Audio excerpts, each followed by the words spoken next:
Hello everybody, how are we doing? Everyone is doing well.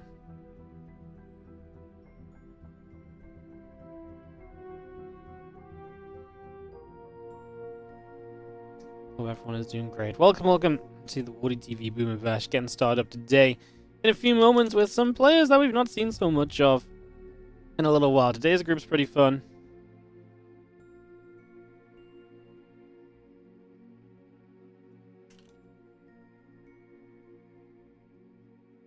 Again, I hope you guys are all feeling good and ready to do some Starcraft, and we're going to be getting this underway in just a few moments.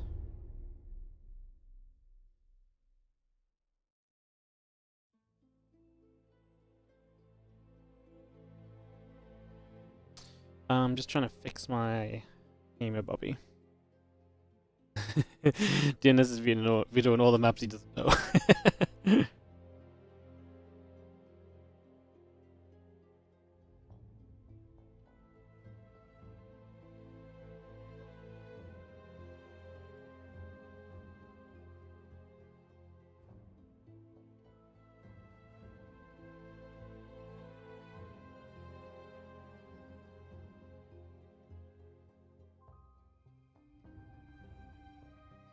Alright, sorry guys, so we'll get into this shortly, just sorting out some maps and stuff, kick this off. But yeah, some fun players coming up today. Thank you first of all to the 5-year resub of Meow Downtown as well. Thank you so much. And Fiskers, thank you so much for the 7-month resub on the Prime, also appreciate it. Samandes, thank you so much for the Prime sub as well. How you guys doing? How's everyone feeling? Hello. Yeah, some fun players today because we've not seen these players in a while. We're going to be Scarlett versus DNS to start. We've got Kelazhur and TLO playing a little bit further down the line instead.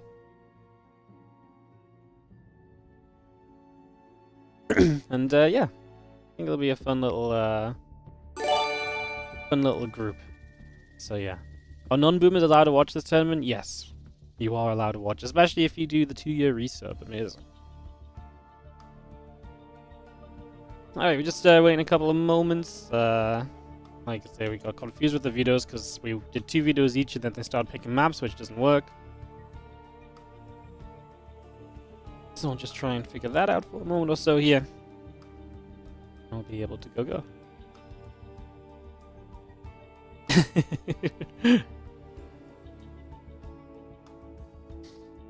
Take a second then, as we will figure this out. We'll be able to go.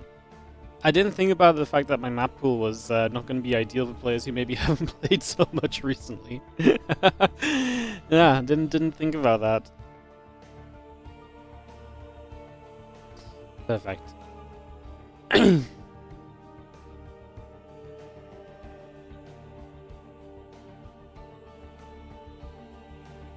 Perfect. Alright, let's host up and let's see what happens as we get Scarlett versus DNS to start off the day. Gonna kick this off in just a few moments, and yeah, get everyone in here. Let's do some invites. Get everyone set to go.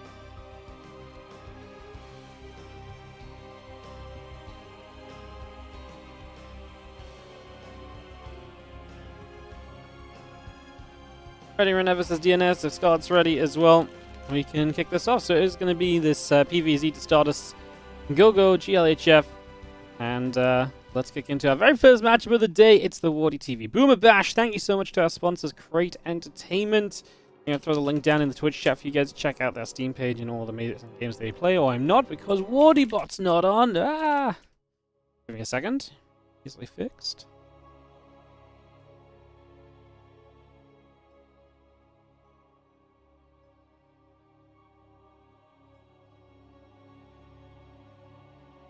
Alright, let's try this again. Exclamation mark creating the chat, and boom! There you go. I guess I should also update the bracket command then. Give me 1 second, guys. Perfect. Alright, we are in-game. You didn't hear any countdowns because I had the sounds disabled. But we are ready to kick off and cast some players, like I say, who've not cast in a while. I love this group because this group genuinely reminds me of, I don't know what year, but it genuinely reminds me, like, this is a sort of group you'd see in a Warditv tournament, like a couple years gone past. a few years gone past, and I kind of love it. It kind of makes me a little bit sad when you realize like a lot of these guys don't play anymore, and you know they definitely don't play competitively lately. So it's a little unfortunate as we get to the top right-hand corner of the map. Our blue Protoss player, it is going to be DNS. Taking on in the bottom left, our red Zerg player, always a favorite. We have Scarlett. So some different names, some different players to what we're used to. We should do more like throwback tournaments, like just bring players back for like a day, like just do like a one-day little mini tournament with like players who haven't played in a while. I think that's going to be fun. A lot of these guys are very excited to come in and play, but obviously don't necessarily have the time in their day-to-day lives to come and compete in all the open cups or the weeklies and whatever else. So yeah, nice to have them here in this group that's specifically designed around obviously all these players are a little bit less active. They're all boomers of the StarCraft 2 definition at the very least. And, you know, a lot of them are out there doing adulty things and stuff like that as well, so very cool. You're sick of watching TV feeds? Yeah, we should just bring back all the Zergs. We should do like an old school 4-player Zerg group. Nurcho versus Snoot versus Guru versus Hyun. They go for SC2 throwbacks. Every Sunday afternoon in years gone by, we would watch a combination of those 4 Zergs and go for SC2 finals. Those were the days. That was actually a long time ago, though. Like a long time ago, for sure. Yo, thank you so much. How we doing? Cute SC2 on the 27-month resub. Appreciate it. Hope you're doing amazingly. Thank you so much, as always, for the support. Captain Hare on the 5 gifted subs. Going out to Bucket of, Zandmore, Lotus Widge, Starlight89, and Rodrigo Spinedo. Thank you so much for the generosity of 5 gifted subs. What is it about this Sunday, guys? You all popping off with your subs already? Kicking it off early? Being loud and proud?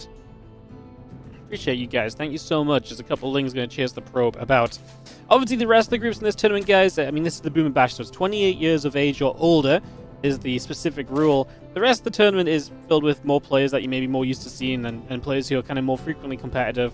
I just had the idea that it'd be fun, because especially when a couple of them talked about maybe playing and they hadn't played in a while when we announced this tournament, I thought it'd be fun if we got one group which was just designed around these players. I think, you know, obviously by them all playing each other, obviously there might still be some players who are more in shape than others, but by them all playing each other, it's a little bit more level playing ground than just shoving them in a group with like some of the other great players who are going to play in Group B, C, and D. So it gives them a chance to win some money, come and play some StarCraft, and all of that goodness as well, so yeah. Next tournament title, remember Zergs? Yeah. It'd be just my look as well. I'd be like, hey guys, look, we need to make a Zerg-only tournament because there's just no Zergs that participate anymore. That would finally be the time that Cyril signs up, and I'm like, what are you doing? If you signed up, we wouldn't have this problem in the Open Cups.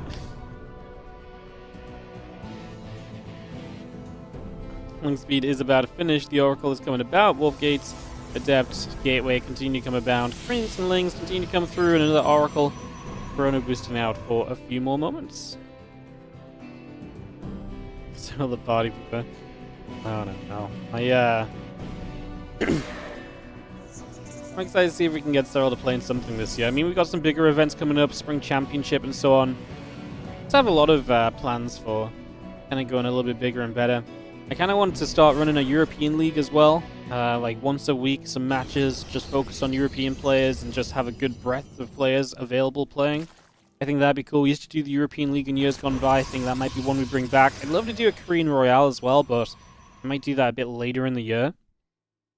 Yeah, so that's what we're kind of feeling at the moment. Is this game, though, DNS opening with a couple of Oracles and a handful of Adepts moving across the map. Twilight Council and Forge coming down. Scarlett with the Evolution Chamber and a bunch of Lings. Obviously, you don't need anything special to deal with these first 4 Adepts. I will go melee upgrade on this, but that's fine if DNS is going to end up playing Stalkers. And Scarlett has the Queens to position to try and push back the Adepts and the Oracles at the moment. Another little Revelation drops in. You're going to see the Lings are going to try and wrap around. And we are going to find ourselves 2 of these Adepts pretty quickly, actually. So DNS losing out on a couple. Now the Oracle's going to fly up into the main base. There goes a couple of drones, but all Adepts go down. This was pretty easily dealt with. We didn't even lose that many Zerglings, so this was a pretty good trade for Scarlett. Gets a good defense early here on Frostline. Can have ourselves 2 extra drones between mineral lines, and we're going to maybe be able to get a couple more here, but it's getting dangerous. That Oracle goes super low. 3 HP, it gets away, and we'll live to fight another day. We'll see it coming back a bit further down the line once it's regens some shields and should have a little bit more confidence to get going once again. While Zerglings move all the way up to the top side of the map, so they are going to make their move for a few moments here. There's going to be seeing our Stalker going to ping around. Just going to see the Lings getting a little grab as well.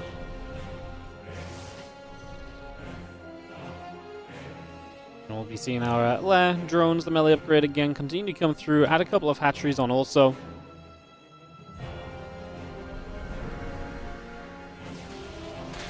You want to see a pro tournament where everyone has to play their worst off race?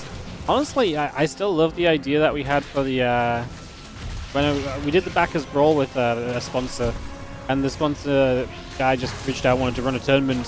He was into the kind of idea of kind of running an off race tournament, and I kind of pushed him off of it at first. Like, just I didn't really like tell him not to. I just said, like, you know, you might not get as much interest or like the players you're looking for, etc. But I actually think an idea that was really cool for the second go around if we do it. And he had some other ideas as well, so it's not necessarily the case 100%, but possibilities. One of them was like a reverse race tournament. So you play the race of your opponent. If it's a mirror matchup, you play one of the other mirror matchups. And so it creates this kind of fun concept of, like, it's not just one-off race. You have to be good with all of your races, right? That isn't your main race, so it's both your off races. And then it kind of depends player to player as well. So that's pretty cool. Yeah, I thought that'd be fun, but yeah, we'll see what that comes around. I think maybe wanted to do another one later this year. We'll see if that pans out or not. There's a couple Archons. Just going to come through. The Lings attacking across the other side. Archon Zealots going to get to work already. Quite a lot of these Lings going down as we speak. We warp in an additional round of Zealots there. 7 Zealots warp in. 12 Roaches still in production. Add a +1 missiles. Add a Roach speed onto that as well.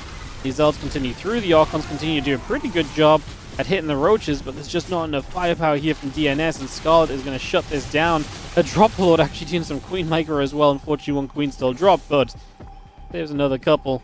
As we only have 2 Queens in this game, Scarlett is sending it off of 66 drones and going straight across the map. So Roaches, Lings, going to the upper right-hand side. The other Zerglings are going to go boosting about as well, running straight into the natural. Which is going to get there. The Immortal is going to go down, so the Immortal will fall. A couple of additional Zealots going down as well. The Archons are going to get hit once again here. Additional Zealots coming out once again as the Zerglings are still going to keep on running over.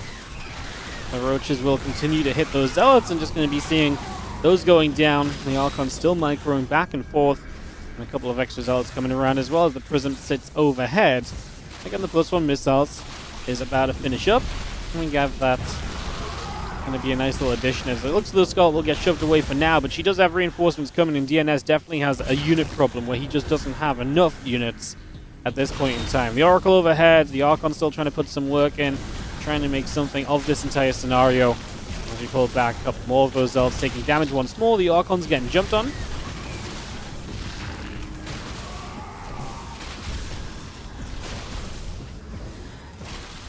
So a lot of Zealots dropping. A couple High Templar going to warp on in.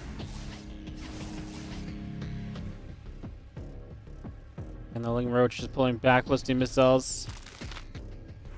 Continue to come over. We morph in an Archon, we add in an Immortal.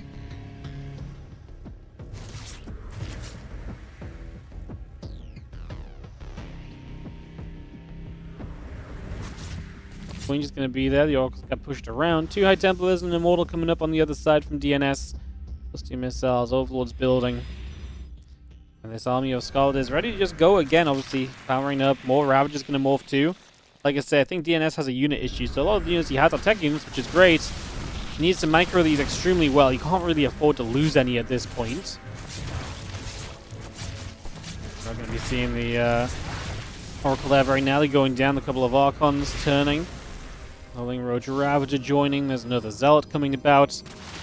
Now units move up this ramp. The pylon goes down. We are going to start running forwards. Archons have to split away. Both those Archons already dropping.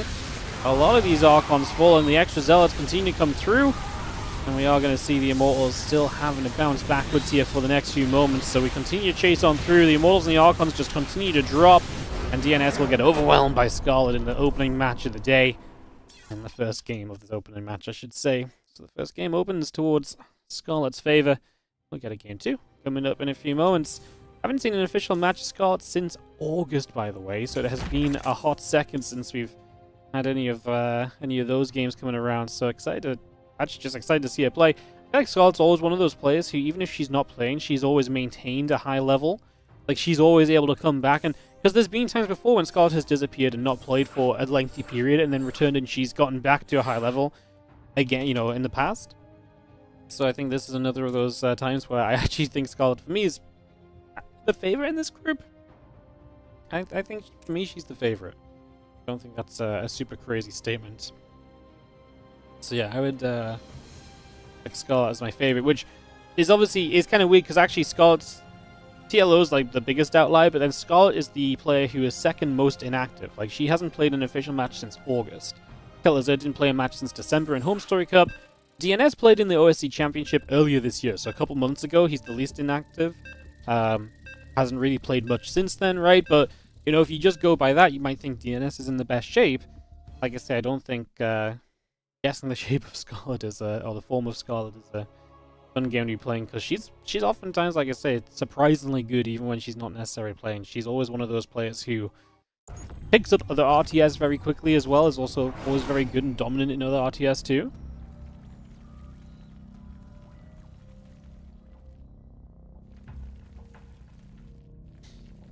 Let's get into this. As in the bottom left-hand side, we are going to have our red Zerg player. This is going to be Scarlett. She takes the first game of this series. She's getting kind of aggressive herself, and that helped her to deal with the initial push of DNS. DNS never really got the units he needed after that. He had a few tech units, but you need a little bit more buffer. You need to have some protection on those tech units as well, and that just didn't quite work out in the end.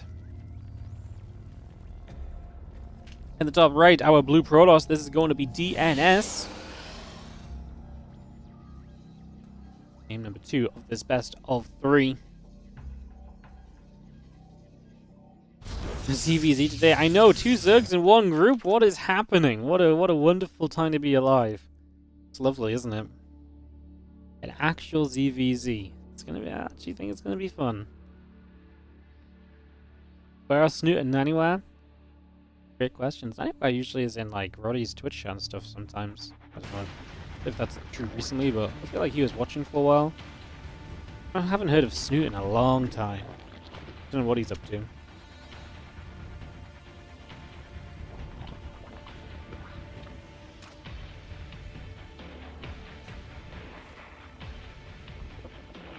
And it's always a bittersweet when you think back on like a lot of the old players and stuff, because at least I feel bittersweet because I'm like, man, it's so nice to like think back and to remember all the times in the games and the players and the storylines and so on. So I think of all of that, and then I'm like, huh, like that's so nice, and then I'm like, it's so sad because I feel like we have, again, like we're definitely suffering from variety, or a lack of variety in this day and age of StarCraft 2. It's definitely one of the bigger issues.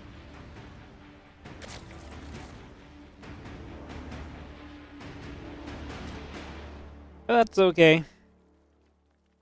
I mean, we just have to get over it. Can't linger on it, you know. Here's the probe. It's going to come about. The couple of Lings are going to chase, and we are going to get ourselves 1 probe kill right there. So that probe goes down already. Stargate coming up. The Nexus coming through. And that Walk Gate in as well. Get that underway.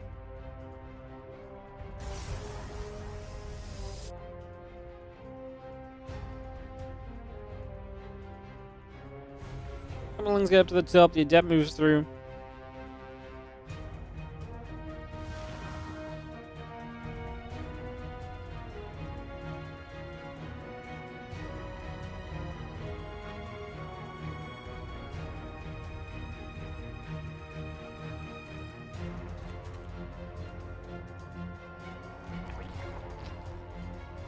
Once it comes over, again the Oracle and the Adept coming about. It's going to be seeing a couple of Lings coming through.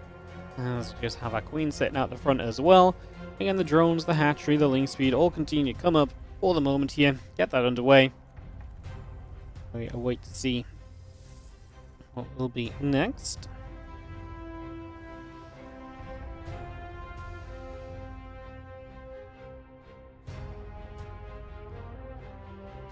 Oracle moving about. Again, the link speed coming through.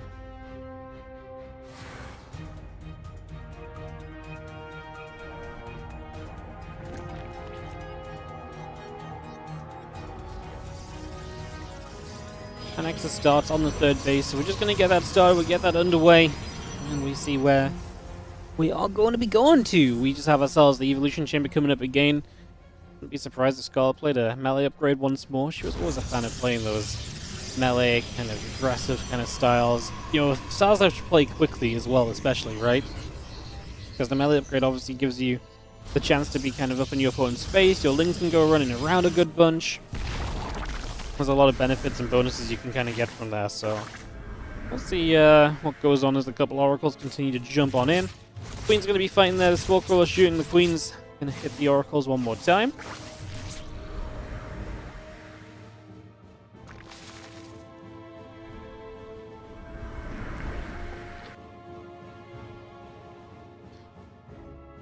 Oracles still chase about. The melee upgrade comes over. Again, the Robo Facility Gateway continue to produce. Add a hatchery, add a Spore Crawler on in. And the Adept's just going to sit there. The Lings will go after and get the probes. The probe goes down.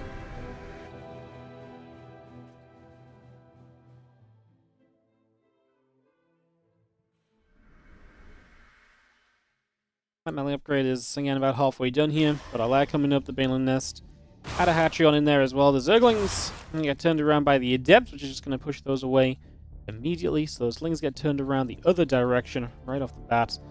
We do have some more Adepts continue to make their way out down to the south. The Adepts continue to gather together.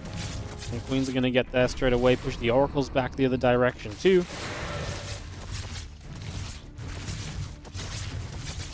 Adepts step up. One drone goes down. Adepts will actually shade across and try and find their way forward here, see if there's any opportunity.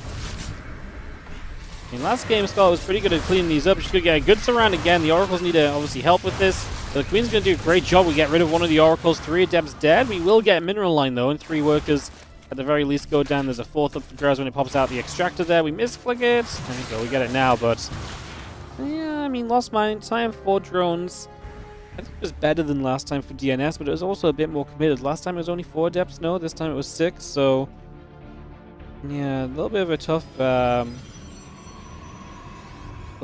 situation, I think, all in all. Set herself on that one. Twilight Council of the Forge still coming through. Had a couple Colossus in as well.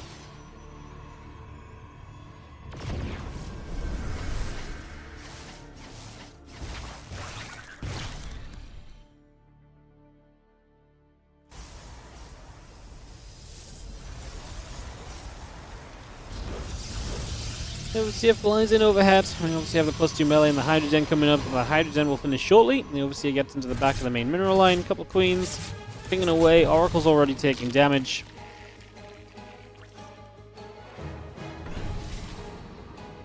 Cross another Revelation down. Prism, Colossus, Extended Thermal Lance, Charge and +1. Good bit of everything as DNS. We'll get towards a bit more of a kind of sturdy army this time. Scarlett with Hydrogen on the way is going to be where the Colossus are going to be extremely useful. Continue to play through there for the moment. Those Oracles going to go flying about. A couple Queens gathered together with the Overseers spreading out as well. Queen's actually going to go get there and get rid of one Oracle. Second Oracle going to go down as well. No, just about gets away, but that's a shame because Oracle's obviously very good throughout the game, especially in this day and age where stasis wards are very nice and useful and positive.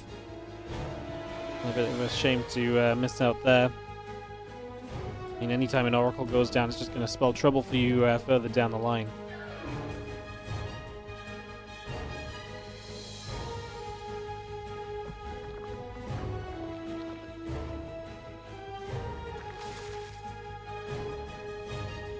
Overlord's come across again. The +2 melee upgrade is about to finish on the Evo chamber, so we get that finished up and completed here.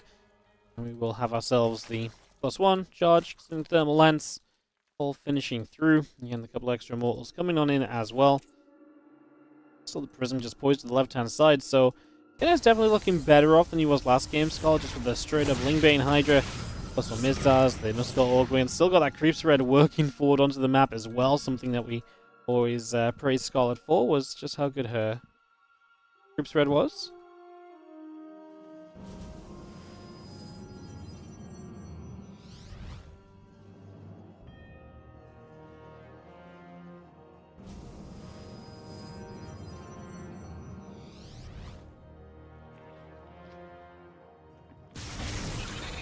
Just going to see the Zealots and the Immortals step through the Colossus as well. Also coming forward right now. We have those Lings and Hydras going to step around the right side and jump in onto this Nexus here. Cannon already fully surrounded. We recall over. That's going to put the recall onto cooldown though, just as DNS is trying to get across the map. Obviously, we don't really want to fight the Colossus. I don't know if Scarlett wants to fight a lot of this. I mean, Storm's on the way up. The Fleet Beacon coming through as well. A lot of late game establishing here for DNS. So I do wonder a little bit as to what the plan is going to become for Scarlett to kind of fight this later on. Obviously, Hive comes up, so you'll probably get to Vipers for the Colossus, but then there are going to be High Templars around to deal with the Vipers as well, to hit some feedbacks on those. So the Colossus are going to go big. We're going to get rid of a bunch of Zerglings.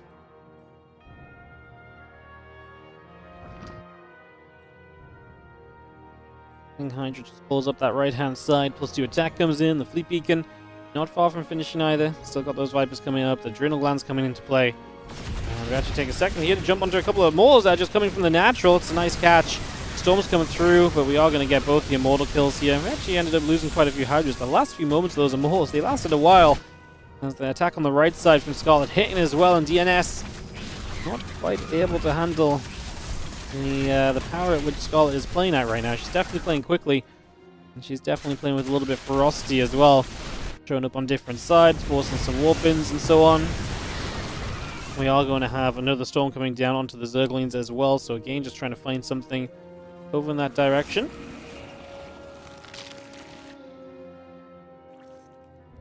11 additional Hydras. We add on the Lurker Den, +2 attack upgrade coming up as well. The Lings and Banes going to run around the bottom right corner. Again, that Lurker Den's halfway done. The Hydra Bane continues up through the middle of the map.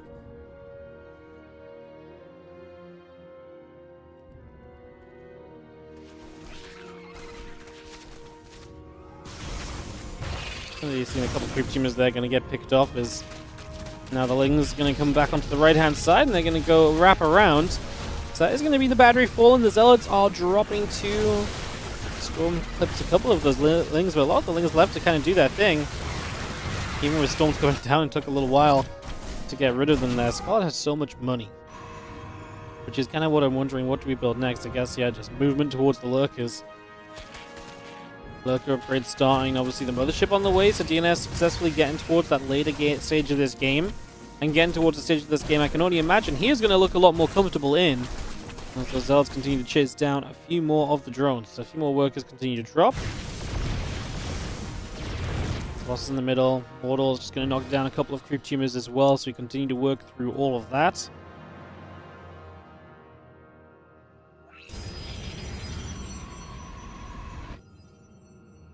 The ship has popped. The Prism gets abducted. Hydra's able to get the kill. Now a couple of Zealots are going to step forward themselves. They're going to try and make their way through here.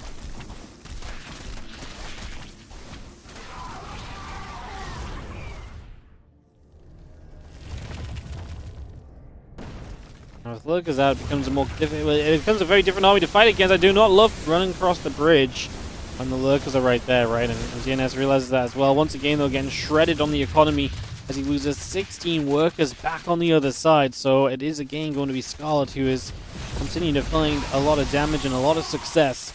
As Zealots and the Archons chase down the Lings and the Hydras. We'll see a bunch of those going down. Cleanup is made. The army of DNS still coming around the far left-hand side to figure out what it would like to do over these next few moments.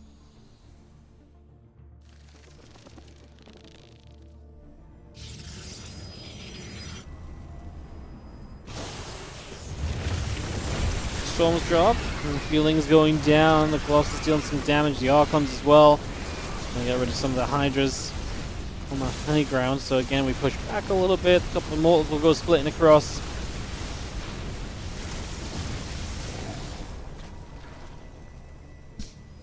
DNS. Moving back over, that Nexus still very much so coming back into play.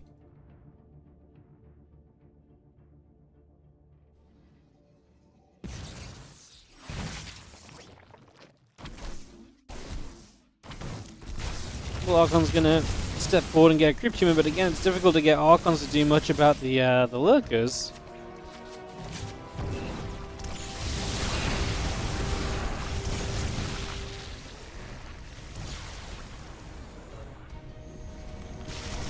Scarlett's into the natural and into the main base, by the way, so Ling's running by over there as this fight breaks out, so just, remind, even if DNS does well here, he's taking so much damage to the counterattack. The run by is putting in some work at the moment.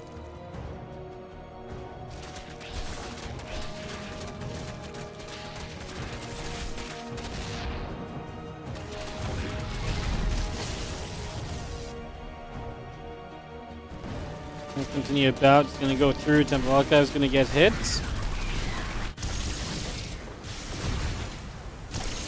And DNS is in trouble back at home, but still a decent army here, right? His army's made up good tech. It's Colossus, it's Tomes, the Mortal or two. Mothership is going to be very useful as well. You got a Tempest or so in there just to fight from afar. Scarlett tries to come forward, abducts one of the Tempests, and it's going to be a success story.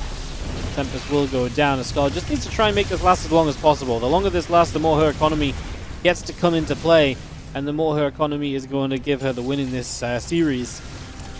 She just needs to defend against this. The Mothership cloaking should be fading soon. The Lurker's kind of getting ravaged right now, though. Like I say, Scarlett's army, I just don't know if it's quite it right now. Like, it needs a bit more time. 18 new Hydras on the way.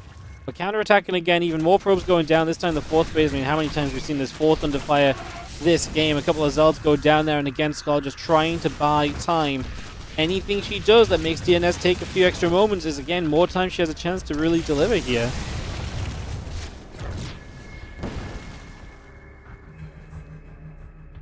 A couple of Hydras go shooting across. Army of DNS steps more towards the center again. He's going to try and run forward. Another storm. All those things go down, so the defense is good, but again, I feel like the time is being had, right? Upgrades finishing, more lurkers coming out. This is a scary and scarier army for DNS to attack into. His position is not going anywhere back at home. Just drop the Time Warp down. The Ling Hydra will be there again, pushing back just a little.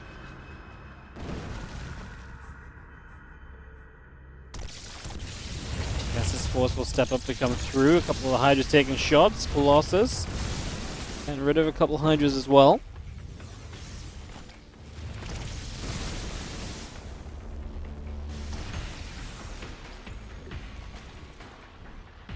12 Hydras coming up once again here. Just seeing our Tempest gets abducted forward. The Viper going to go and pick up some energy once more. This is going to run through as we do have the Lurkers putting in the work. The Immortal's going down. The Archon's taking blasts. And that is going to be a lot of units dropping here in the end. The Hydras continue to push on forward. The Mothership, Tempest, nothing left. That is going to be Scarlett taking a 2-0. 70 minutes on auto love for the second game. There was moments where DNS's army looked like it could probably get the job done, honestly. I kind of felt like there was some opportunity there. Not quite enough in the end. As we are going to hop to Europe for Kelazhur versus DNS, so we're going to get that ready to rumble and kick that off. So,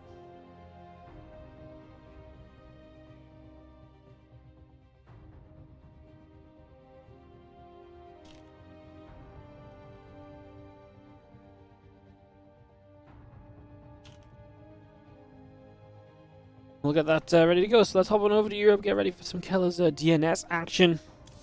And then we'll be back on NA for the rest of the day. So only a couple of server hops and then we're good. We don't have to do it consistently at the very least. So that is nice. Alright, what we're doing. Finding Kelazhur. That's what we're doing.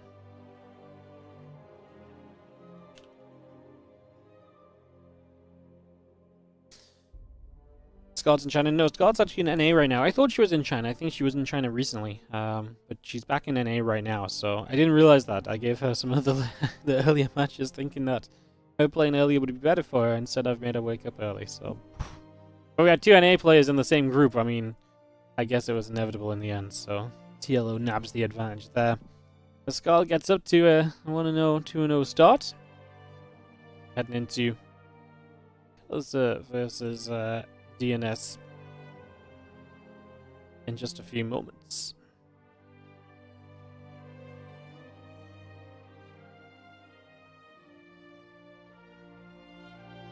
I have to give them the map pool as well.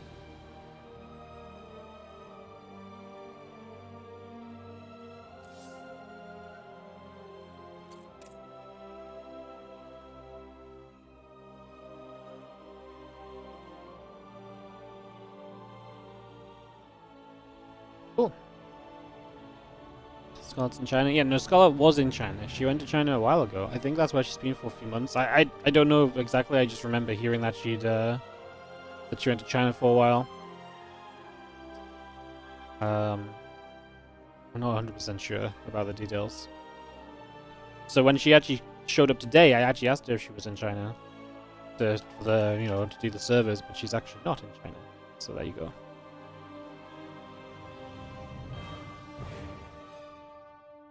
There you go.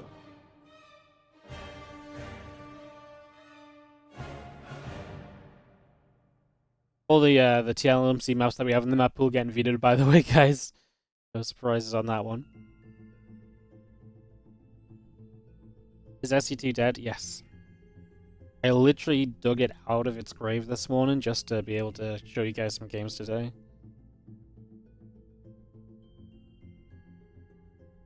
It was dead, buried, the servers were turned off. It's been a hectic morning. I flew to California, turned the servers back on in the Blizzard offices, flew back, realized I hadn't got the game out of the grave, went back over, dug it out of the grave, put StarCraft 2 back on the map. SC2 was real dead. Yeah, it's alive again for the next 2 hours at least. So, you know. Some bonus. Some bonus.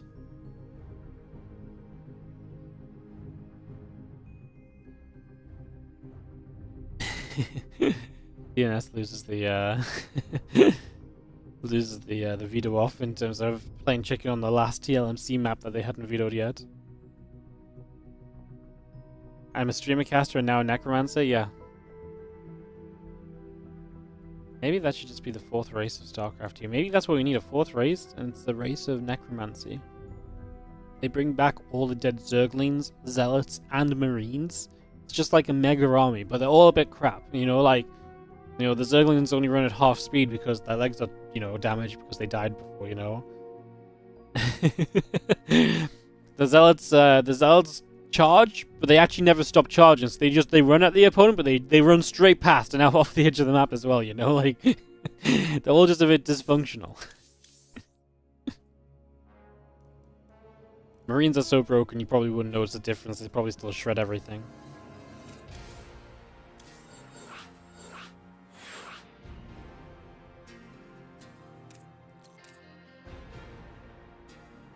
Gonna start this series off on ley lines.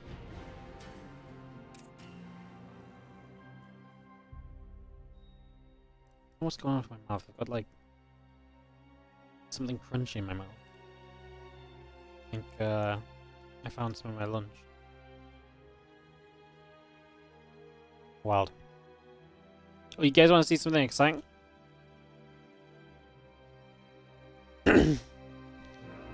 Where's the Wardy cam gone? Oh, it is under here. You guys want to see something exciting? I finally, after... I've had these pieces of StarCraft art for, like, legitimately probably 5 years at this point. I finally put them on the wall. Are you guys ready for this? I don't know if I'm not aiming it right at all. Oh no. Oh, no, never mind. The camera's just turned off. Look at that! We finally got them on the wall. You can't really see them very well from here, but they're freaking cool. Maybe a better angle. I literally got these when I was like... I remember I ordered them when I was in the airport traveling to like a Home Story Cup or something in like 2019 or so. And I just legitimately... Well, there was nowhere really to put them in my apartment. Then we moved into the house and I was like, I'll put them up at some point. And I finally got them framed after like 2 more years. And now after 1.5 years of them being framed, they're finally on the wall. The procrastination has ended. Yeah, that was a while back. Crazy.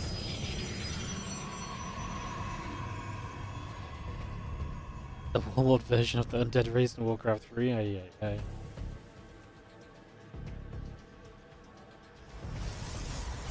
Aren't undead good in Warcraft 3?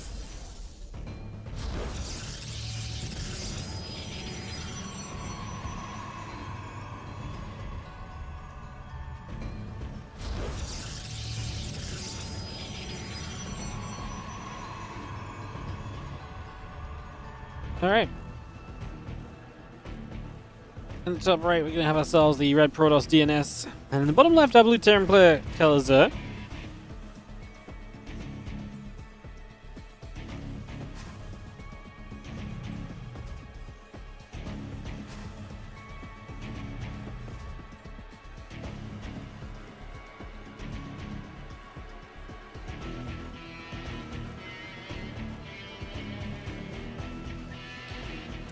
I'm kind of excited. DNS Kelazhur. I would have always said that DNS Kelazhur was a fairly even matchup, at least for the last couple of years of Starcraft 2.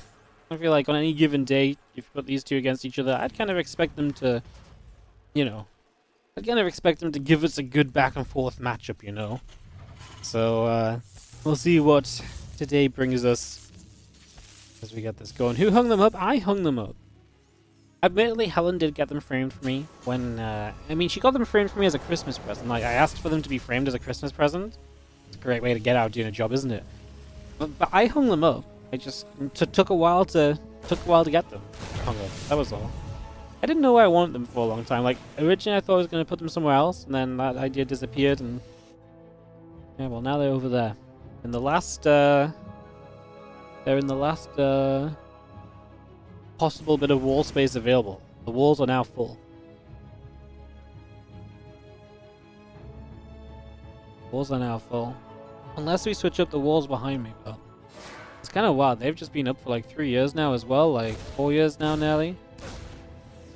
I've never even thought twice about changing them. They're cool though. I guess why would we want to change them? Crazy. I'm actually going to do a little bit of a room rearrange soon, the shelves and stuff. Not sure how exactly we're going to do it, but we need to do some rearranging for sure. As the Reaper is going to go poke away and pick away at the Adept. The Adept will take some shots right there, so a few hits coming through. Battery coming online, Stalker coming up, add that Blink on into play as well, so we continue to get that all rolling here.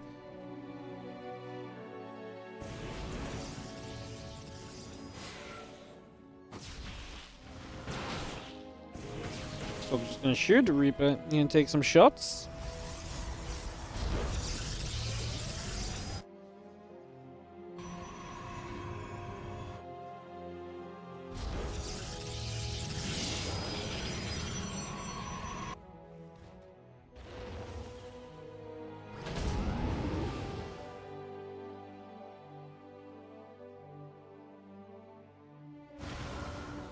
Mine's coming over. He's going to be seeing our Adept moving about as well, trying to see what's going on for a few moments.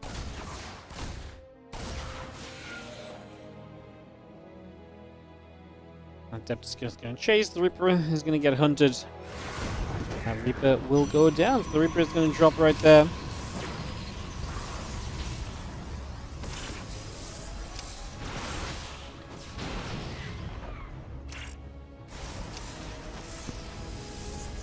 Man's going to get burrowed up in this mineral line. Kelazhur is going to try and buy as much time as possible with the probes not mining by unburrowing and reburrowing.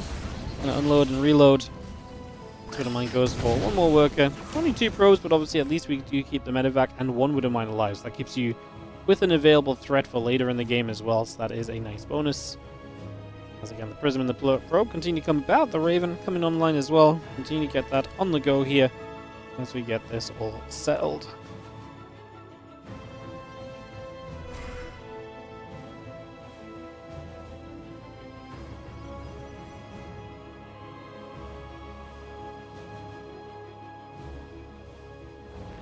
Again, 6 best of 3s in total as well. If just again, I don't think I've mentioned the format today, but it's just a 4-player round-robin group, guys. So it's 6 best of 3s.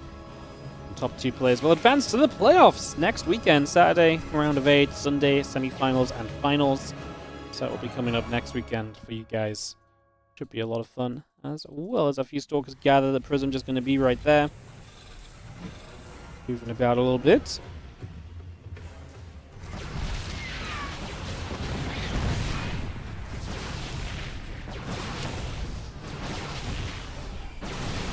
Gonna see 3, 4 SCVs already going down. Stalkers gonna get the refinery here in a moment or two as well. Just trying to get a grab. See the reactor going down on the starport. The Stimpack on that corner, still taking a few moments to come up, so it's not going to get denied here as Kelazhur gets his tank in a good defensive position. I think a few of the Stalkers around. Again, the charge coming up, the Nexus and the Forge continue to come in as well, and that Prism sets up to give us access toward this natural over these next few moments. So we are going to try and poke our way forward with this one. Away we go.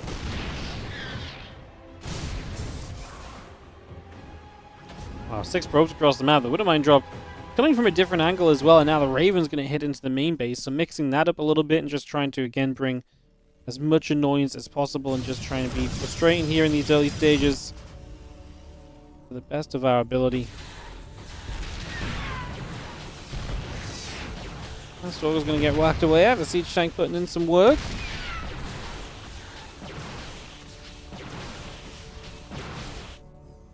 Again, the bio just gathering up on the ramp as well, so we continue to get that all settled in here for these next few moments as well. So again, just wait to see as everything settles where we come out at. I mean, Kelazhur with, I think, an army that's going to be quite scary for DNS to deal with if it gets across the map. But of course, DNS should be able to control how quickly it comes across the map in a big way, so that's one thing we're watching out for as well during this. As we'll see that movement across the map in these next few moments. Getting started out. A few Marines starting to hit. The Stalker's taking damage. We'll be seeing the Marine tank coming about as well. Going to try and come around a little bit of a different direction here. And the Bio's starting to step up. The Stalkers do get chased away for a few moments. The Widowmine will burrow. Again, it's going to be a nice connection, isn't it? 3 more workers, so the damage just keeps coming in, and DNS's economy not quite there as the tanks get sieged up. A couple of these Zelds getting whacked. And they are taking some damage as well. Another tank shot coming through. The couple Stalkers still taking hits as well. Got a medevac coming back in overhead. Another tank just tries to step a little bit further forward one more time. And here we go. Guardian Shield is active. The few Zelds charge forward. The Stalker's going to blink straight in on top of these siege tanks as well, and they will be denied. Yeah, this is a pushback, so DNS is going to chase Kelazhur away. Gets a full medevac at the end as well. That was the fullest medevac that was available there that he just grabbed on the tail end of that, so that's a beautiful catch. We take those. And not a bad little cleanup by DNS. This didn't really look as though it was going to be all that great for him at one point, and then, well, here we are now. Look at us now. Yeah, in a much better position than it originally seemed like we would be in. Much better scenario, no doubt.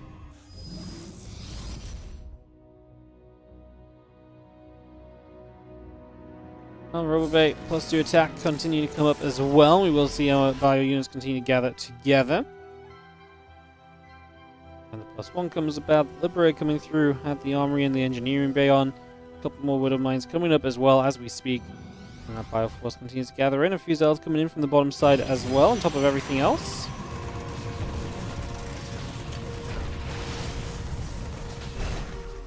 So we're just going to be there. We see a couple probes go down once more.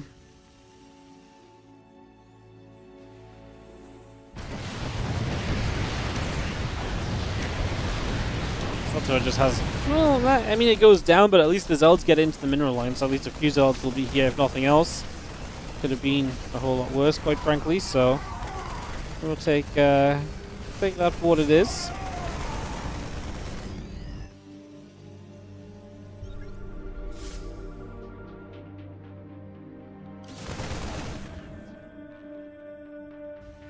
Scan coming around, just going to be seeing the 1-1 upgrades continuing through as well, so again, trying to get some activity there.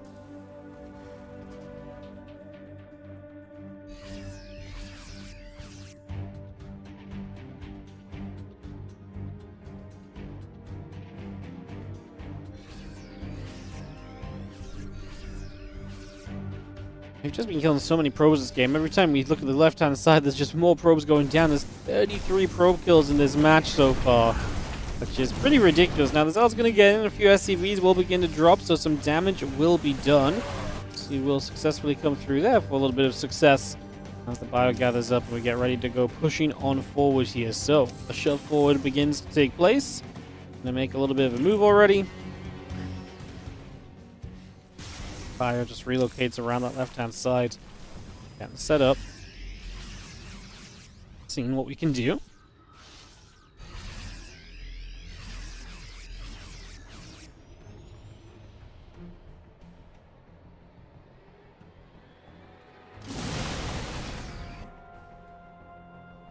Kelazhur definitely has, I think, controlled the game. I think he's always done more damage. I think he's had a scarier army on the map, and I think he's been put in a more likely position to succeed from this point as well.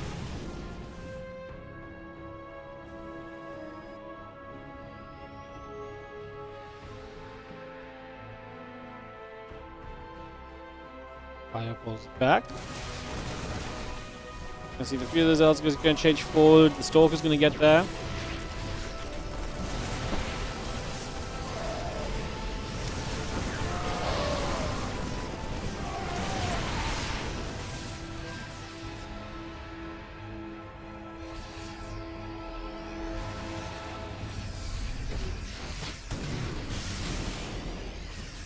And Bio Gather's just going to be seeing the fortunately armor upgrade coming through. The extra Vikings coming up. The Ghost coming about.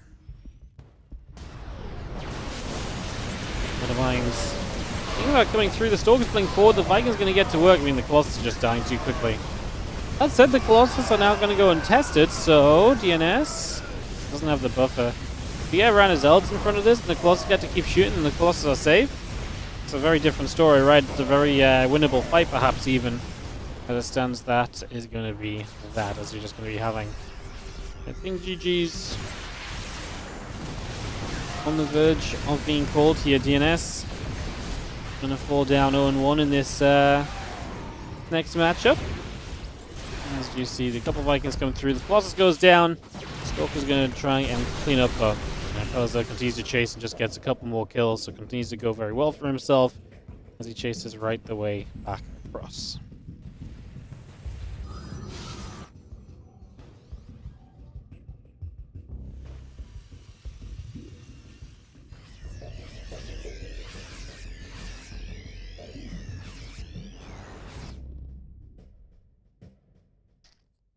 And that's just about battling to get over 100 supply. Again, definitely showing where we're at in this game. It is looking to be a little bit of a Kelazhur favored first opening map. Fun games though. I'm really excited. Obviously, after this, we get to start seeing some TLO games. I'm genuinely very excited to see what the heck TLO's games look like. See how those turn out.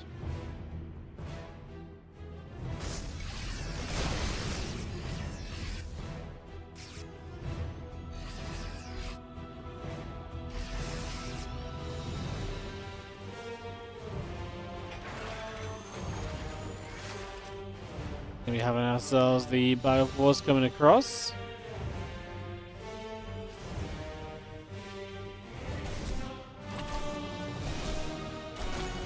Well, Ghost is going to get there. Zal getting grabbed. We do see the rest of the Bio gathering together.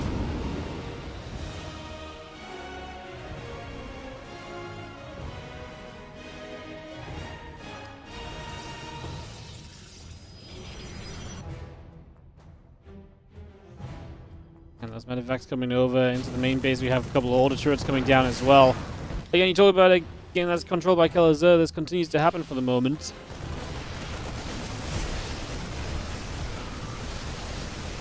Fire 5, we do see the Nexus and fire again, so a few more shots continue to come around.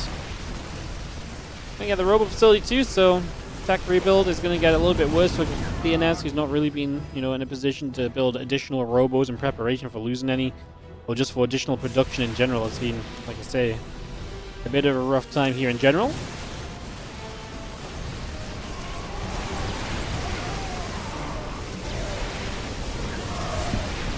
We are going to get rid of this Colossus. We are going to get rid of the Nexus.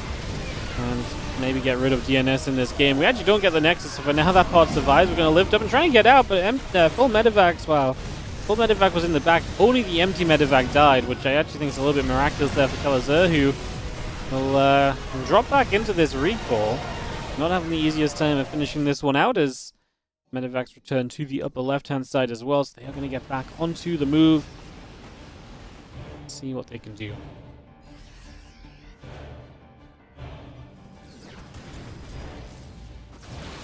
Bit of my shot goes off. Just going to get a little grab again. The command centers, medevacs, marauders, +3 attack, +3 armor upgrades. Sorry, I should say.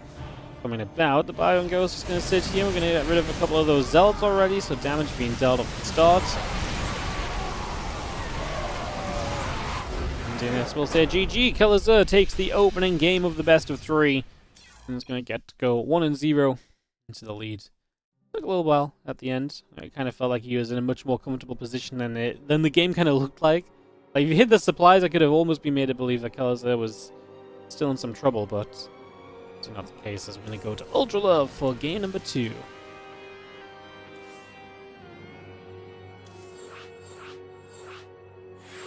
Kick this off.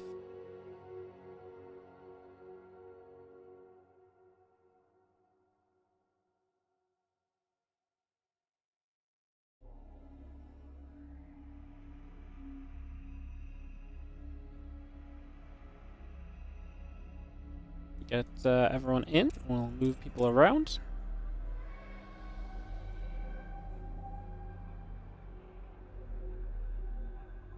Ready. Players are ready immediately. 5 casters seems to be the correct number for the day. We can kick this off once again. So yeah, Kelazhur versus DNS, followed by Scarlett versus TLO. It's going to be the ZVZ coming up next, and then Scarlett plays Kelazhur to round out her matches. TLO plays Kelazhur, and TLO plays DNS. Every match should be important, guys, because there is prize money all the way down to 4th place in the group. So 3rd place and 4th place. So you finish 3rd place in your group, it's $100. It's actually pretty decent. $100 for 3rd place is, I mean, pretty respectable, right? Because that means you can lose 2 series and win 1 and get $100. If you lose all, straight up, you get $50. So even if it comes down to matches which you feel like aren't important, placement in group has importance, even if you're getting knocked out. So there's that factor on the line. As we've got in the bottom left-hand side, the Blue Pros player looking to try and get his first map win today. It is DNS.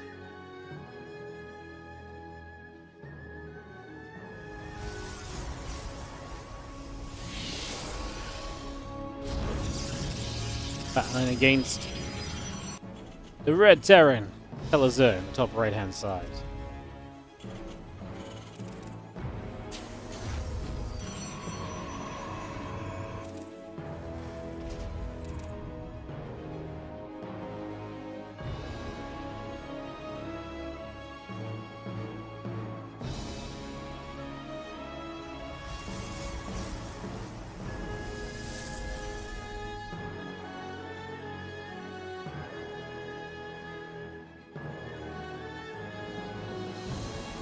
Alright, game number 2. Get underway, see where we're going, see what the plan is. See if Kelazhur can get a second map in this series and get to a 2-0 scoreline. Like I said, it would be pretty great for him. And get away with that and make that happen, so we shall see.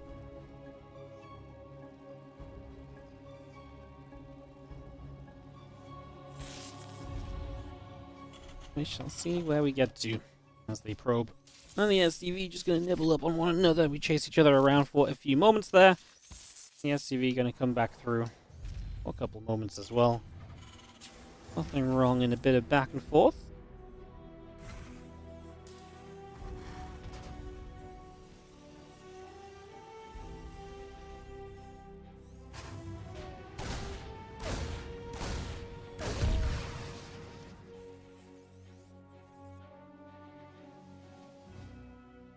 We have about a few moments. We have ourselves the Reaper is going to come down to the bottom side as well, so it's just going to try and see a little bit of what's going on. See if we can get some work done.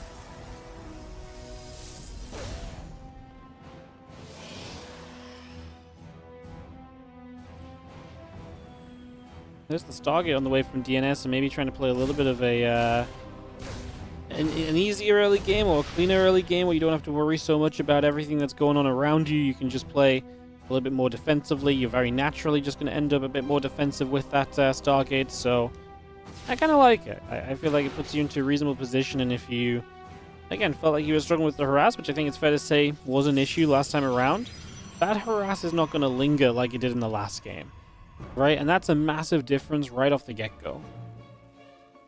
It's a massive difference right off the get-go.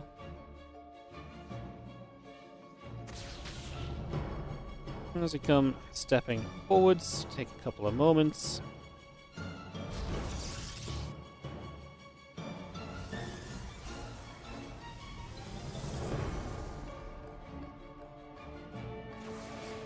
Phoenix coming up, and the warp gate going to be a part of that as well, so we keep that coming.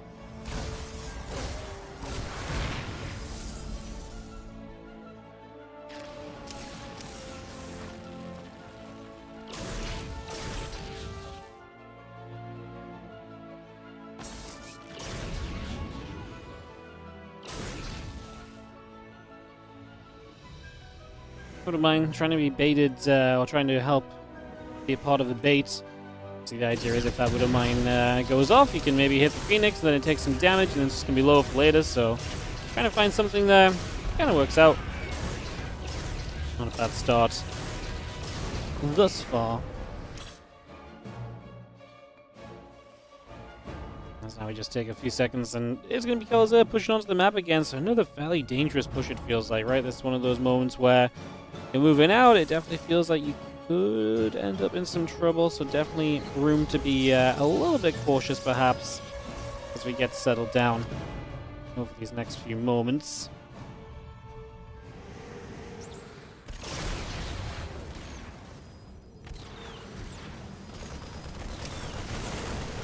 It gets onto the Nexus already, so we begin to put some pressure in. It's just going to start dealing some damage, and this third base thing gets cancelled. I mean, this is a very good push against specifically Stargate units as well, right? It makes it very difficult for the Stargate player to really come attacking into you. It's going to become very tough in general, so yeah, it's definitely a struggle that you're facing right now here. It's, problems abound as Kelazhur has success, and he's not done yet. Like, he's just going to keep pushing forward as well. Like, he sees opportunity to just keep on going. And if he sees there's an opportunity to keep on going, then keep on going he will. That's exactly the direction we take this in now, and that is where we're going to be ending up very shortly if nothing is done to slow this situation down at all, which, again, so far does not seem to be the case. DNS needs to get control of this, but siege up out of his base definitely isn't easy. I get it. You know, your opponent's right there. You're taking damage the moment you try and move forward. It's just going to become very difficult for you. I think, like I say, very understandable that this one is going wrong quickly. And that's Kelazhur. Just a good push. He's going to put himself at a 2-0 on the first matchup of the day for himself. So that's going to be a big plus for him. So he's going to be loving that. And yeah, that definitely puts him into a great position there to start on this group. Not great for DNS, but he will play TLO later for a chance to fight, maybe even still for third place. I mean, there is a tiebreaker scenario where maybe as well an advance at 1 and 2 is possible, so it's not the obvious choice, but it is possible. Alright, we're going to swap on over to NA for some ZVZ, as TLO and Scarlett are going to play. I'm going to kick this off and get that underway, guys, so we'll get this rolling in the next few moments. And, yeah. We will go. Perfect.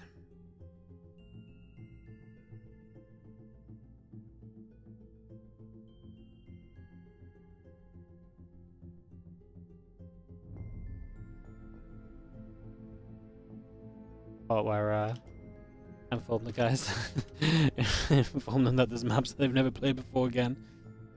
We can't just change the map for one group.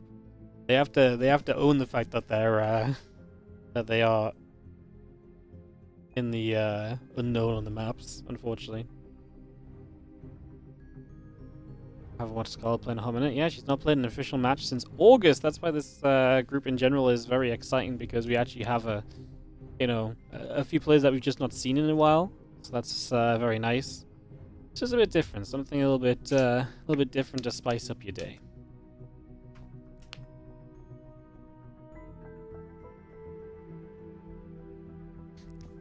First videos are not the new maps. Exciting. I'm already thrilled.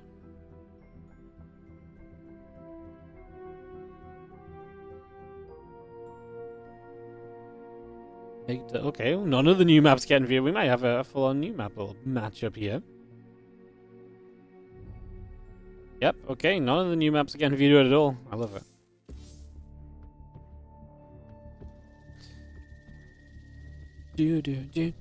One more video each. We're going to be making some progress on this one, guys. Nice quick veto process. I'm into it. Efficiency. Tournament moving along nicely. Big positives in my eyes.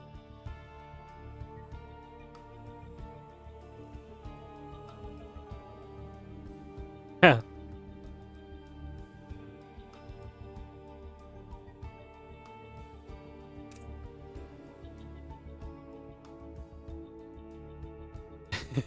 Now I see what's happening. Now we realize TLO didn't see the map though, I think. That makes sense. I was like we're gonna see all the new maps? It's crazy.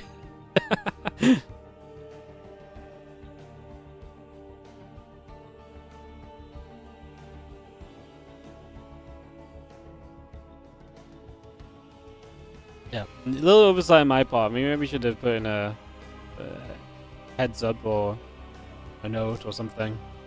Oh yeah.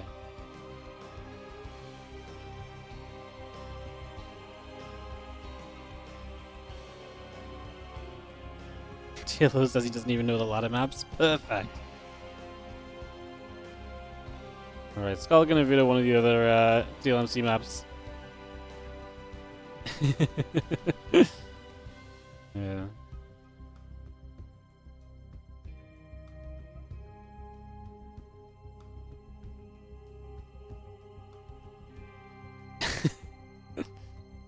What maps are left? None of them got vetoed. El Dorado, Amygdala, Frostline.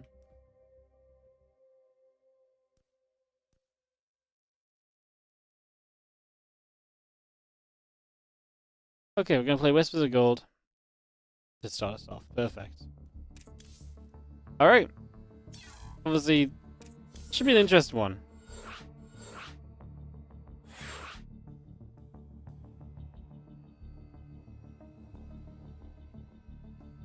I'm gonna double check East is good. Sure. Cool. Good info. Beautiful, beautiful. Alright guys, just a couple moments then, kick this off and get ready to go into TLO Scarlett. When was the last time you guys reckon TLO and Scarlett played against each other? It's funny because they're on the same team, because TLO's the manager of the Shopify Rebellion, Scarlett's team, for a good while now. I reckon the last time TLO and Scarlett played, I'm going to guess 2021 is my guess. 2020, damn, in the ESL SC2 Masters North America Summer Main Event Group Stage A. They played a couple times in, well, wow, as well. The second most recent time they played was in the ESL Open Cup America #1 semifinals. That's crazy, no? Oh my god, what's even crazier is that the time before that they played was 2016. TLO beat Scarlett in the group stages of Home Story Cup. Lost once and then won once, I guess, in a double Elim best of 5 group stage. Holy, 2016 Leipzig, TLO 3-0 Scarlett, 2016. That was an event I made the round of 64. I'm very proud. Man, this is a match history that's... I'm going to have to look at all of TLO's match histories for the players today. I love it. Alright, let's go into TLO versus Scarlett, everybody. You're watching the Warditv Boomer Bash. If you're enjoying, first of all, thank you so much, Crate Entertainment, for the sponsorship of this event. !Crate in the Twitch chat if you want to find out more about them and their awesome games such as Grim Dawn. And secondly, if you're really enjoying, do consider liking and subscribing on the YouTube, following here on Twitch, and catching us live for more StarCraft 2 action in the future. We're always trying to get you guys as much StarCraft 2 as possible, so yeah. Hit us up with those likes and loves, and we appreciate it. Alrighty, let's go into this matchup right here, as we are going to have ourselves the red Zerg player, TLO, starting us off in the top left-hand side of the matchup.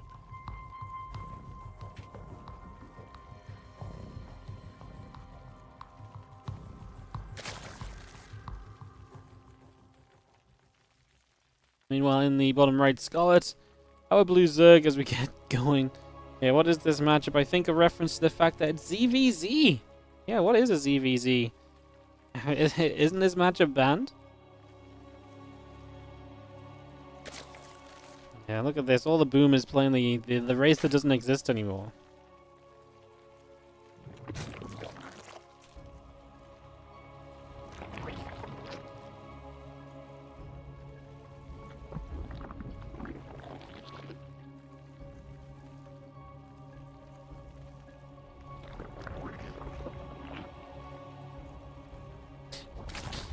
Alright. I love this ZVZ. It took me a lot longer to send that message than I needed to. As we kick off. And some overlords crossing the map. It's hatch, gas, and pool, though, from both players, so nothing super quick to begin with. TLO's on a little bit of a faster gas, actually, than Scarlett is, so a little bit of a difference there, but not really by much. As I just have the drone going to come down toward the low ground for a few moments. It's going to come and check out a little bit of what's going on as well.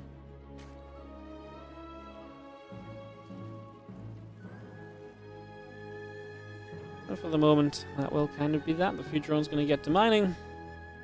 The overlord's still moving about a little bit. Link speed queens continue to come around, getting settled for a few moments.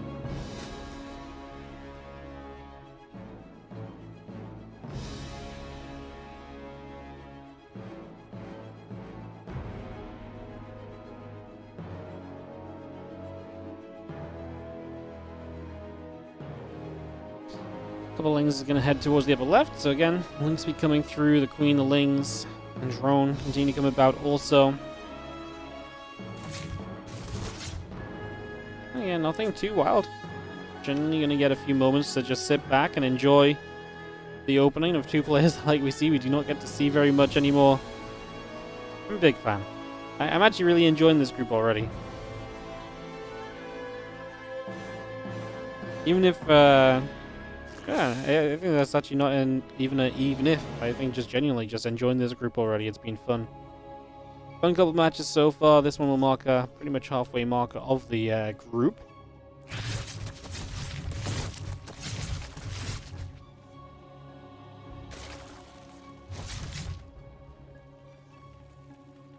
I see the couple Lings still moving around. The Ling speed coming about. More Lings in production as well.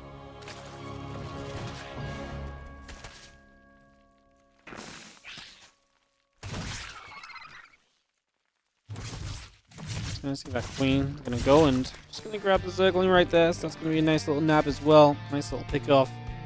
Nice to just get that shut down on the scouting attempts. The more information you can deny from your opponent, the better off you're typically going to be. As a couple of Banes get morphed in, the Zerglings gather together. We continue to join up and get settled down for the moment, as our Zerglings will come straight across. Just gonna nibble onto that hatchery once more. That hatch taking some damage. Again, Lings coming through. Roach Roaring all coming about.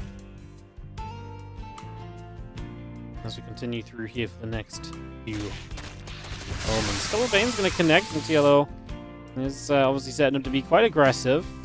Has a few less drones, so would like to find some damage here. Scarlett is going to get that Evo Chamber wall up, but that's going to mean... I guess the drones can get back. It's not a full wall. As TLO can obviously put some pressure onto that third hatchery now, and this would be the right call. You can get rid of the third hatch. I mean, this leaves you in a pretty okay spot. See a few Lings going to check out to the side. Scarlett's already launching a counterattack too, trying to catch TLO unprepared at home. TLO kind of needs a couple of Banes at home. Would be the ideal defense here. A couple of Banelings. It's not a high investment, but it gives you enough to just shut this down and to clean this up already. As the Zerglings going to call back the other way. I mean, TLO already killed the third. If we can just keep his own third base alive, then he's actually in a pretty good position here. 42 drones for Scarlett to the 37 of TLO in these early stages. As here, Robothari on the 96th month, the 8-year resub. That's a crazy one. Thank you so much, mate. Appreciate it. Let's see, the few Queens are going to get through. That Overlord will go down. Thank you so much again for the 8-year resub. That's always crazy to see the bigger resubs coming through. Always sick. Thank you so much. Thank you, thank you.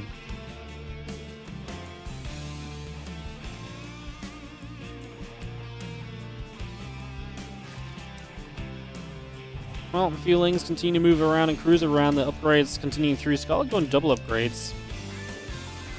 Probably the biggest difference at the moment between the players.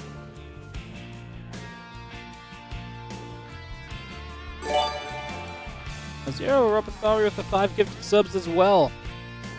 Going out to Panra, Tic Tac 217, Tree Right, Adam Ant CS, and the Juggernaut 44. Thank you so much for the generosity of 5 gifted subs. Some love in the chat, please, guys.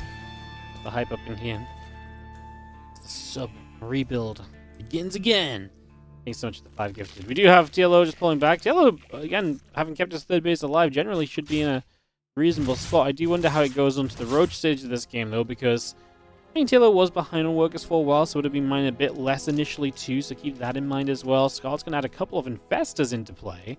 So you get Infestors up straight away, and that means that if TLO tries to be overly aggressive, the Infestors can buy you time and give you just a little bit of a trade that can go in your favor. So that might be a neat little something to keep our eyes on.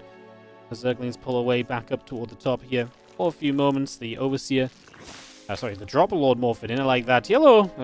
you haven't watched Starcraft 2 of old. I mean, I don't know, but TLO's super creative player.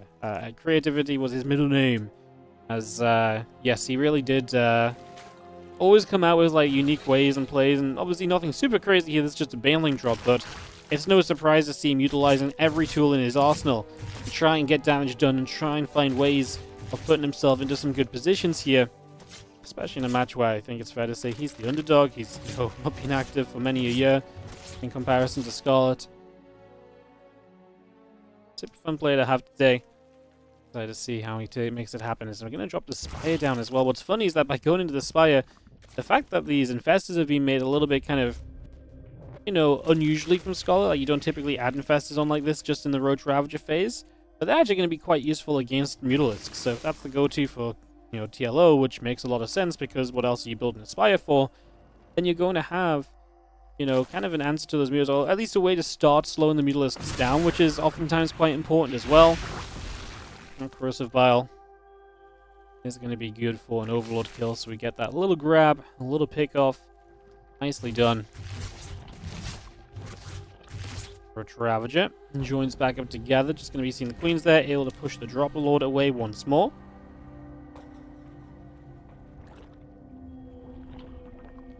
Overlord just gathering through. Again, +2 missiles coming up on both sides.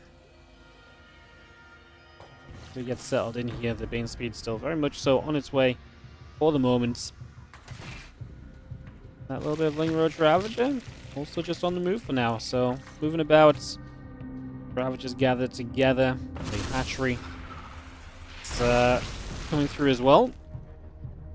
Just, you know, +2 missiles coming up on both sides. That Baneling speed coming over. Just take a few moments. Is that the Dropper Lord? Yeah, so the Dropper Lord is still there, but there's a spawn nearby, so it's difficult to really get that into play. So that is going to be a little bit of the challenge here as we move through in this. If TLO can actually find a way to successfully be aggressive with those ways that he's set up for. It's going to be the first play to max, as Scarlett, though, is taking a bit of a better tech route by going into some Hydras. Spire cancelled in the end is not going to be a factor. Yeah, you can argue that Scarlett's army, I mean, is going to be lesser in size, but better in quality. A, it's got a Carapace upgrade, and B, it's got Hydras in it already. It's going to have a Lurker Den coming through.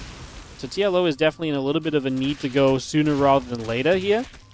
As a few links come across, and a couple drones do begin to go down, so they're already going to be dropping. Roach Ravager Bane coming across as well. The Guru Spines are going to start up.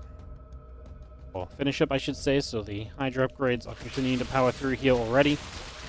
As now we have got TLO. I mean, he was max before Scarlett, but now it's going to be max versus max, and like I say, with TLO having, in my eyes, the worst army, that should make this a little bit more of a challenge for him as we move through these next few minutes. It's going to be seeing the Ravager Roach Bane coming around the left-hand side. We're actually going to start collapsing in towards that Roach Ravager position in general here.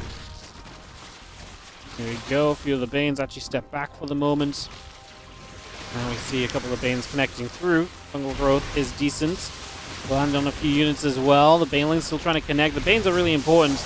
They have a little bit of burst firepower still where they can definitely succeed. Hatchery goes down. A few drones go down. TLO already in the rebuild process. Scarlett has money to rebuild, but she's trying to get tech online as well in the form of some lurkers morphing.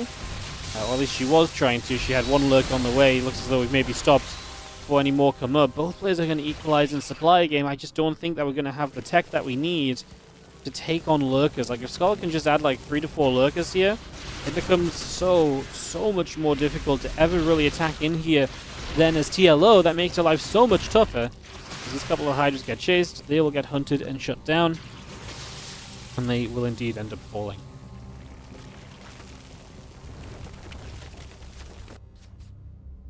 Coach Ravager Lurker.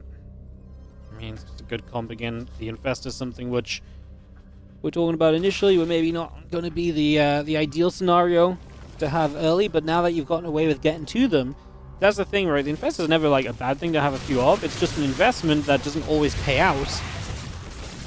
In this case, the payout is going to be pretty sizable, especially the deeper we get into this game. Scarlett does have to replace the 4th, which is a loss that she has to recuperate from. Because the Vials already coming directly into play. As TLO just tries to break through. Scarlett's supply is still a little bit on the lower side here. Nice fungal up on top, though. We are flying out of range of the lurkers, so TLO's doing the right thing to try and give himself the best chance here. Trying to minimize what those lurkers get to do. The problem is the deeper you fight in, then the lurkers get, involved. We are playing the dodgems with the corrosive vials. Scarlett unburrowing and repositioning the lurkers. And TLO is going to be shoved backwards here. As we just see the couple of Hydras come through, the Overseer will go down. This has actually been a pretty darn good game of ZVZ, hasn't it? I'm loving it. Today's games are cool. This might be the first mirror matchup and ZVZ we put on the YouTube channel in a long time, because it's actually genuinely been a cool match. I'm going to get the lurker there. It's just going to fire up, put some damage out, push away a little bit here.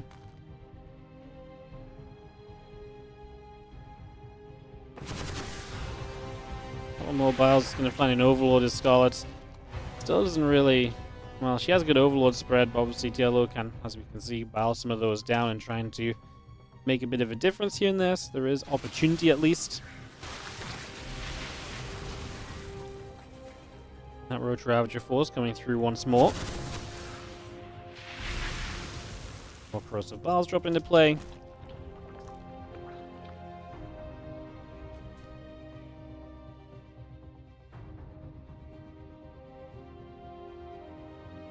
Army comes across again. Roach Ravager gathering. The few lurkers are going to get burrowed up as well. So just going to try to make something happen with all of those.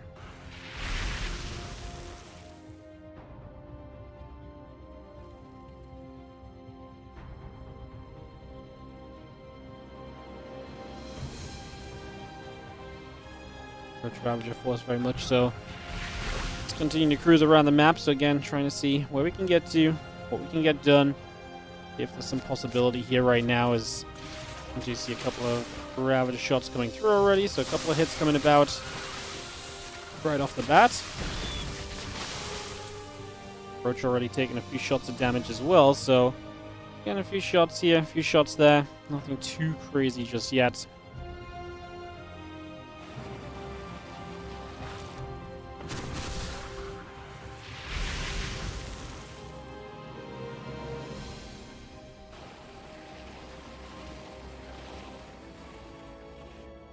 We'll see the Roach Hydra force, very much so.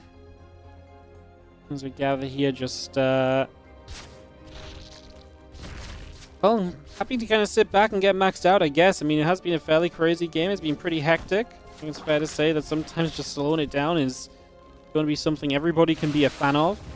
I don't think that should come out as too much of a surprise as a couple of lurker shots come right on through.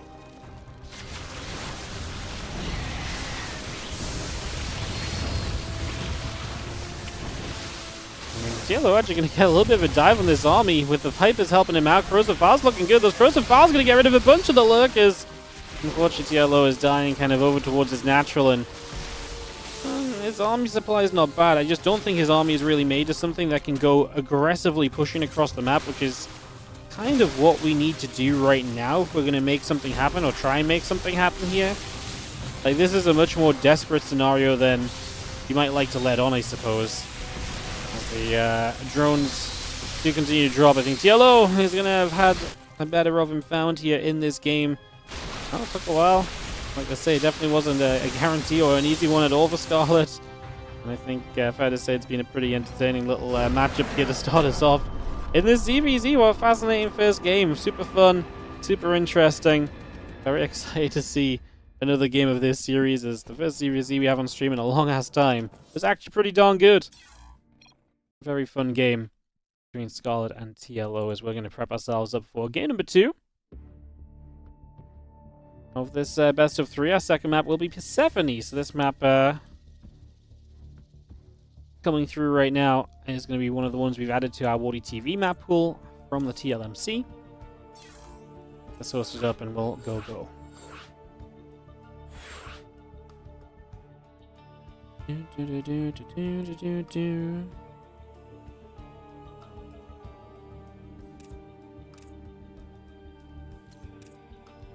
Perfect. All right.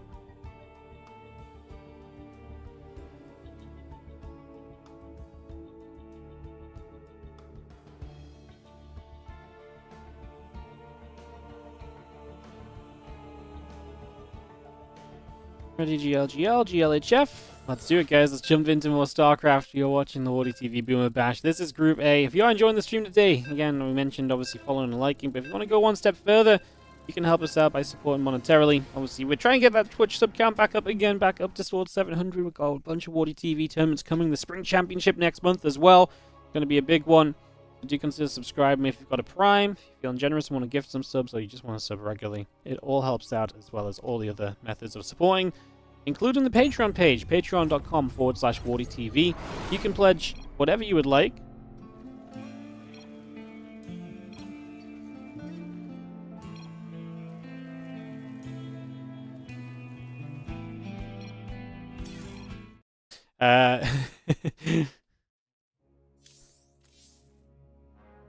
You can, sorry, a little thing in the game we're going to have to rehost. You can pledge whatever you would like. And anything you pledge, it goes directly into Warditv tournament prize pools. So you guys can check that out. And as I say, it goes a long way. So we settle into game 2 here.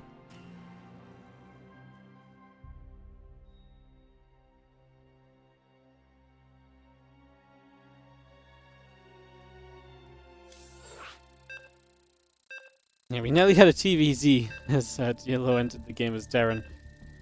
Gonna have ourselves into game number 2 right now. And Scarlett just lead this 1-0.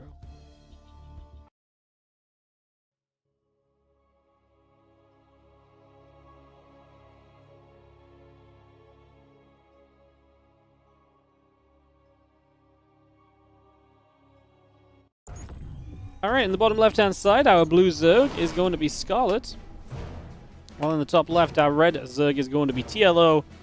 We're going to get this kicked off and ready to rumble on in to more StarCraft action.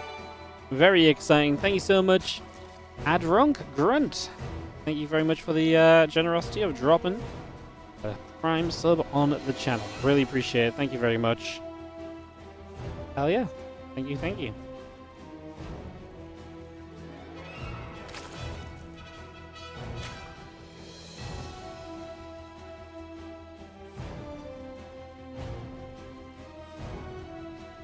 Alright, so what are we going to get ourselves into here for this next round? That's obviously going to be our question. As TLO sets up in the top left. Yeah, on Persephone, there's a healing shrine. It's one of our maps from the TLMC. Would not say the players are super well versed in these new maps, so maybe Scarlett is. But I don't think TLO said he doesn't even really know the ladder maps, so TLO was probably really preying on the fact that there's like a neon violet square and abyssal reef in the map pool, and I was like, no, we got rid of all of those. He's probably looking at me like, what? You got rid of all the maps I actually had any clue about? What are you talking about? Why am I even here? The fact I was playing is because some of the maps were so old. But no, we obviously have changed the Warditv map rules, so for the sake of one group, the players will just have to figure that out between themselves, or for themselves. Scarlett seems kind of down to play on the newer maps, to be fair.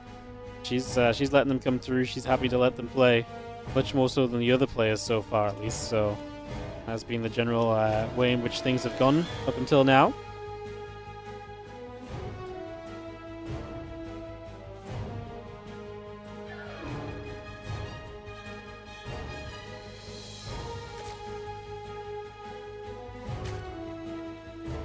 Queen's drones coming up, link speed on the way from Scarlett, as TLO will just be a little bit behind in that link speed timing at the moment.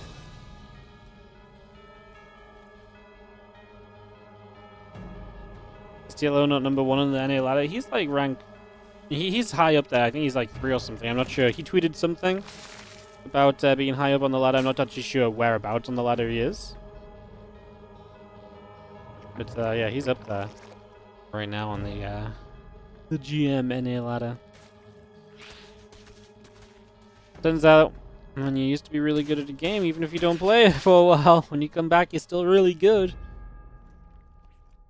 I say it turns out like that, and then, you know, I come back and play Starcraft 2, and I'm definitely very bad in comparison to anything that I used to be, so... that is not just a guaranteed guaranteed situation, then. It doesn't always work out like that. But I guess if you're really, really, really good, you know, just a little bit better than what I'm talking about on my side, I suppose. Ay, ay, ay.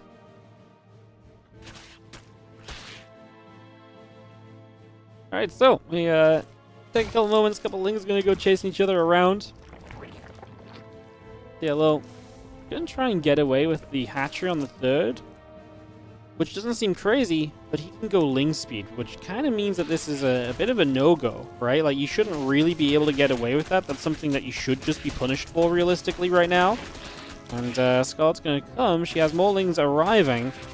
Those are definitely lings which can cause issues here over the next few moments. A couple of Danes go back the other direction. The lings got to wrap around to kill off a couple of these queens.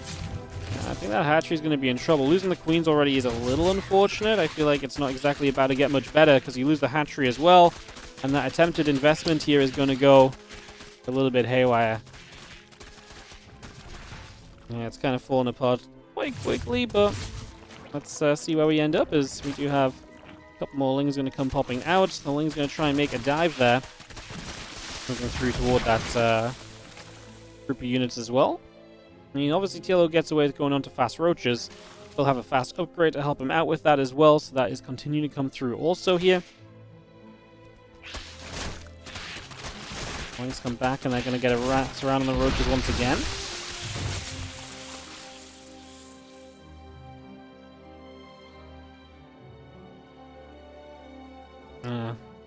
Being put into a tough position here just right off the bat.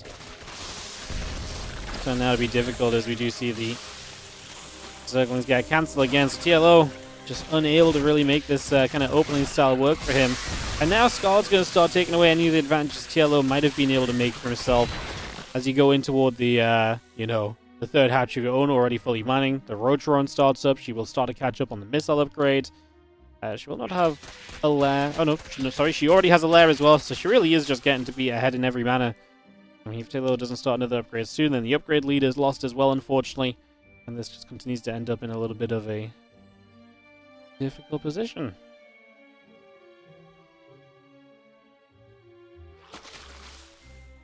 Roaches will be there. Zerglings get turned the other direction. Roaches will step over. And yeah, the roach is going to go right down to the bottom side as we do make some moves. So, heading down to the south, let's see what is going to happen. As we have the roaches and the queens going to join up together. A couple of roach shots here, going to go for a few zerglings as well. Roaches continue to step across, other roaches being chased away for the moment.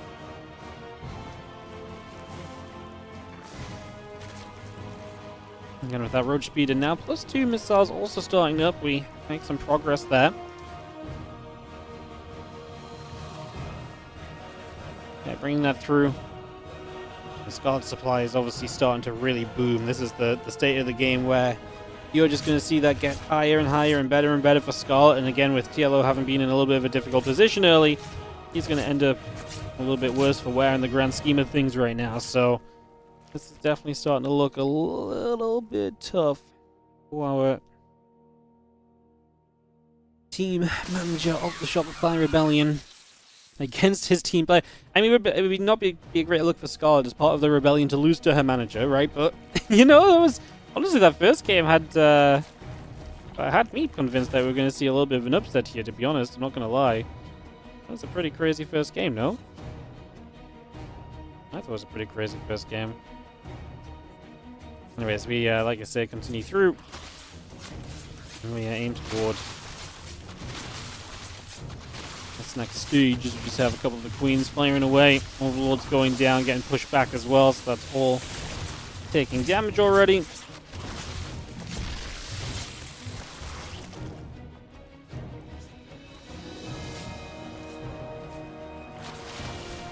Scarlett just needs a roach speed to really make this a little bit of a deadlier push at this stage, so that's what we're really working on here, trying to get that settled in.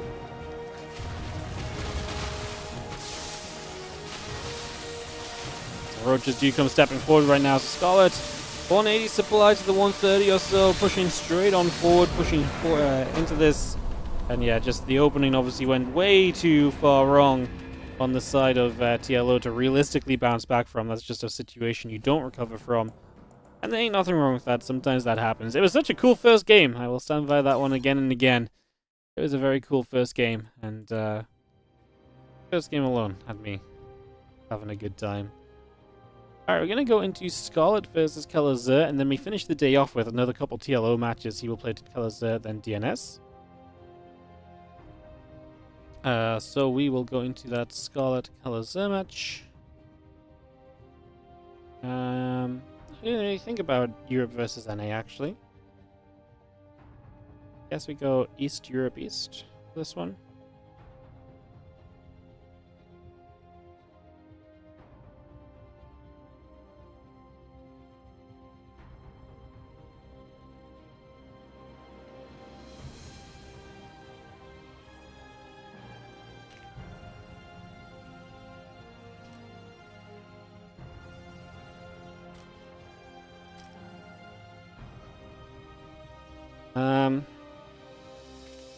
Cool.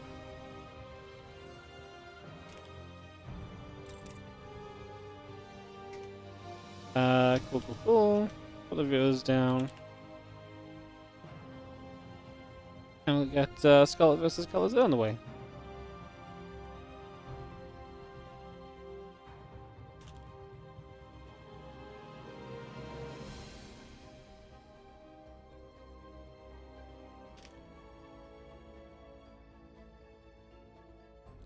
Perfect. Alright, just send some info out. We'll run some ads while the videos take place. They help to support the stream and the tournaments, guys, so we appreciate you sitting through them as they play.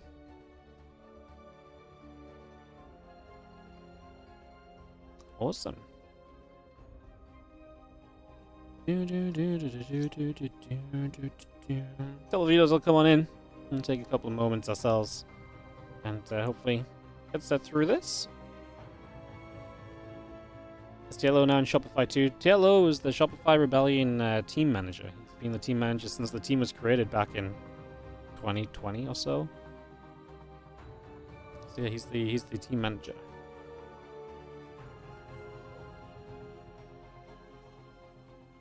Which is, I believe that's when he also just stopped playing competitively as well in general. He's played here and there. Look at TLO's history, probably has a couple matches here and there over the last few years. He played a match against Dolan, January 2024.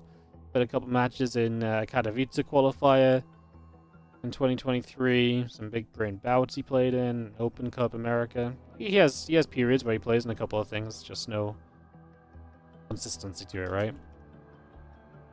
And talk about TLO versus Kelazhur. That's going to be a fun one after this. Obviously, we're going into Scarlett versus Kelazhur right now. I guess let's look when the last time Scarlett and Kelazhur played each other. Potential to have been a bit more recent. Let's see. In 2024, they actually played in July in the World Team League.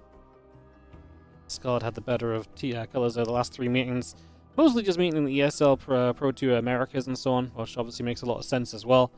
Because That's the region they both play in. If you play in the same region as someone, you're likely to face off against them, believe it or not. I know, crazy, right? I know, Wardy always dropping the knowledge bombs for you guys. I've always got the hottest information on the docks, you know? Yeah. Alright. Persephone, the Dorito, aka El Dorado, Amygdala, Ultra Love, are going to be vetoed so far. We'll see what Kelazhur picks for his second veto. He picked one TLMC map to veto already. Does he pick another, or does he let them through?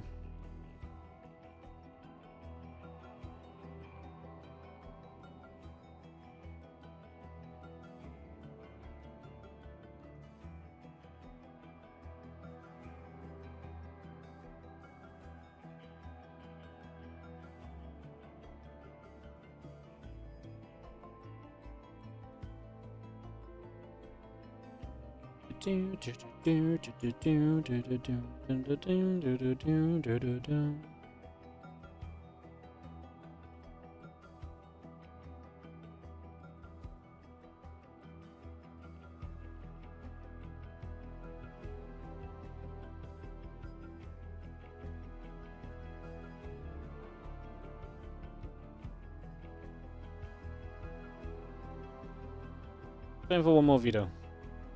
Kelazhur ended up vetoing Killer's Mile. So he did go for one of those TLMC maps. We might see Sandworm map 1. Scarlett was trying to play Sandworm map 1 against DNS earlier, so I wonder if that's something she wants to try play across both matchups or not.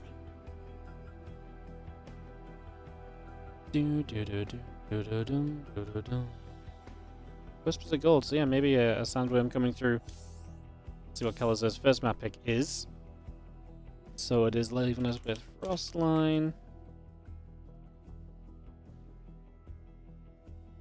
Leylines, Sandworm,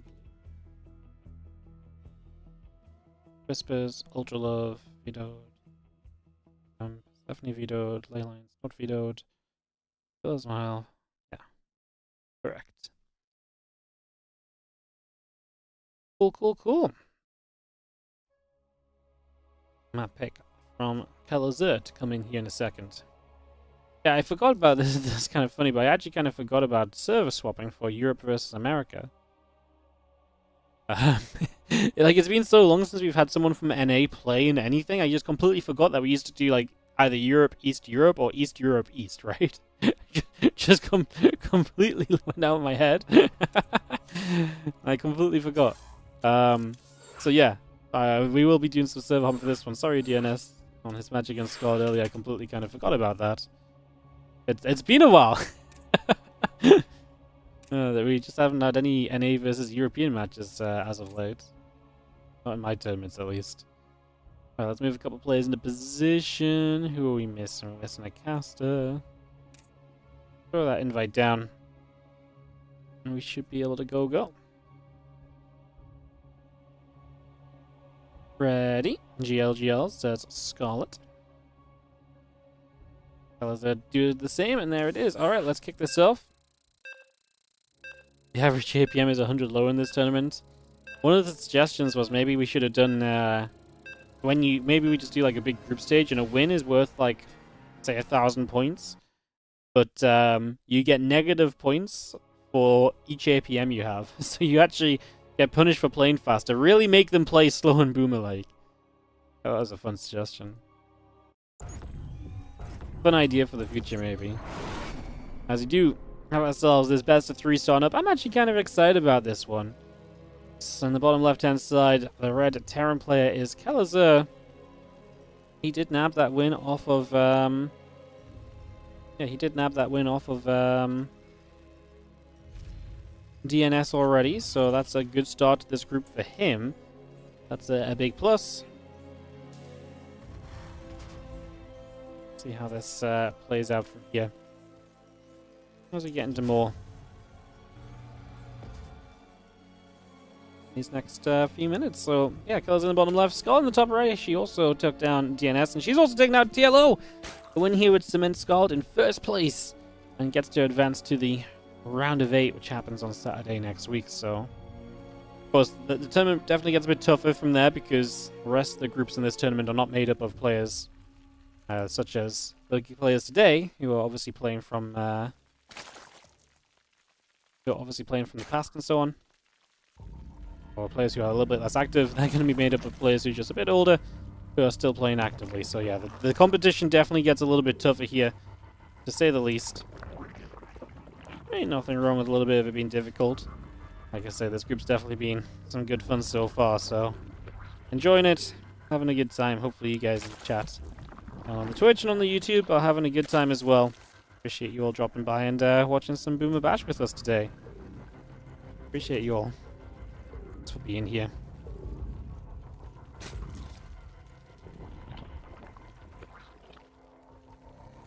We do have our spawning pool coming about, our hatchery coming up as well. A couple more drones being added on as we speak. Command center builds on up. Get that started too.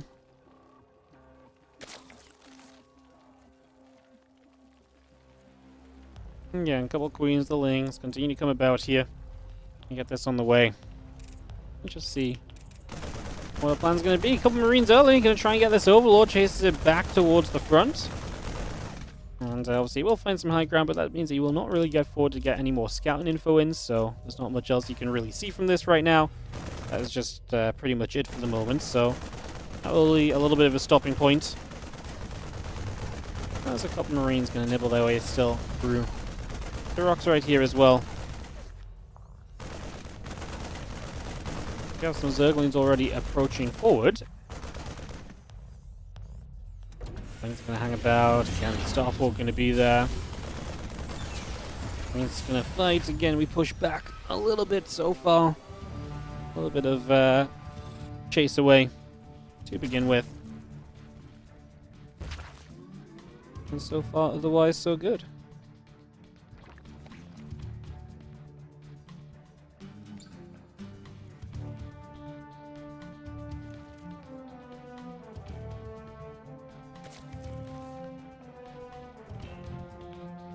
Queens gather.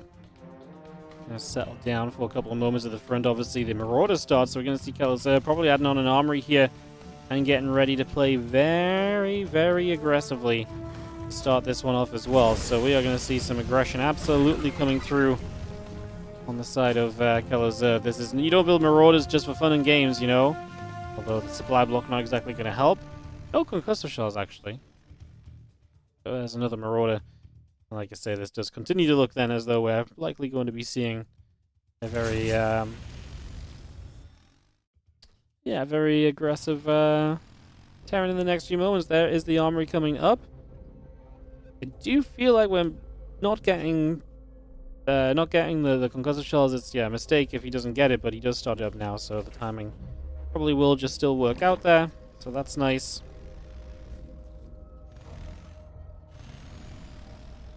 Cool to see.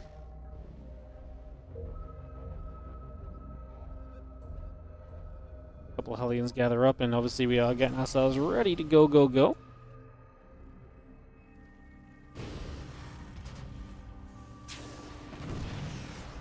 Viking gonna start firing. The Overlord taking some damage, a few shots coming through.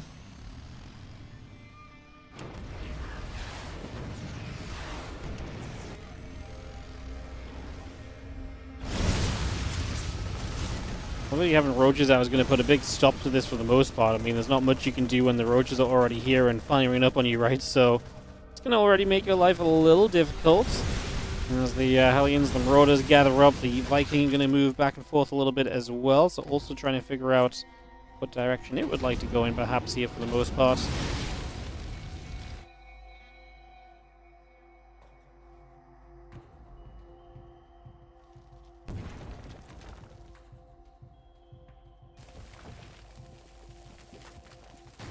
See, Kelazhur obviously realizing this wasn't really working out, so he goes with a drop into the base.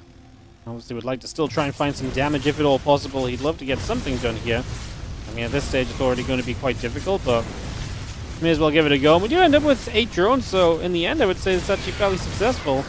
8 drones ain't nothing to laugh about. That's a decent bit of damage done, albeit a bit later than expected. Like I say, I think your I think you just take that one, alright? I think you just take that as a win.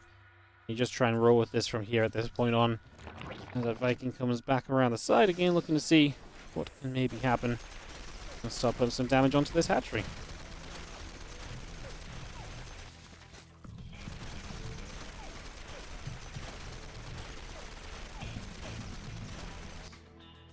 If nothing else, just acts as a little bit of a distraction once again as we continue to come through and settle in with some other directions of attack. Kelazhur trying to be very proactive.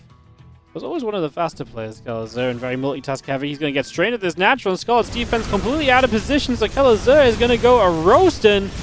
12, 14 drones going down very quickly. I mean, that's massive damage here, and that is rough, as Scarlett just left her base open to attack. And, yeah, that's going to be a very quick way to see a lot of damage being done.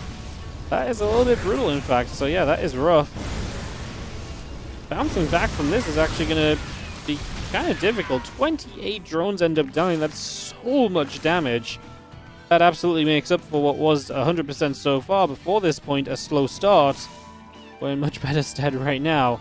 After that, that's much is for certain. Wow, that is some really incredible damage. Holy.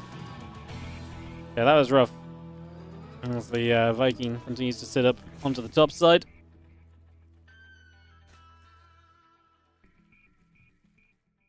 So Viking's going to chill there. The Spore will relocate over to the left a little bit. It's just going to reposition slightly.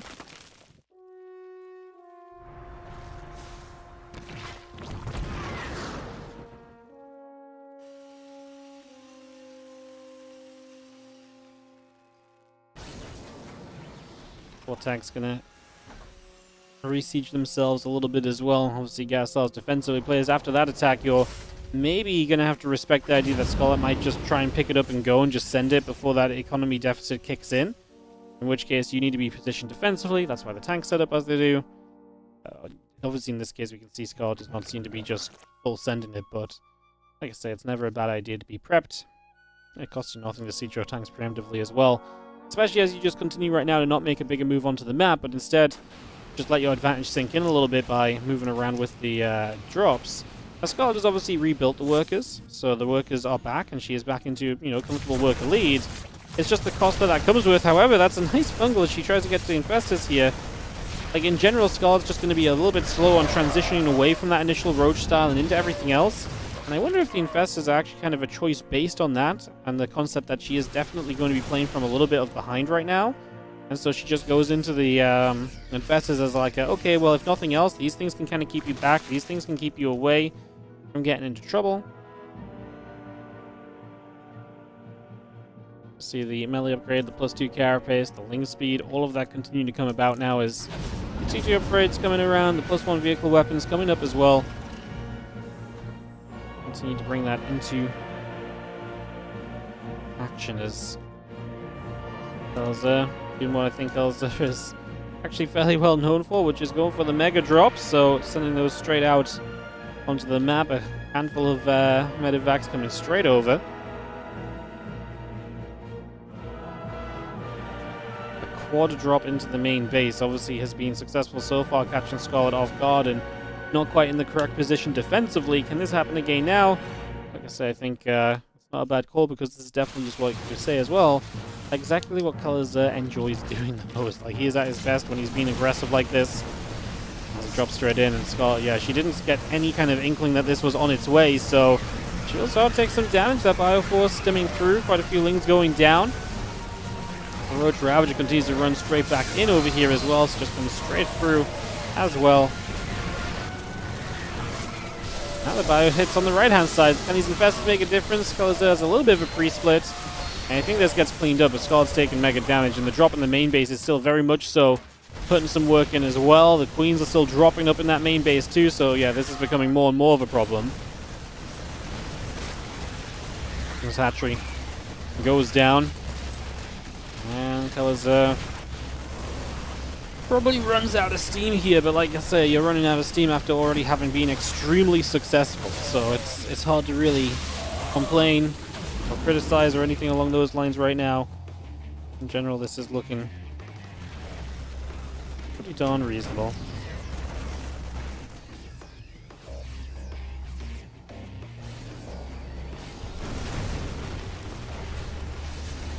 Another round of Marines. Full step straight on forward. The tank's coming forward too. I mean, Kelazhur just looking to capitalize while the fire is hot already. He's just going to come straight over, whack away, and put himself into scary positions that Scarlett very much so has to respect, obviously. Ain't no slacking allowed in a scenario like this one. They do have an Ultra that came through, but yeah, not really going to get kindness playing on them, so you're not even going to let those Ultras power up to full force. And Kelazhur, when the opening attack didn't seem to do too much, still finds a way, got in for some Hellion damage with the drop initially, and then the run-by was obviously just huge. Really set the tone for this game in the end, and that is going to be a GG with Kelazhur taking the 1-0 lead. Okay, I actually said Scarlett was my favorite for this group, by the way, so yeah, very cool to see Kelazhur bouncing back. Now we're going to go Sandworm for map 2. I'm not sure if Kelazhur has ever played this map before. I'm not sure if Scarlett has, but she's actually been trying to pick it all day, so we will see. Oh yeah, we're going to go to Europe. Alright, so we're going to hop on over to EU. I just remembered that one. And we will server hop around a little bit. So yeah. Obviously, Scarlett, I actually think can do well in this series still, but you just can't let the Hellions run by with no defense being available, right? That is asking for disaster, so you don't really get away with those. If it goes like that, drop the link down, get everyone in, and get ready to go.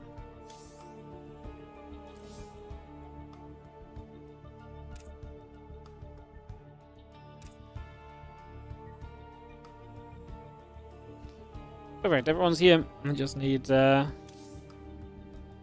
to ready up, and we'll jump on into this game too. Go. GLHF. Beautiful. Alright, let's kick this off. Let's get this underway. And we head into game number 2. All the Brazilian support coming in for Kelazhur here. Love it. Hello, guys. Good to see you. Glad that you've got your player to cheer for today. Hell yeah.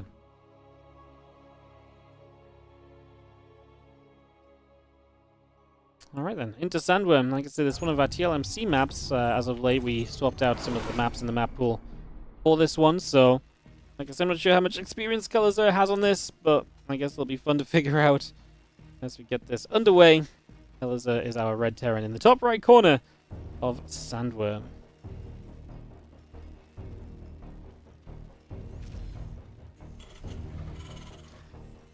Taking on the blue Zerg in the bottom left, we've got Scarlett.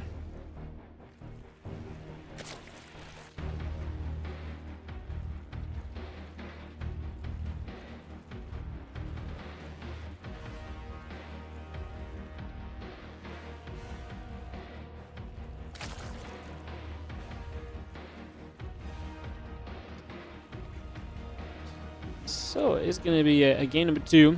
Like I say, here on Sandworm, let's see what we get. Let's see what happens. Let's just have racks and the gas coming through, a couple drones coming about, a hatchery coming up as well.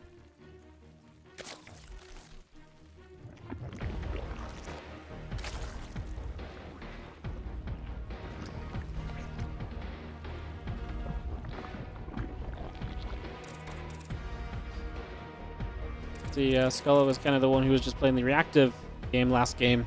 There's this gold base as well as we just fly over it. I think that's worth mentioning. I think that gold has a lot of potential in a matchup like this one. In a TVZ where that gold is expandable on both sides, realistically.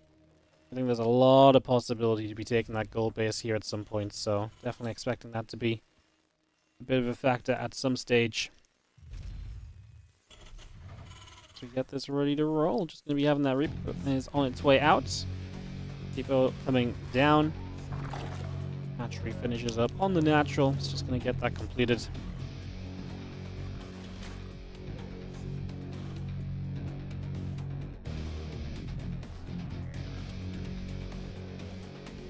If it comes down the bottom left-hand side, Kelazhur coming straight over. Going to try and pressure straight through with this Reaper as well, so we'll see what we can do. For a few moments again, Command Center and the factory both continue to come up and online.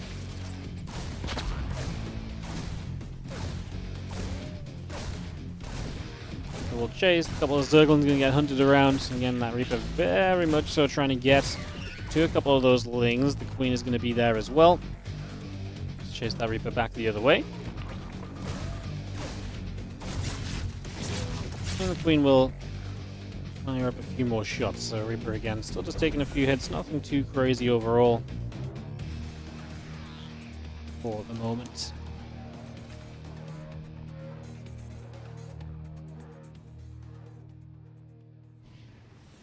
Queen at the front, Reaper going to be hanging around. We actually see that Reaper hopping up into the main base.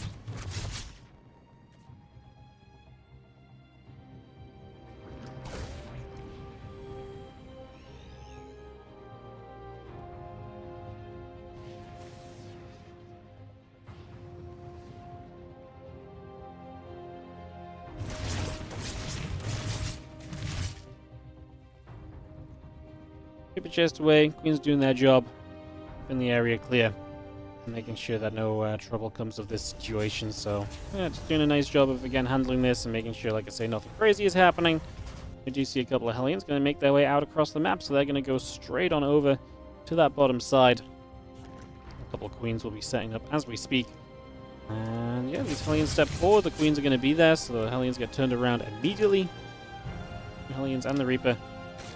And try and find a different direction as gonna head toward the natural. Two Circlings gonna get roasted there as we begin to move through. Again, the Banshee and the Cloaking all coming up as well.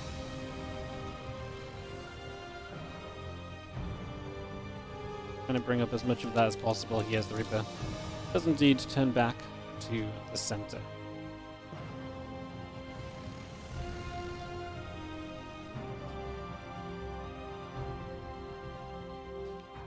Queen just gathers up, gets going on that third base, continue to move that through here for the moment.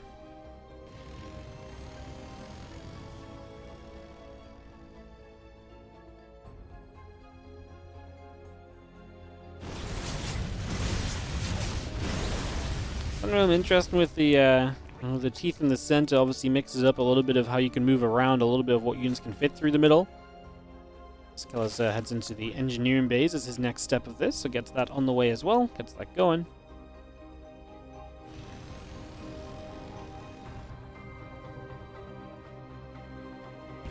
Maulings and the Queens and joining up together there too. Still got our orbital command, just going to fly on forward. Going to get to the front over the next few moments and get settled down. As it will take the gold base, so we're going to go for the gold base third. Definitely not something we see every time, but be able to put that straight to work here. And like I say, gold base as the third is pretty nice overall. So the Ling's able to get rid of the rocks on the other side, so Scarlett obviously looking for a fourth base there on the gold. And if Kelazhur gets away with this gold base, like I say, he's going to be loving his life. He can push forward from the middle of the map here, and I wonder if he just like 8 racks pushes and just never stops. Might be not a bad way of going about this, right? The concept being that you're going to A, have boosted economy with the gold, and you're already playing from the middle of the map, so pushing forward from the middle of the map is going to be nicely done. And so you can just put on that pressure that oftentimes it feels as though it just never ends, basically. So we will see.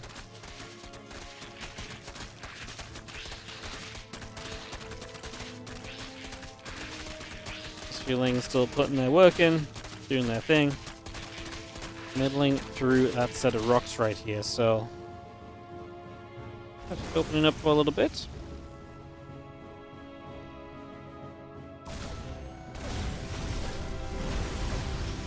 Taking a step forward, we'll see a couple of those creep tumors already beginning to go down. So again, we get a bit of damage done right off the bat.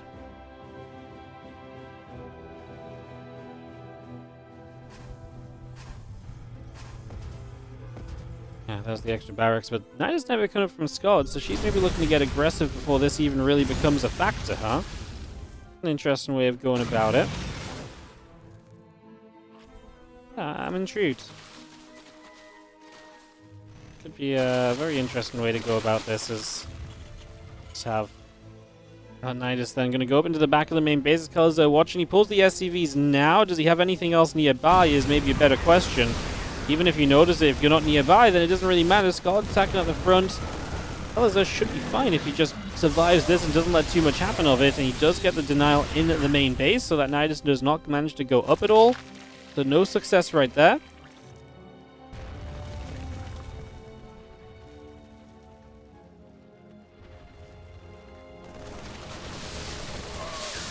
Roach is going to strike through. They're going to get a couple of pickoffs as well. So again, nicely done for them for a couple of moments. We'll have ourselves the Knight is coming up at the front. So Scarlett is going to try and attack in here. I'm not really a believer, though. As 1-1 finishes up, I just do not see this being enough right now to actually make this happen. I really do not, but would be very happy to be proven wrong, because I want to see a, you know, I want to see a third game between these two, but the way this is setting up, I just do not think it's happening.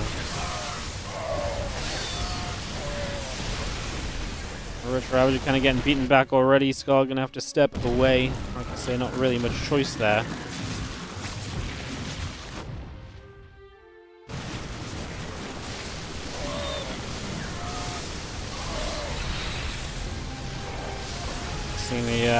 The main getting up is nice and all, and 16 SCVs do go down. And this is the problem for Kelazhur, is that Scarlett can keep ping-ponging her attacks, so even when it feels as though she maybe should be defeated and unable to do much else, she can continue to kind of knight us elsewhere and hit somewhere else, and if you've overcommitted to one defense, then the next defense becomes that much weaker, and here she gets rid of two of the tanks. I actually think she should have dove for the third. Maybe she just didn't quite notice in the moment how close she really was to that, because I feel like that was a pretty obvious, like, let's just go kill the final tank. Any tank you get rid of is huge, because tanks obviously are your defense, right? So if you're removing tanks from the game, you're removing the defense from the game. Every bit of defense you remove from the game is only going to improve your situation.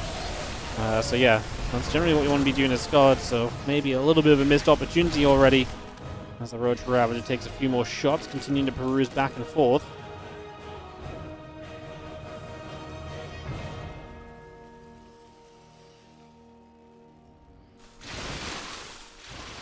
Going back toward the center a little bit. The Roach Ravager will open up some rocks as well, so Scarlett just knocking down and opening up a ramp for her to be able to engage down with a nice position that I'm sure she'll try to put to her use or her advantage.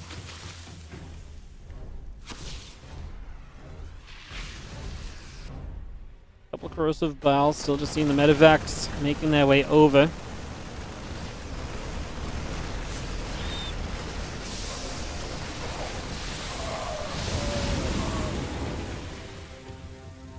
Cancel on the hatchery. I'm just going to come back through to the center again. There's going to be Marines and tanks pushing forward in this central area, so just getting straight through to the front. Roach Ravager coming through as well, so also going to go chasing the other way.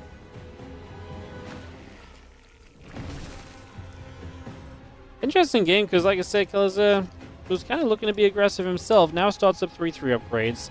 On his way to a 4th command center, because, well, why not?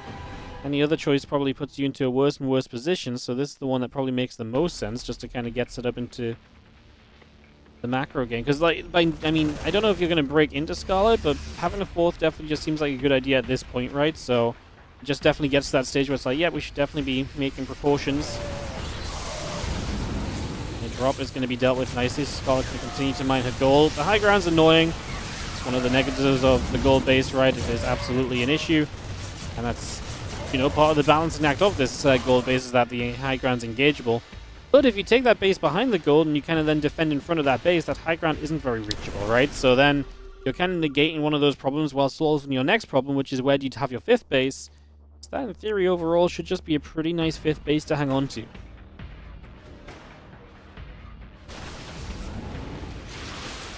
Definitely one we'll keep an eye on as the Roach Ravager steps forward. Will deal some damage.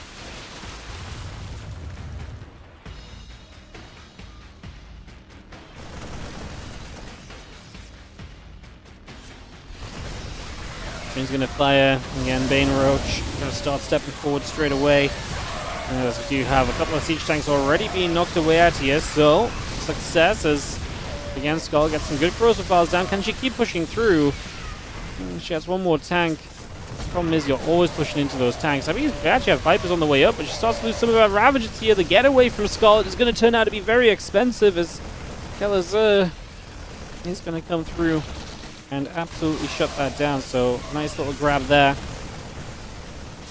Yeah, good chase down by Kelazhur. And you can see Scarlett's supply is kind of just bleeding out right now, so is unable to really stay healthy enough in this scenario. Looks as though we are absolutely running out of steam. Wow.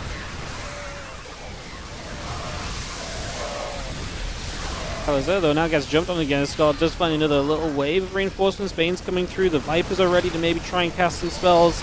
and maybe make a difference. We force some of the Marines to load up into medevacs, and Scarlett will buy herself some time. This fight wasn't near a base or anything either, so Scarlett's in that position where she doesn't lose like a base because she lost the fight initially. So she kind of pushes this back at low cost. The 5th base on the left side starting to mine. 71 drones is not the best economy we've ever seen a Zerg be on. It's obviously very far from the worst economy we've ever seen a Zerg be on as well, though, right? So, like I say, in that regard, it's a very comfortable scenario. Ravage are going to take another step forward. The Marines will continue to try and fight back against this. They do enough. Liberator setting up as well, some extra damage. We can still deal with those Liberators too. Kelazhur is unable to break through, and Scarlett is so far continue to hold on. A hell of a performance to hang on in there, because this seemed as though it was going to be absolutely doomed, but it's turned into an anything but kind of scenario, which is kind of a little bit mad. Obviously, having the Hive gives you access to the +3 carapace. The Vipers obviously have been a nice addition as well. Getting some spellcasting is always going to help you that little further too, so it gives you something extra to play with compared to what you maybe had initially.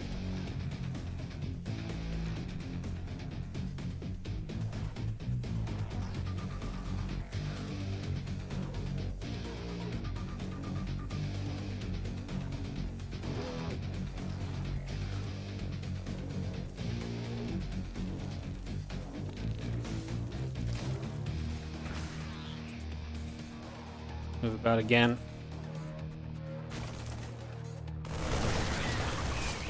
Just see the feelings. I'm going to start kind of taking the grab. Let's going to see what these abducts do. We're actually going to go for the blind clouds. That's fine. Executing with 2 tanks there. We probably could have just abducted them both in to make them easy kills, but either or, I think the option's good, and Scarlett's actually going to get to a victory in the end. Wow, what an effort.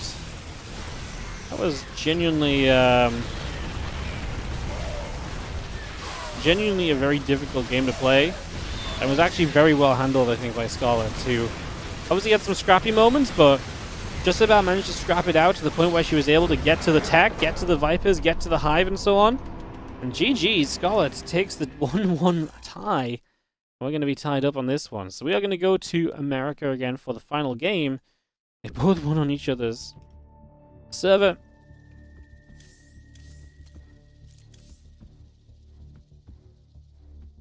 And now we go back to America to see who will win the series. Oh, great game. Great game. Are these maps new? We added some maps into the Warditv map pool from the recent TLMC tournament. So yes, there are some newer maps mixed in with the map pool. We got rid of like Neon Violet Scribe, Abyssal Reef, and King's Cove. So those ones are gone. Oh, what was map 3? Ley Lines, I think. What did we play map 1 as, guys? Frostline, right? I think it's Ley Lines 3.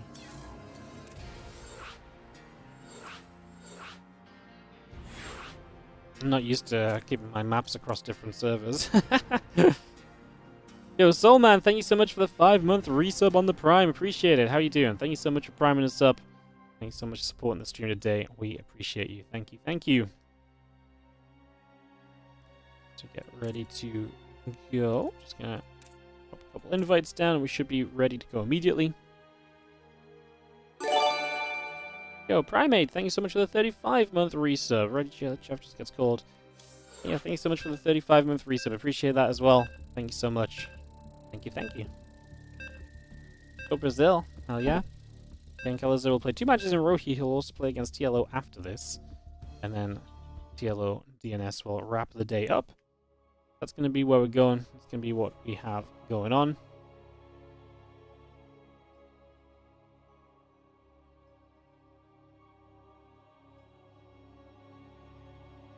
Go to ley lines. And the top right-hand side, tying this series up after a nail-biter of a game. If you are a Scarlett fan, it is, of course, then Scarlett in the top right side. Because, yeah, it definitely looked like she was a little bit dead at many a point during that one, but did not turn out to be the case at the end of the day. And hence we get to this game 3. Kelazhur in the bottom left is our blue Terran player. He really felt like he had defenses and counterattacks set up to send him to success, but just not quite able to happen in the end. Like I say, obviously Scarlett getting away with that victory to give us this tied-up game. I said it in the game, I was like, I really wanted to see Scarlett win because I just wanted game 3. That's a fairly fair request.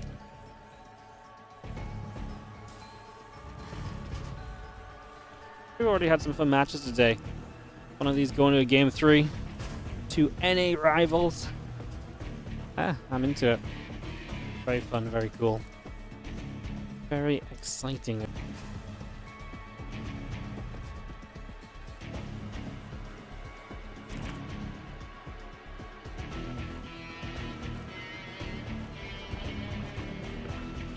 Hatch gas and spawning pool all coming through there. It's just going to get that set off immediately. Get that underway. The Overlord coming down toward the bottom left-hand side of the map as well. It's coming straight through with that. Away we go.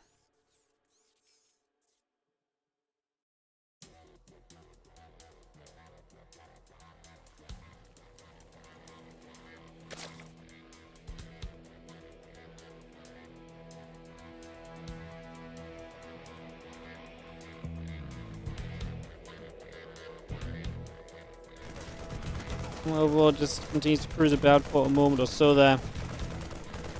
It'll take a couple of moments. The Marine gets a few shots off, but nothing that's going to stick. So nothing major to add on to that moment or so.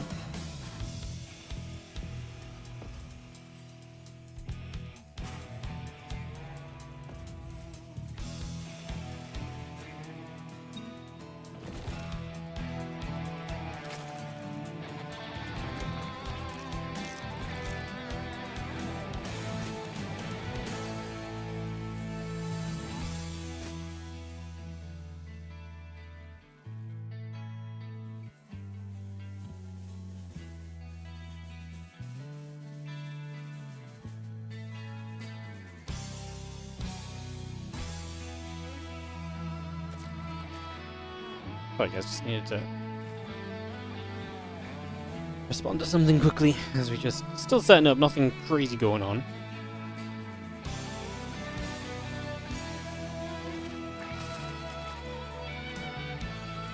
Early minutes of this game very much so just going to be fairly normal. Third CC as well from Kelazhur, so not like the last game where we had that set up to be aggressive.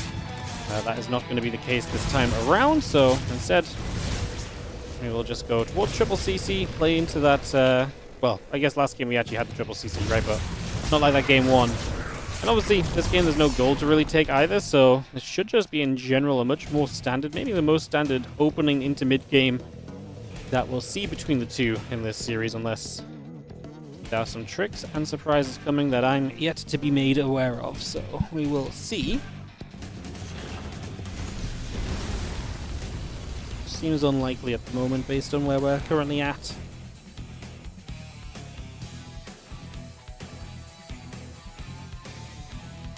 The Hellions will begin to make their way across the map as well, so they're going to get going. Also going to begin to make their move. The Hellions come through, a few shots coming about. And the Roaches building as well, out on the Evolution Chamber, a couple of the Spore Crawlers also coming into play currently, and that all on the way for now.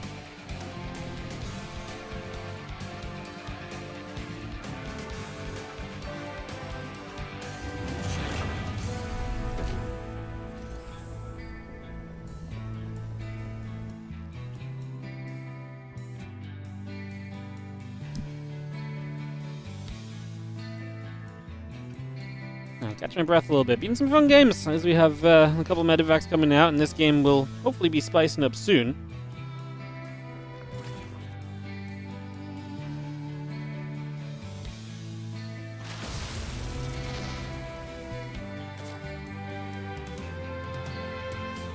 We do have the Hellions going to move over, the Roaches stepping about. +1 missiles is very much so on its way as well, so we see that coming straight on in.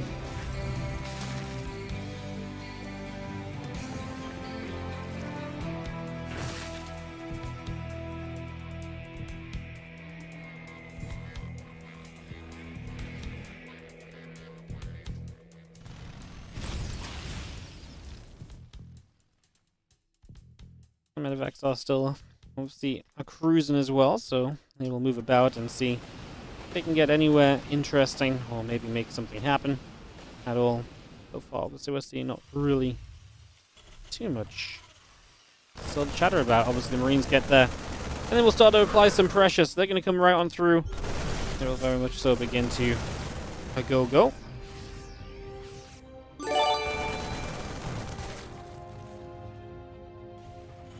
Oh, what's up, BGF89? Thank you so much for the 5-month resub on that Prime. Appreciate it. Thank you. Hell yeah. Thank you for priming us up. As I do have the scan coming around, trying to clean up a little bit of that creep spread wherever available as well.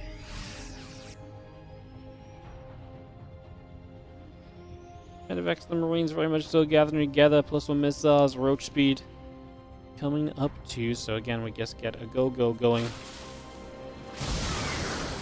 And we're starting to see some fights. We're starting to see a couple of engagements. It's not like nothing's going on, just still nothing really overly decisive, I think it's fair to say so far.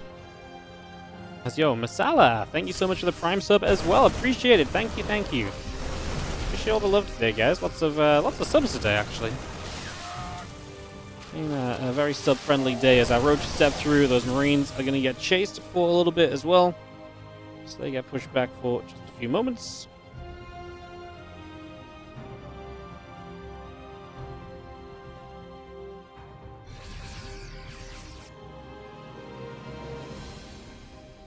Marines gathering, and obviously again just the Medivacs continue to cruise around, continue to try and find some openings and positions that they can work forward from. They're going to stem forward here, and a couple of troop teamers begin to drop off right off the bat. The Roach Ravager gets there. The Medivacs will go loading up and peeling away, so they're just going to back away too. And still got the melee, still got the Carapace coming up and online. And Festus getting produced, and the Baneling Nest is also coming into play right now as well. So that Baneling Nest also coming straight into action.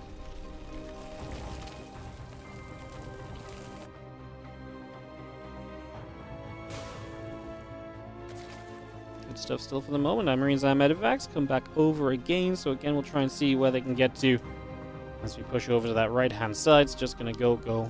And Kelazhur start to clear up some more of this creep spread. Obviously, so far, it's mostly been creep clearing, but creep clearing against Scarlett is never a bad thing because she's so good at spreading that creep. You got to be on top of clearing it up, because if you're not on top of clearing it up, you're basically just inviting trouble into your life. So, absolutely has to be something you're on top of and ready to handle and deal with. Against the Medivacs pull back across. The melee upgrades are still very much so coming in. So got those roaches coming through too.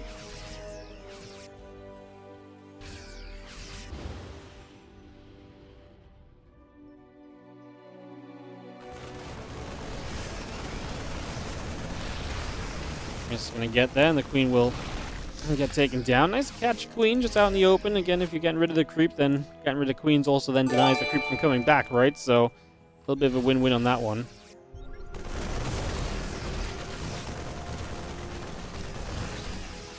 And the Marines settle, as you have this push from Kelazhur in a couple different places, trying to figure out just where it is that it's going to try and push. Good fungal growth. Scarlett again introducing those infestors early in her game, trying to help hold off this Terran army. Kelazhur taking a forward fourth base behind this, so this is not just a push that looks to end the game. He's got a backup behind this, which also kind of sets the tone for what Scarlett needs to do, which is to defend this without taking too much damage. Like, sometimes you can lose a base or lose a fight, but it's okay, because in the end, your opponent is very committed.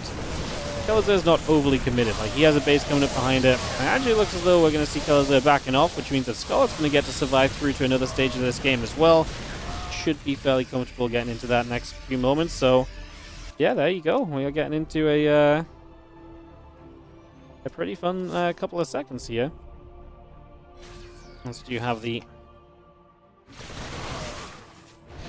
Marines and tanks going to pull back again. Actually, Scarlett trying to jump on this. She's coming around from the left side as well, so Scarlett kind of pincering in and making a move right now.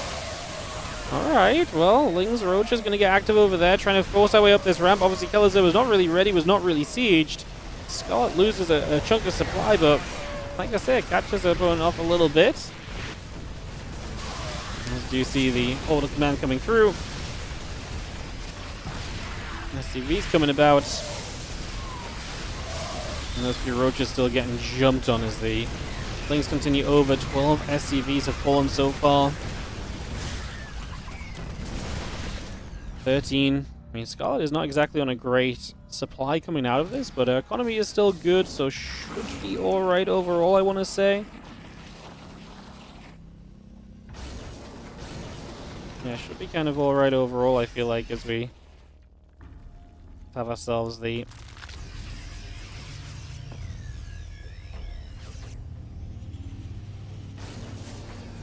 rest of this force coming through. Now there's going to be a couple of creep tumors going down, so we got a bit of damage done. Marines and the Liberators continue to come across the map as well, so they're going to take some other steps out to the other side.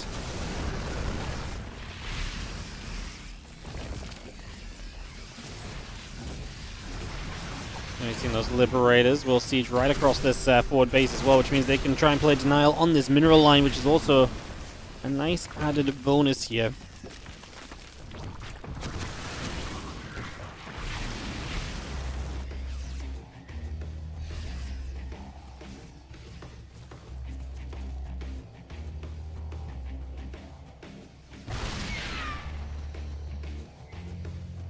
It's a bit of back and forth.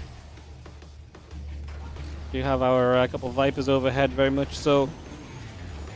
Imagine hoping to be involved here.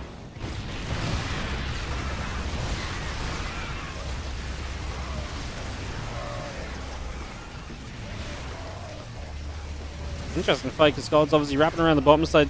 Kelazhur set up fairly defensively. Maybe having the few Banes burrowed up there. That would have been an amazing shot, but Kelazhur doesn't end up running over them. He could have grabbed something there with those burrowed Banelings. That would have been spectacular, I'm sure, but as you can see, obviously that's not quite how it's played out. The Banes going to get to this mineral line instead, but there's nothing here still, so there's not much for them to do. Some of them getting blown up by a tank. A few of them did get burrowed in the end. Do we have a scan? I was going to say, please don't let those Marines just walk right back over to them.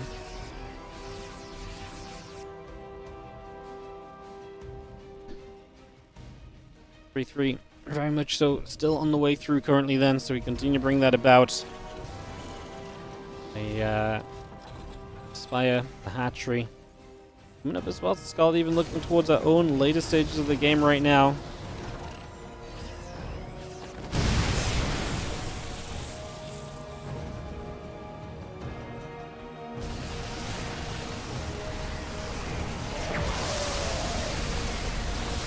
Ultra Bane stepping through. 12 SCVs going down so far. Once again, Scarlett hits another fairly successful attack for the moment, so I'm going to say a pretty successful couple of seconds there as we commit fairly reasonably. Get some okay damage dealt.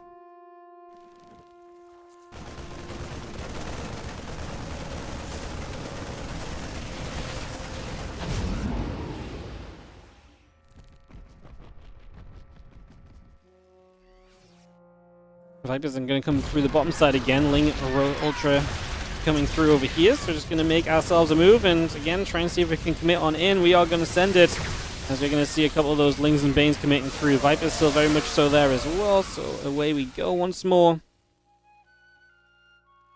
On the top side we do get rid of a hatchery. So Kelazhur finding some successful counterattacks during this as well. So it's not going to let this just go down easily. I mean, definitely feels like Scarlett's been the one who's doing a lot of the bullying, doing a lot of the, playmaking, but like I say, that's all well and good. The Kelazhur hasn't died, which means that Kelazhur, if he can still knock down bases, like Scarlett is still in need of bases, right? She can't just give everything up, really. She can't just kind of ditch on this game and just think that we're most of the way there already, we're good. Kelazhur absolutely still has some bite back in this game, no doubt. Those units gather. Scarlett still maxed. Kelazhur coming up to being maxed once more. So again, we're really not far from seeing that be a little bit more of a factor.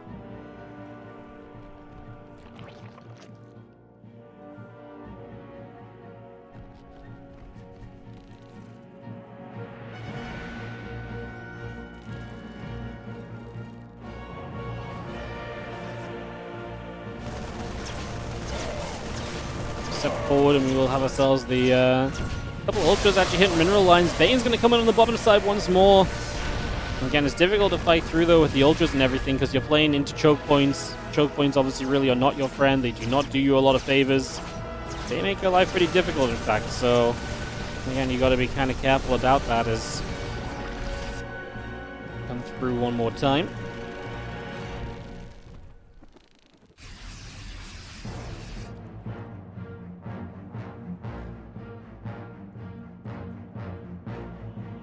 Scarlett taking a base in the bottom right side, so again, definitely getting drawn out herself into these later stages, definitely having to continue to stretch out. I mean, that's the thing, though. Her entire right side in the middle of the map is kind of Scarlett's. Even the top side could maybe be a base that she could look towards taking fairly realistically, so yeah, that part of this looks very, very good. Like I say, I think that's going to be one of those problems as we continue to develop this position.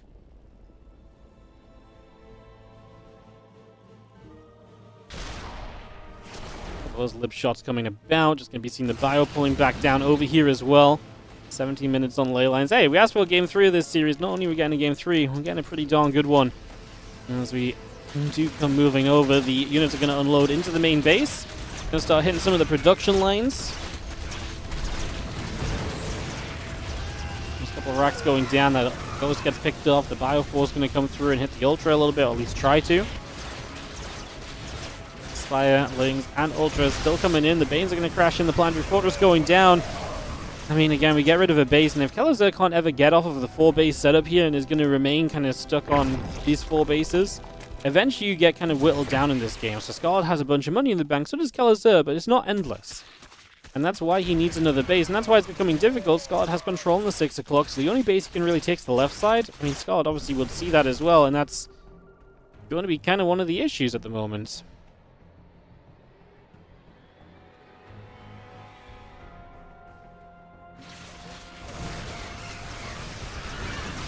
I don't really think that this is getting easier at all for Kelazhur. I mean, Kelazhur can still win some fights, though, and if you can win some fights, you can still see success. Good fungal growth, though. That's not going to win you fights. Oh, my God. Well, that's one way for a game to end in an instant. I mean, Scarlett was controlling. I don't think she was meant to win in the next minute or two. I think that was meant to take a lot longer time. You walk into fungals, and it ain't going to be pretty. GG, Scarlett finishes the group 3-0. She comes out first place guaranteed, so she'll advance straight through to the round of 8. That first place looking great for her. Beautiful stuff. Scarlett games, very fun to watch still. Who would have guessed? Alright guys, we're actually going to go Kelazhur versus TLO next. This was a little bit of a switch from the original schedule today, so it'll be Kelazhur TLO now instead of TLO DNS. So it will be Kelazhur TLO coming up. We'll get that going for you guys in just a few moments. We'll kick that off, and I'll see you guys after this.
Hey guys, we're getting in game. I'm just getting a couple more bites of my lunch before we take this off. So I'll be with you very soon.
Alright guys, took a few moments, longer than expected actually.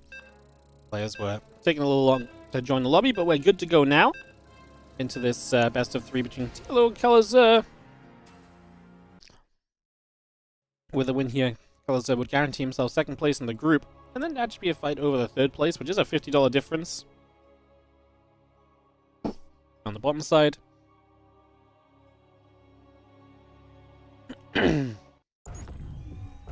So yeah, Kelazhur 2nd place means you're through the group as well. Alright guys, thanks for a little bit of patience. Let's get back to it. As we have got to the top right, our red Zerg player is TLO.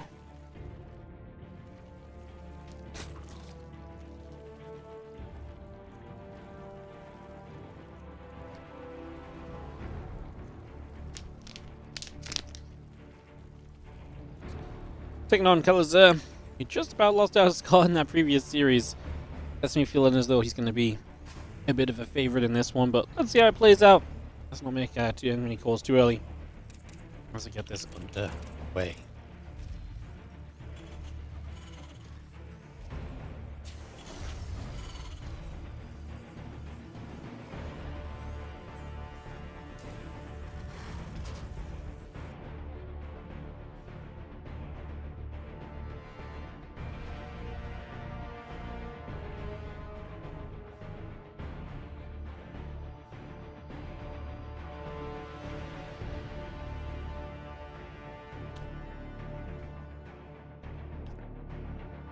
Overload moves across.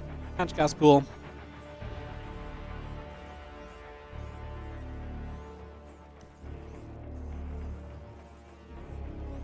Nothing too far from the ordinary just yet to start things out. You're on Frost line. I'm excited to see what TLO does. Again, has always had a creative approach to the game. So if you think there's just going to be a fairly normal TVZ, then probably not. How creative can you get in TVs, though, is end the question. That's always a very good question as well, I think. Like some matchups just don't allow for you to really be as creative or as interesting, you know. We can talk about you know, ZVP, a matchup you can do a lot more in as a Zerg, interestingly, than you can in ZVT a lot of the time, I think. Let's go. Totally not a pylon. Thank you for the 41-month resub on the Prime. Love the Boomer tournament idea. Thank you. It wasn't mine. It was our sponsors. Create Entertainment, Create in the chat. They said, hey, what if we did a tournament that doesn't let Maxbax and Clem win? We can give some money to some other guys, right? I was like, yeah, sounds cool.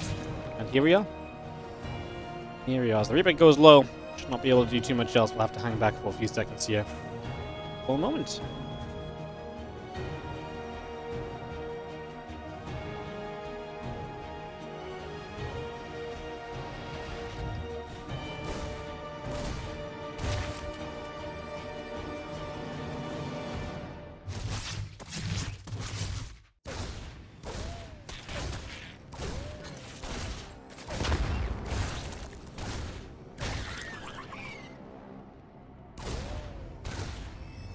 Good control with the Reaper. Gets 4 kills.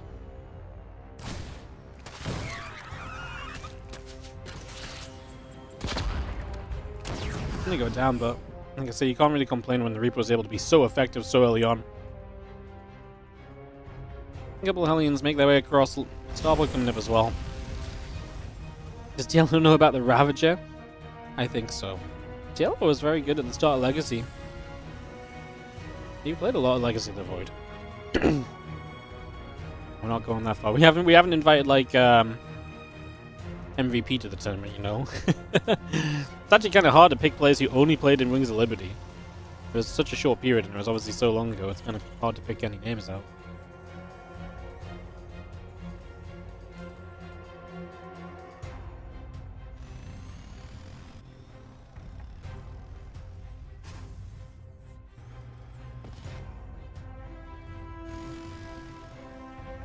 Titan's gonna go moving around.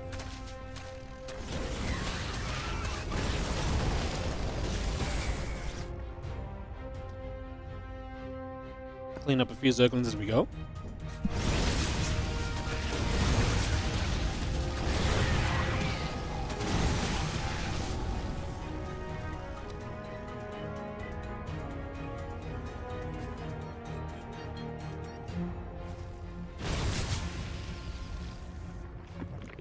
Let's step over. We got a creep tuner. 8 Hellions is a lot of number as well. There's a lot of power. So let's see what we do. We're going to try to threaten the natural. This is scary because these Hellions are getting in. Almost no doubt. The drones just going to try and pull away. 7 workers, 8 workers going down. As, we're going to turn around and get 10. At least all the Hellions will go down. Obviously, it's expensive though for TLO. Still, lost as more Scarlett lost, I guess, on that on that opening game of that previous series.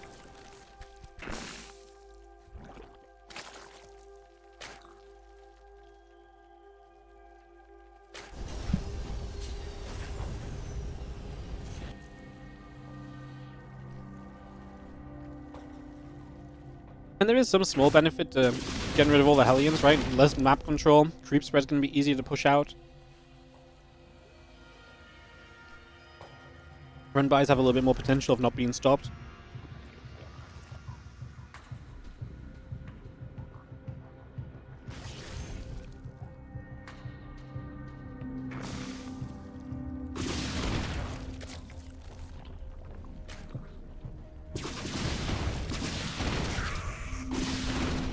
Advantage will be good for 3 drones. Obviously there, but the Queen's kind of on the wrong side of the mineral lines.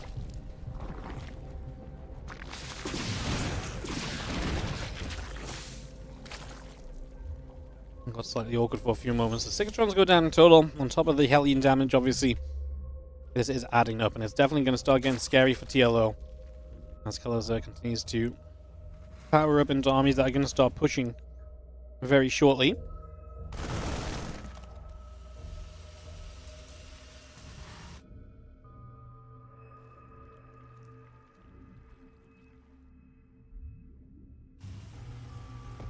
Bang continues to build.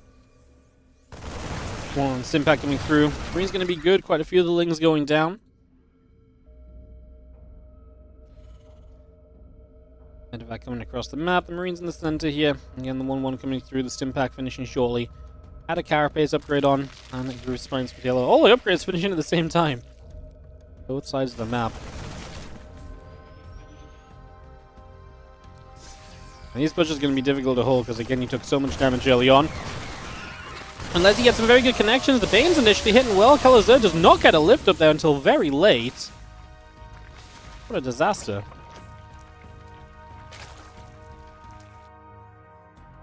Infestation bits on him from TLO, who might see himself a way back in this a little bit after pushing back that first drop. I mean, it was just one drop, but it was definitely a big deal.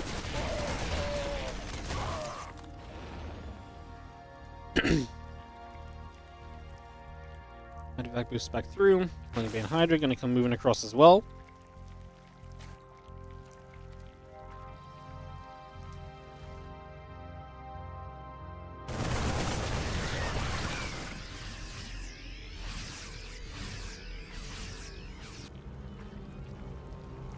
And then Bane steps up. A couple of Hydras should gather together. Continue to try and push on through.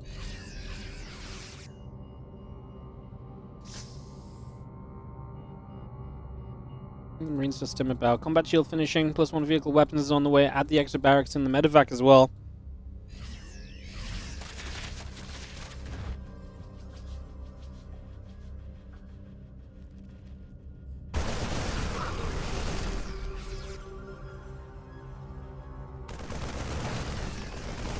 And the Marines just step up. A couple of crew teams going down immediately. The Ling Bane trying to make a dive.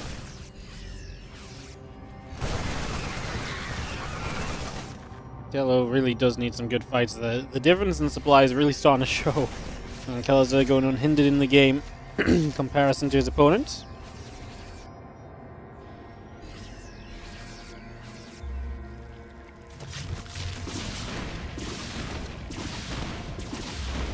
Will fire. Just going to see the Queen going down already as well.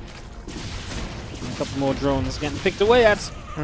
Still just having the Banshees up. Another factor that you can control the game with, right? Pretty big deal as the Banshees continue to move around for the moment.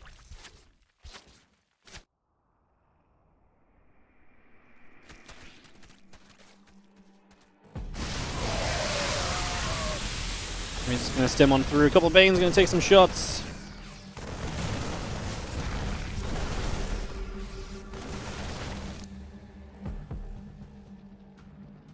And the Lings just gather, +2 Carapace coming through.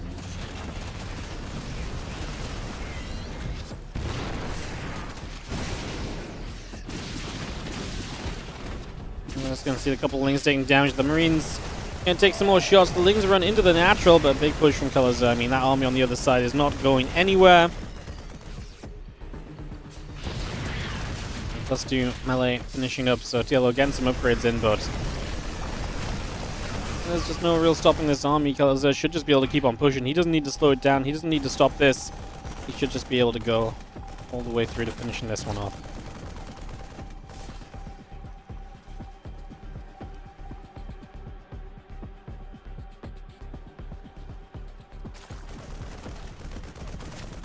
TLO will launch a counterattack, which is probably one of the better ideas he has right now. I mean, fighting the army that's set up is not great. Counterattacking, maybe catch a few units out of position. Maybe you can get a jump on that or so.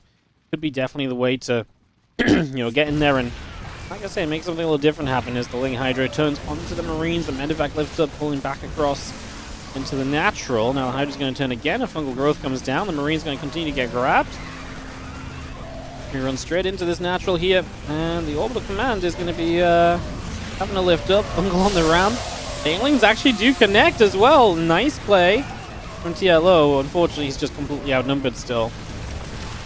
That was a pretty good go of it, right? I mean, if you're going to try and make something happen, that was not a bad attempt in the game that was kind of already on the way to being lost. Very nicely done.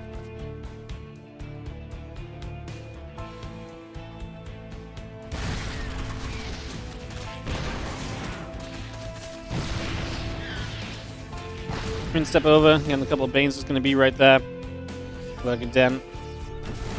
Catches and Lings continue to come through. The Marine's going to get the Overseer.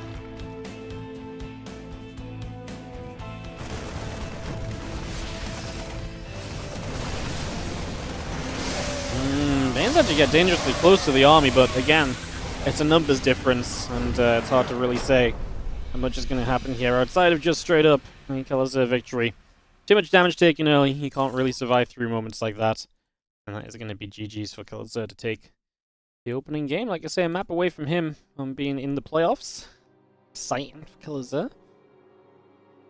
As, yeah, we'll get into game number 2 here, but we're going to go to EU, right? Yes, EU afterwards. So, Whispers and then Leylines.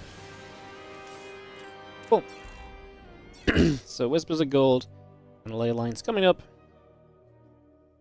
And we'll see what happens. So, Whispers coming in next.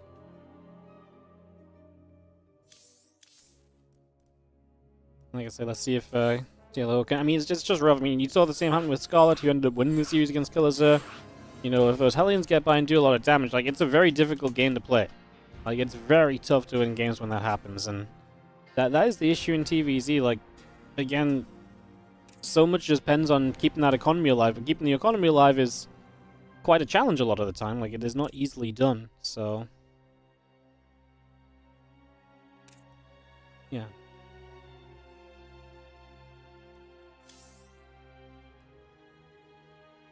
Alright, couple moments here. If our players are ready, we can kick on into this, guys. Just waiting for Kelazhur to give us the go-ahead, and we will send it.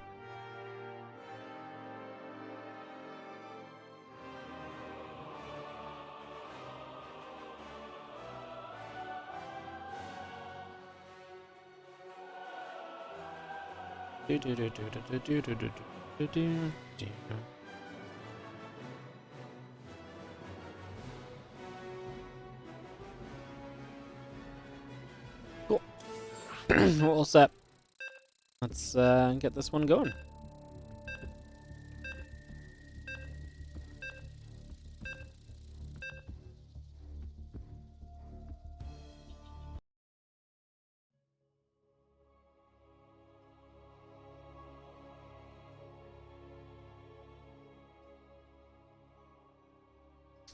Countdown's about to finish, or loading screen's about to be done, and we are about to head on into our second game of this best of 3. After this, TLO still plays against DNS. We got a little bit more action coming your way after this one on this Sunday afternoon for you guys in terms of Starcraft 2 action. Of course, full week coming up.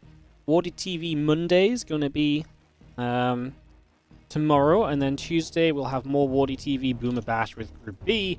I don't have the group set yet, but yeah, I don't have the group set yet, but I can tell you guys all the players that are going to participate. So we do have the following players taking part.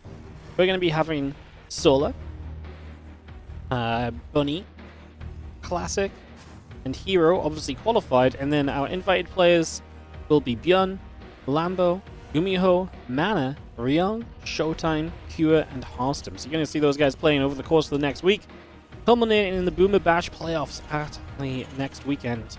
Saturday and Sunday, so look forward to all of that.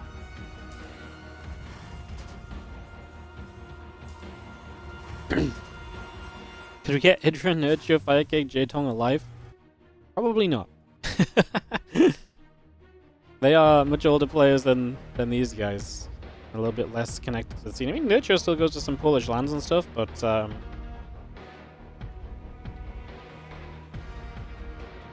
yeah. I mean, I've not heard of Firecake in a long time. No, some of these guys are so far gone, they've probably long moved on from StarCraft 2. These guys are still fairly in touch with StarCraft 2, you know, it's a bit of a different vibe. Fun though.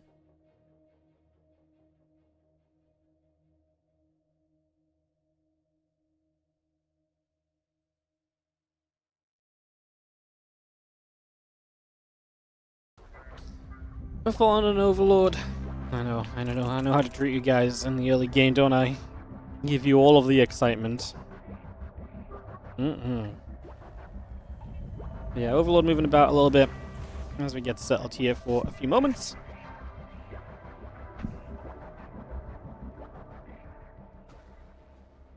So just try and get settled down and underway. Trying to see what we can do.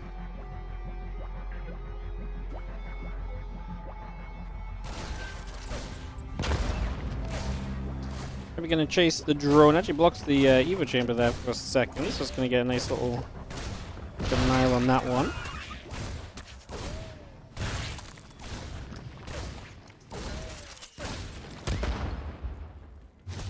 Yeah, a little denial. Nothing too crazy yet still, really, right? Just a little bit of Reaper harasses. Just a little Reaper, though. For only 2 circlings, not exactly ideal. You would typically want a little bit more than that, so it'll be probably a little bit on the sadder side of things after that. So it just always feels as though you can get a little bit more in those situations, right? And in that case that you don't, it comes off a little bit sad.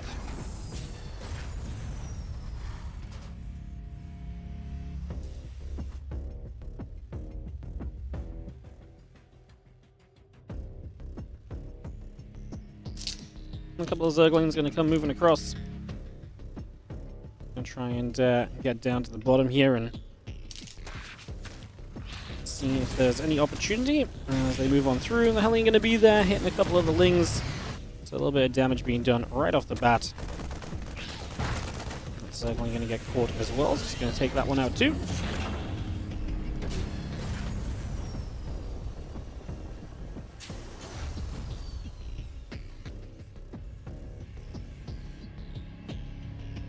Rotron from TLO, and too surprising. Rotron, very consistent way to play because it gives you a very solid starting point, right? So you have a solid starting point, puts you in a good position. You can generally kind of play a nice game from there. That's a lot of the time what you're looking for, so yeah, no surprise to see the Rotron a little bit of a sturdier way to play than the Ling Bane styles. Obviously, a big part of this will be just trying to make sure Hellions don't get in for too much, try and deny Banshees from being too successful. If you can make those denials happen, it goes a massive amount of the way towards keeping you very safe, right? So it's definitely something you want to try and stick toward. And as the Hellions step through, I'm just going to see a couple of those Crypt Jammers going down, the Queens hanging about for the moment.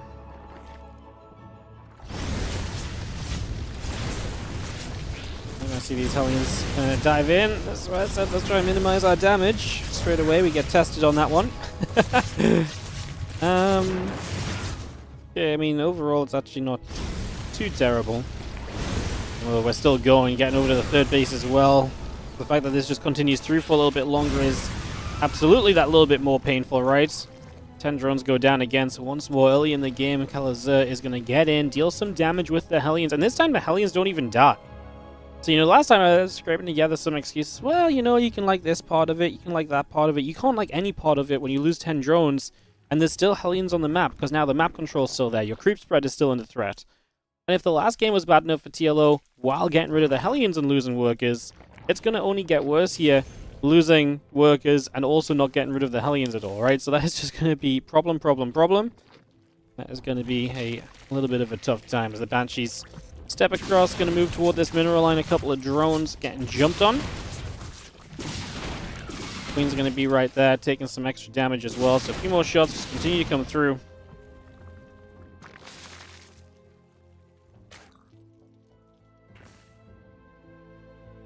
I mean, at least the Banshees get deflected fairly easily here, but again, TLO is spending so much money trying to get his economy back online, and so he's going to move into Bane speed. He's going to try and get toward the Spire.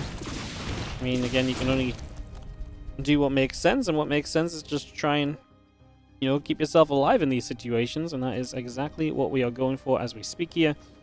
It's got a couple of Banshees making their way up that left-hand side, trying to get into position right off the bat.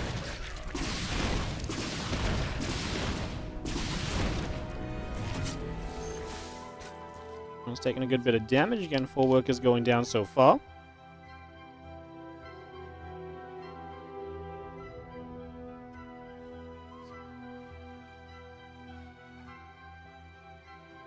And TVZ, just this matchup where, again, so much of it is... It's probably the most mechanical-based matchup as well, right? So it's very easy to also see if, you know, players have not played as much, if your mechanics are a bit lacking, right, but your strategy's still there. DVZ is a matchup where lacking in the mechanics just can kill you anyway, right? So That's not saying TLO is lacking, but I do think there's definitely, some reason why his struggles are stemming here. Like, he looked good in that first game against Scarlett. Like, he looked competitive. But here it's going to be difficult because, again, you struggle to keep on top of the Hellions. The Hellions get through, and now you're going to have Kelazhur already jumping on top of your 4th base, and immediately that's obviously not great. That's something you need to, figure out and deal with. Like I say, it does not really get to be much of a better situation from this point on at all. It's kind of just a downward spiral as we pull back away from those Banes. The problem with investing into mutas is you're already, going to have a weak army because of how this was going. That's only going to be worse off now. As those few Marines continue to try and fight back. It's going to get one more muta picked away at as well. On the egg. He might step away here as Kelazhur, but he's going to be stepping away as a very happy Terran player. He got rid of the base. He's extended on, trading well. As efficiency, obviously, he'll know that fight was good for him. He can definitely look at this and say, this is looking pretty. We have our Lingbane muta continue to move down to the bottom. That's just going to continue across. I mean, we can try and make something happen as TLO, but it's going to be very akin to the last game where you're trying to make something happen, but twice as much damage is going to be done to you on the other side of the map. Like, it's going to be very difficult to truly put a stop to your opponent's presence and momentum. It's definitely a challenge that we are approaching here. As the Lingbane comes around, the middle is going to dive through. The missile turret getting jumped on. Okay, that gives you a chance. 20 SCVs go down immediately. That's very quick damage, but like I say, Kelazhur is set up on the other side.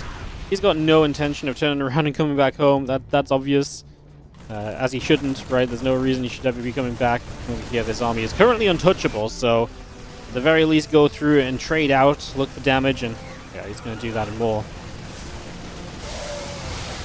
And muta flying on through. The siege tank, the Marines getting jumped on as well. We'll be having our mutas continue to come about. A couple more Marines going down as well. Hatchery comes into place. Still have got 2 upgrades coming about. And the Marines and the SCVs producing 2.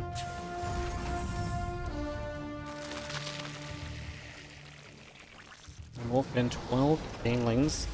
And the Queen on in there as well. It's going to get that added up. Tank, the Marines gather together. Muta is still very much so making their way out and about on the map, so TLO definitely not a quitter, as he shouldn't be. He's here for a fun time. He's going to give it his absolute all in each and every one of these games, I know it. And, like I said, to be fair, he did some good damage on that last attack. He did get rid of a lot of SCVs very quickly. Kelazhur, though, I think, like I say, was smart and responsible, right? He gets rid of a base, he puts his opponent down to equal base count to him, and he says, perfect, that's all I need to be at for now. Like, I don't really need to go anywhere else from here in the immediate future. Like, this is just good enough. We can work with it, and if you can work with it, then you get to just kind of run away with it a little bit.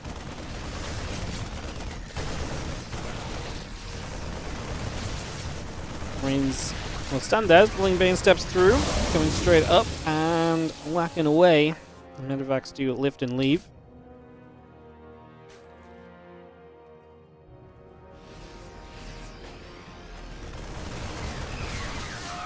Marines pulling back again, so again, just going to be stepping away from this one for a few moments.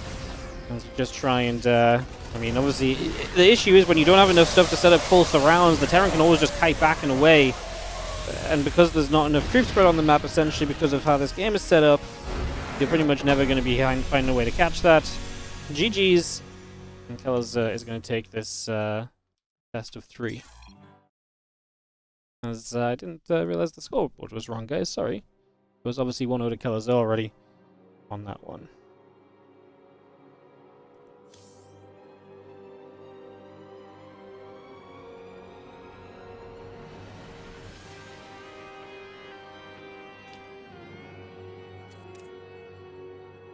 Alright. Let me find DNS.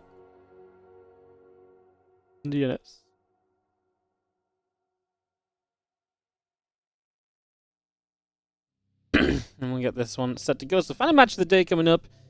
So we actually know that Scarlett and Kelazhur will advance out of this group in first and second place respectively. which means that TLO and DNS are both eliminated, but there is a $50 prize money difference between 3rd and 4th place in the group, so this essentially just becomes a $50 money match. So, yeah, little $50 money match coming through, essentially, for a difference in finishing in the group. So yeah, this match does have some meaning. Got some party invites out to get some videos done.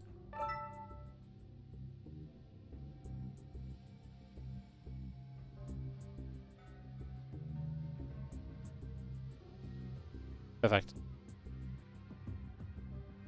Alright, we'll get this some videos sorted out here and get into our final matchup of the day, guys. Appreciate you guys.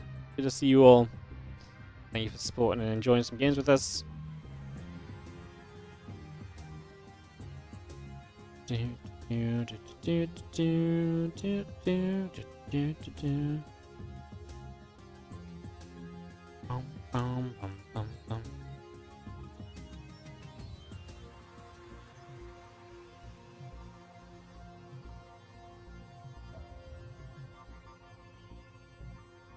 Cool.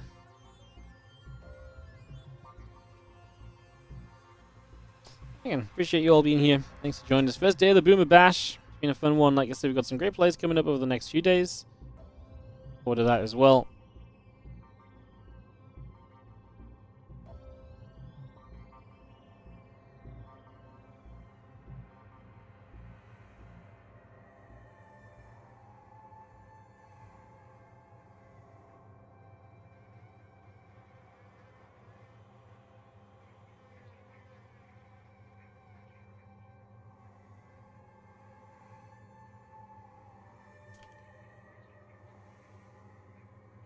Alright. Couple more videos coming through. Get this settled, guys, and we'll go. No Clem, no Clem. Clem's too young. No Clem, no Max Packs. Well, there's actually a few players Skillets can't play, didn't realize. Sound can't play. A few players that can't play. And this one. Give the old guys a chance to win a few dollars, you know?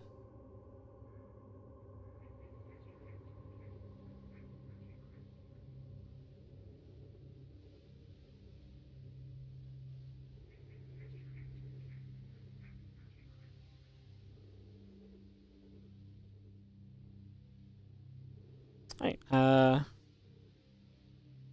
last couple of videos come through, and we'll be able to kick off into some map picks. Get this underway in a moment, guys, and kick this off. Who will be on the group's BCD? I don't know who will be in which group, but it is going to feature... I actually just sent this. It'll be on Wikipedia, like, probably very soon, because I just sent it over to Wikipedia, but I think it's going to be Lambo, Cure, Beyond Mana, Hearthstone, Showtime, Gumiho, Ryong, Classic Hero, Bunny, Solar. So yeah, some combination of that. More than likely.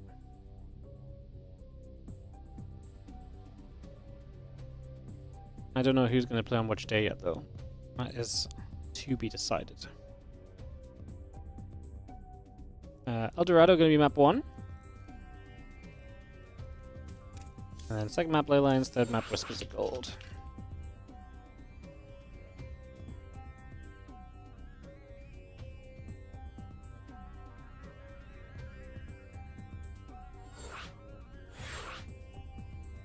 Alright, let's get this lobby up and get everyone invited in.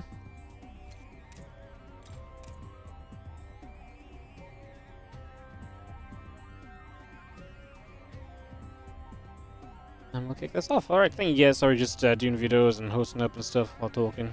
It's not easy. No idea who that is. I'm out. Perfect, just need TLO to ready up, and we are good to go. Awesome.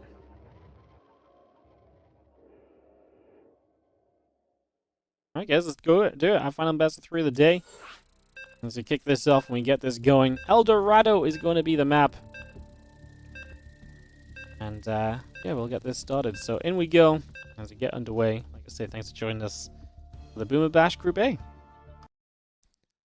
Go. Fun games today. Actually has been fun games today. Like, a little bit one-sidedness here and there maybe, but I think Scarlett was a really good series, actually. I honestly really enjoyed Scarlett TLO Game 1. I actually thought it was really fun.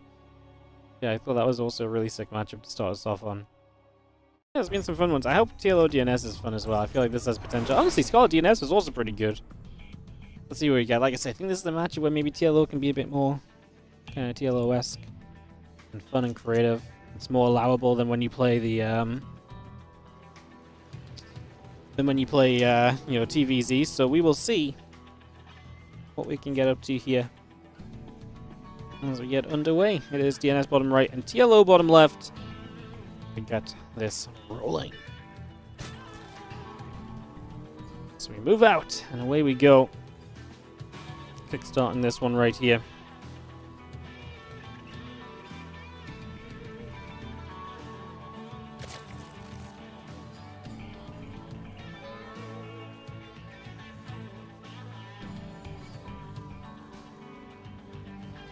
What do you guys think? I mean, DNS should be the favorite, I think. In fairness, I don't think that's too crazy of a suggestion.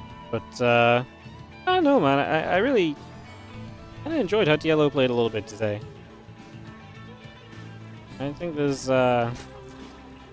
potential for him to take a game, maybe. How about that? I think potential to take a game is already a nice situation. Like I said, I don't think this is a guarantee. And as I just mentioned before, if you just join us, you're like, oh, both these guys out of the group, what does it matter? There's actually a $50 difference between finishing 3rd place and last place in the group. So this is essentially just a $50 money match. So, you know, that's kind of nice. You know, winner of this is straight up just going to get $50 more than the loser. Both will get paid.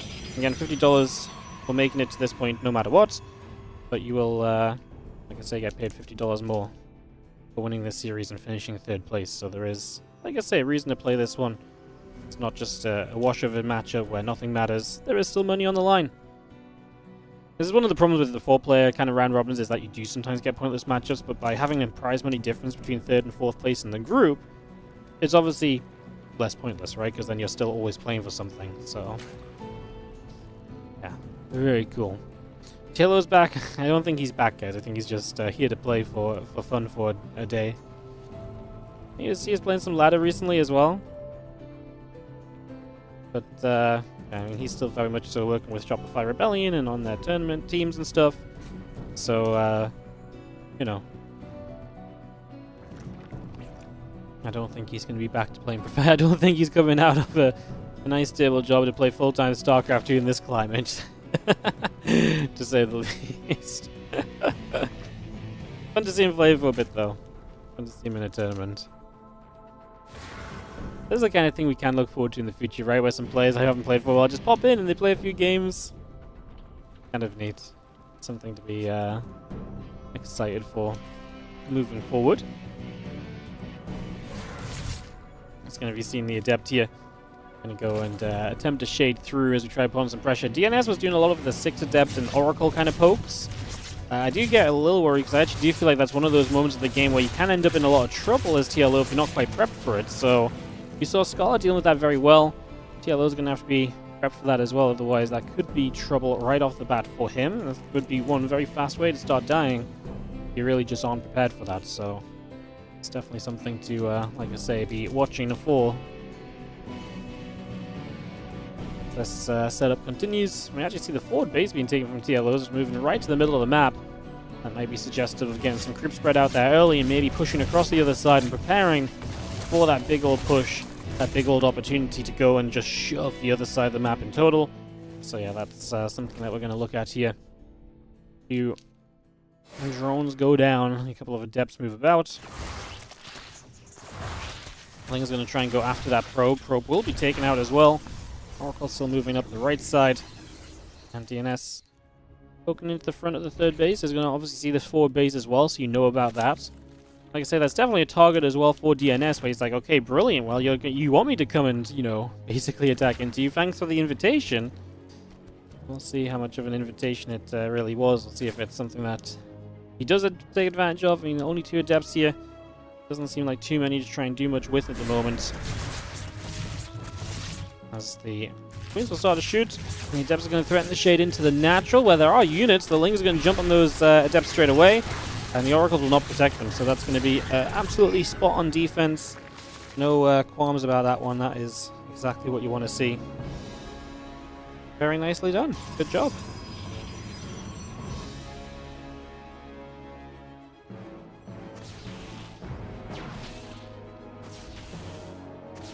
It's going to get a little bit of feistiness going out right there, so a couple of shots coming through again. He's going to get back onto the Stalker, and the Stalker will be chased.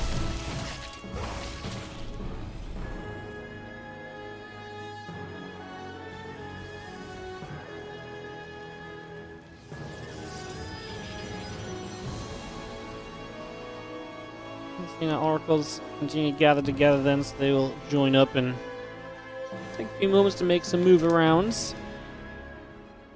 And the blink +1 all coming up. We just have Oracles activating, getting rid of that queen. So that queen goes down too.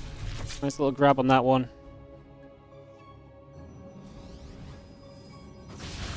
And so far, pretty reasonable stuff, as we do have the Lings moving about as well. And keep those on the move again. The Oracles flying by.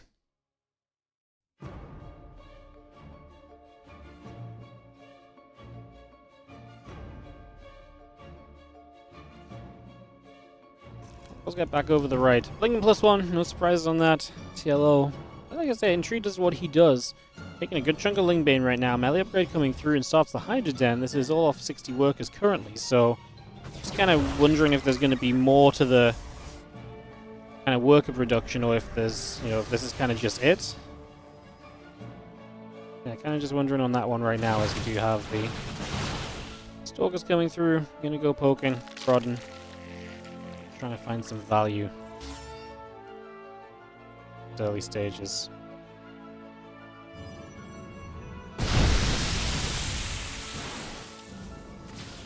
Ten probes go down. I mean, that's a pretty good start, and there's a couple of Banelings left even, so they're not even done just yet as they push around on the other side. Stasis wards coming through though, and the Stalker's already here, so getting some probes is nice, but you need to be able to defend right here and now. The Lings are going to threaten a wrap around. I mean, the Stasis wards are already popped. The Stalkers have to blink pretty quickly. Oh, that Stasis is nice, but the Stalker's still stuck, unable to blink for a moment, so we get a few more kills. That really was not too bad at all. That was a very, very reasonable defense, I would say. Because now the Lings are going to try and chase a wrap around once again. These Stalkers can blink to the south, and over that, set of minerals will give them guaranteed safety for the moment. So they will be away for now. But man, that was obviously a little bit more hectic than what we perhaps initially expected.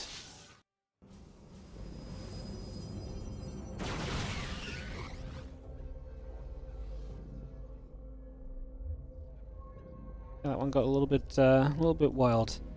Oh, yeah. Exciting moment or two as we have the Lings. Gonna go back to the other side as well, so they're gonna reset for a few moments here. Actually have the Banes in the top right found. That's a nice catch from DNS, because the last thing you want right now is to let TLO take more control of this game by letting him continue to harass you, continuing to deal damage. The sooner you can shut that down, the better off you're going to end up being. So being able to kind of get there and just kind of shut this down before it even goes one step further, that's a major positive, that's a major plus. I'm generally going to be pretty happy about that.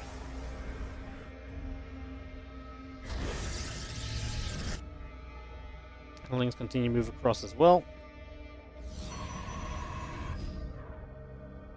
First, I'm just going to set up over here. And you have a few High Templar warping in back at home as well. So again, a little bit of everything coming through in terms of our setup right now. And let's go for a wraparound.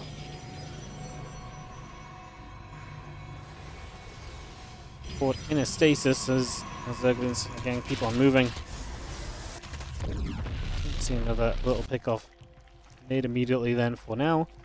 So yeah, Storm comes up, +3 attack comes up. A few probes on the way in as well.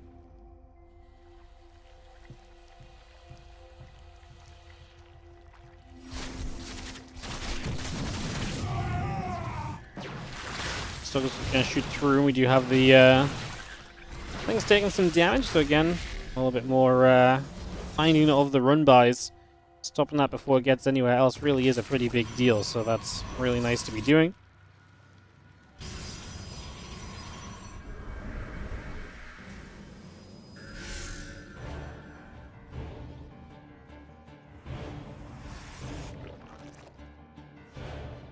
On the other side, Hydra's moving about as well. It's just going to come straight through and have ourselves the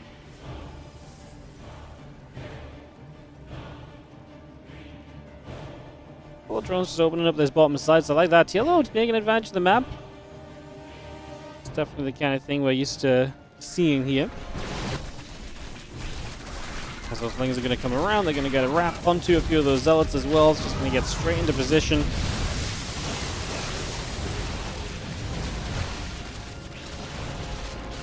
This is nice. You depower a lot of the gateways, so suddenly you can't really warp in defensively, so that's going to become an even bigger disaster. Even more of a problem, and TLO doing some very serious damage. Absolutely putting himself into a much better spot than I feel like he was originally. So yeah, that's going to work. I like that a lot, actually. Good job. TLO putting himself in some good positions here, doing some good things thus far.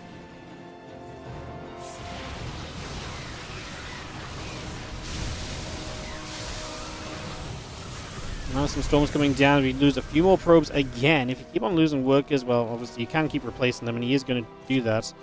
You have to see how well you can kind of keep up with replacing them, because right now, it's the kind of thing which gets a little bit messy very quickly if you let it. So, going to have to try and stay on top of that as another storm comes through. There's a couple storms coming about still. 13 more probes coming in as well. Again, just damage dealt. But as the lurkers come through, that's great and all, but there's also the fact that we're playing against a very scary army on the other side as well, so it's also not exactly easy to deal with right now.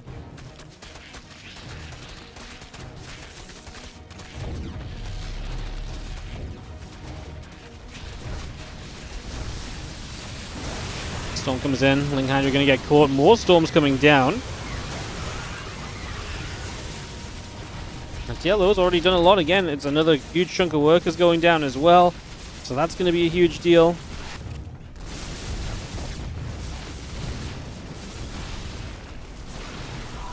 Have the Lings continue to move through, continue to do very well for themselves.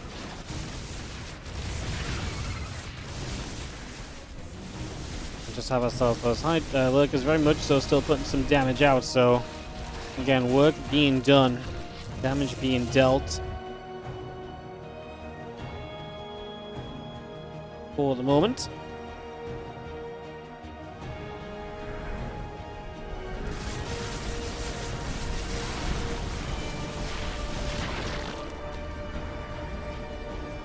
More drones, just going to get a couple more pickoffs.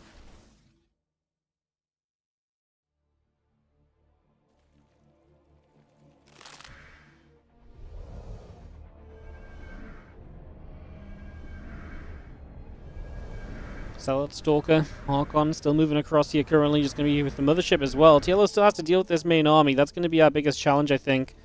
Dealing with this army in an effective and efficient manner. He's been great on the run buys, he's been great on the counterattacks, he's been great at making this game difficult for his opponents. That's one step of it. You still have to make moves to then win the game in the end, though. And I think, like I say, that might be the bigger challenge as we get toward the later stages of this one. A couple of blinding clouds already coming down. A time warp as well, but yeah, I mean, TLO's lurkers are holding strong. The last few units here are a couple of stalkers caught in blinding clouds that aren't doing much. The Archon was derping around, and that's going to be GG. TLO is going to take the first game over DNS. Oh. TLO, like I said, just got a lot of work done. The counterattacks really obviously got a lot of damage dealt. And really were able to do very well for themselves. So yeah, great job by TLO, because that is not an easy game to win. As we're going to go to NA for the rest of the day. Leylines and then Whispers of Gold. So Leylines coming up. Continue this PvZ. So we'll get that going in a second as well. Kick this off.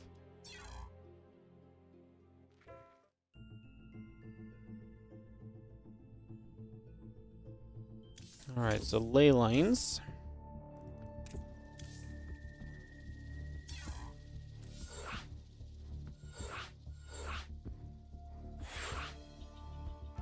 Beautiful.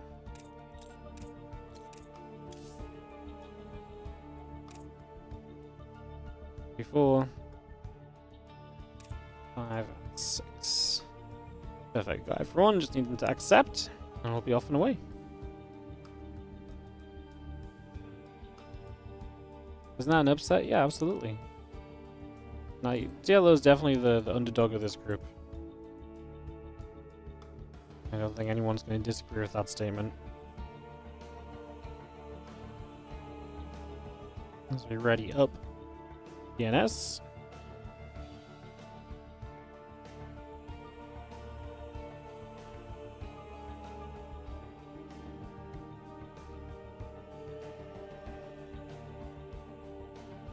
And see if TLO is ready as well.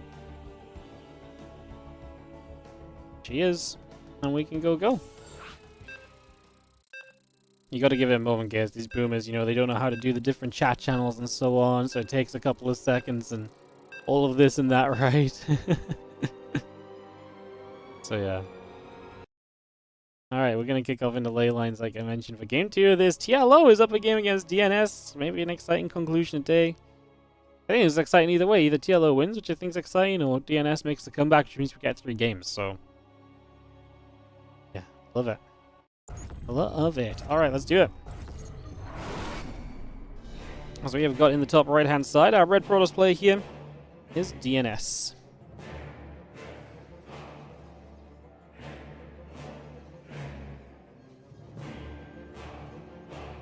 Takes on, in the bottom left, our blue Zerg, we have TLO.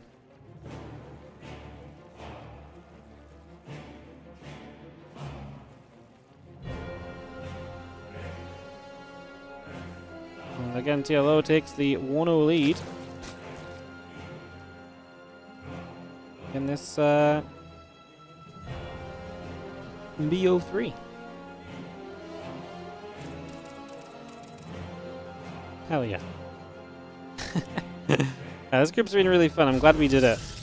I'm glad we had the idea because,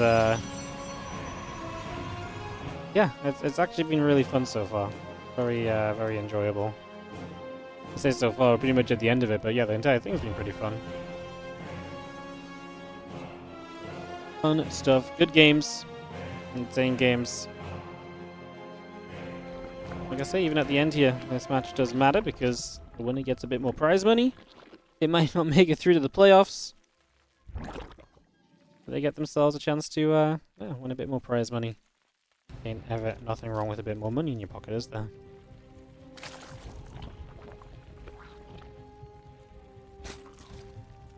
Axis hatch pool.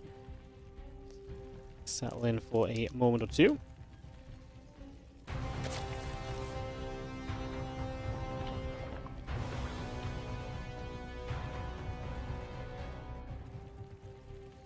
Just for a few moments, really, as we settle.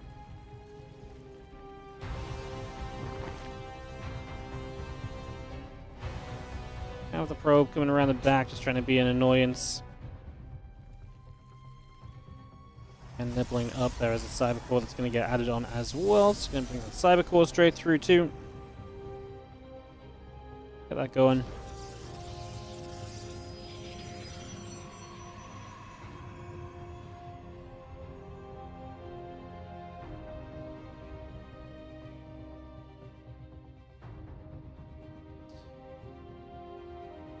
Warp gate coming up, the Adept is producing, so again we take a few moments. Early game PvZ, as always, pretty chill.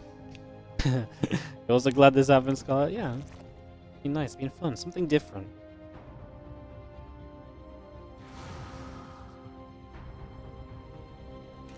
Very fun.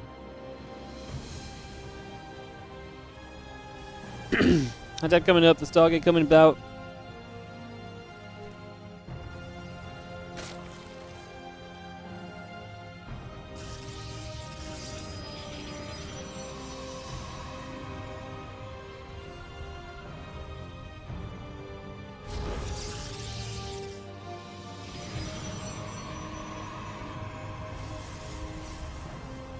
can see the gateway coming down here as well. It's just going to get the gate down. Oracle building. Add an evolution chamber to that as well. And that is very much so where we're at right now as the Oracle continues to go out across the other side.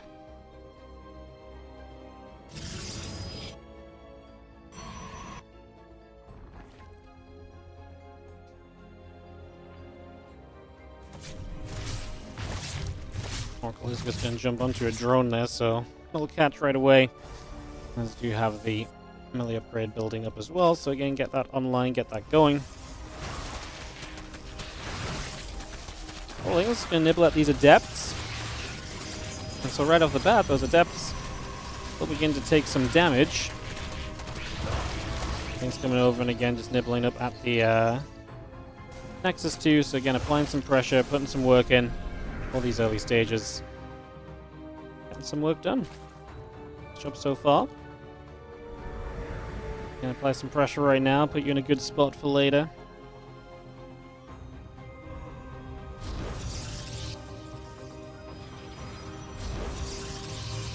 So Adept's gonna sit tight and defend. Again, one of the big issues for DNS in that last game was really just letting a little bit too much happen, right? So showing up and just not being there to defend his mineral lines while pushing on the other side. He did okay, don't get me wrong, he did fine on the other side of the map, but the damage that TLO kept on finding with the counterattacks was obviously just a little bit too serious in comparison, so definitely a deal breaker in the end there.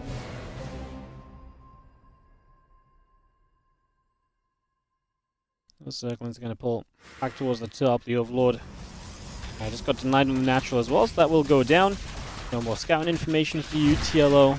At least not on the other side of the map. But yeah, again, already kind of active with these Zerglings, already shown us the same idea of, hey, look, I'm going to be here. I'm going to be aggressive. I'm going to be up and in your face. I'm not going to make your life easy in the slightest. So, yeah, being very on top of that.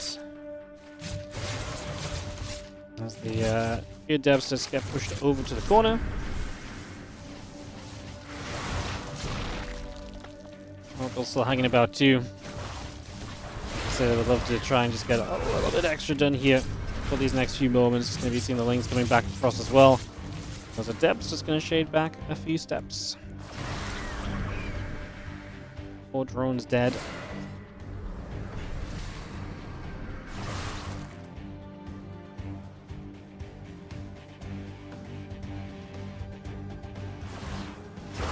Adept's actually going to get into the back here. TLO decides he's going to fight that, so he's just going to take the engage.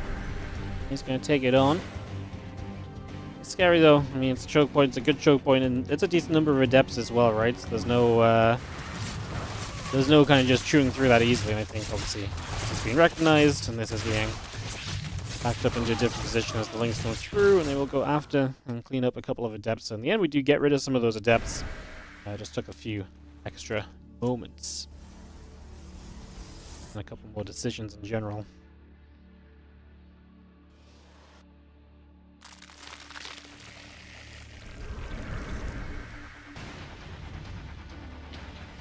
Well, the Balins are going to come morphing in. The Oracles are going to activate, getting rid of some of the Zerglings as well. So I'm just going to go straight through with that as we have ourselves the Queen. We're going to also fight back a little.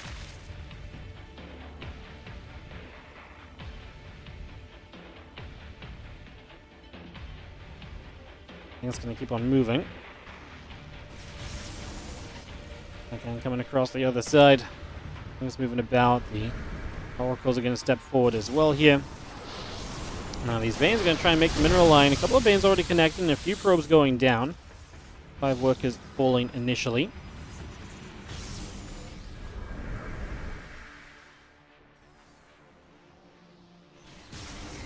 And that's where TLO benefited in the last game as well. These Veins are low HP, but they're going to get through for a few probes at least, so they do find a little bit more value. Still a better defense from DNS overall, right? I don't think we can really complain too much about how he did on that one. Right. In this game, the worker count is very much so staying a lot similar and a lot closer together than what we've seen in the past. Well, I say in the past, in the previous game. The game definitely stays a little bit more under control in the grand scheme of things. Zerglings make their way across the map. Met by a Colossus, which turns things around just with immediate effect. Says, nuh-uh. Not doing anything extra here. You can just back away. No nonsense allowed. As the lanes do get up, though, and cancel the fourth phase. So TLO, again, just extending the time in this game in which he's going to be a pretty sizable competitor, plain and simple. Because without a fourth base, you know, the Protoss is not necessarily completely comfortable. Supply-wise is good, though, for DNS. I mean, you can't deny the 70 workers to the 61, the army supply advantage. TLO is going to hit Hive soon. I think it was actually kind of a similar situation last game before the Bane started to do way more damage, right? Where TLO was just slowly falling a little bit behind, and then he just had one big surge of damage that did a lot for him, put some serious work in, and obviously massively improved on the situation, so... Things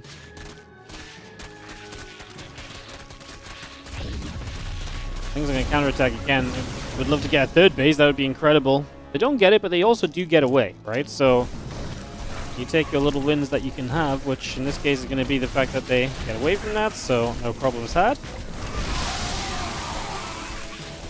8 drones going down the main base of TLO. He cleans it up, but again, when in a situation where any sort of damage being taken at the moment is kind of adding up heavily and quickly, and that is, as you can kind of see, becoming a pretty sizable issue pretty darn quickly. As those lings are going to come across and those immortals getting caught. Can we actually kill 2 immortals? Only 1. One immortal is still pretty reasonable as Colossus and Archons coming across the other side. He's going to try and run up over there for a few moments. A couple of zealots coming through. Again, TLO just trying to cause chaos. He's going to lose the 5th base on the 6 o'clock. I mean, DNS might just say, I'm sick of your counterattacks, I'm just going to send it now. Would not be a... yeah, would not be a crazy situation as Archon Colossus. I'm going to go through. Keep on pushing. Tennis playing, adrenal glands continue into play. I think this is going to be very difficult. I really don't think we survive long enough to see this through to any sort of reasonable situation here.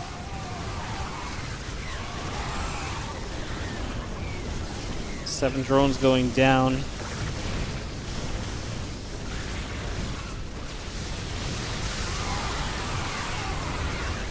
One of the drones, though, as this entire army is just not really standing up to the challenge. This is not working out. I think it's fair to say that we are, even with these couple of ultras showing up, I mean, they're going to do a valiant job of just trying and attempting.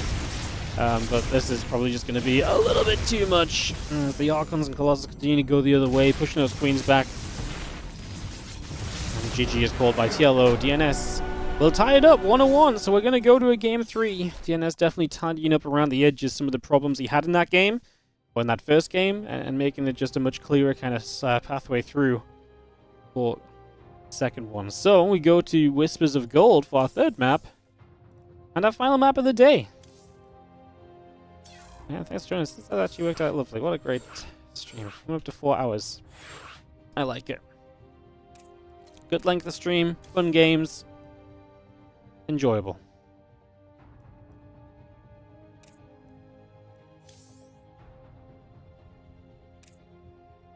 Alright, I think everyone is going to be pretty much set, so we should just be able to head directly into this next one, guys. Get this off straight away and get back on track without any issues.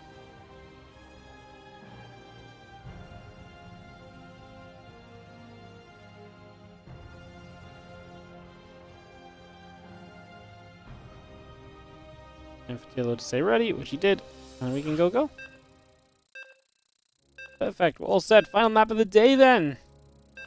Are you going to learn who's in the next group today? I'm waiting on one player to confirm what dates they can play. And then I'm going to make the groups, although...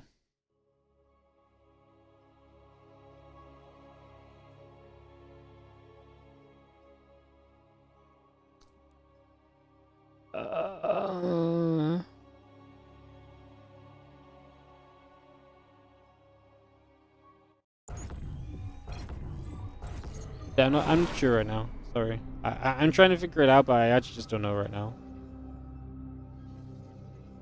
I need the final player to let me know that things. I need to just sit down and do it properly, so I don't know quite yet. But the players should be on Liquipedia, so the full player list should be on Liquipedia. It's just what group they're in is not going to be decided for a little bit.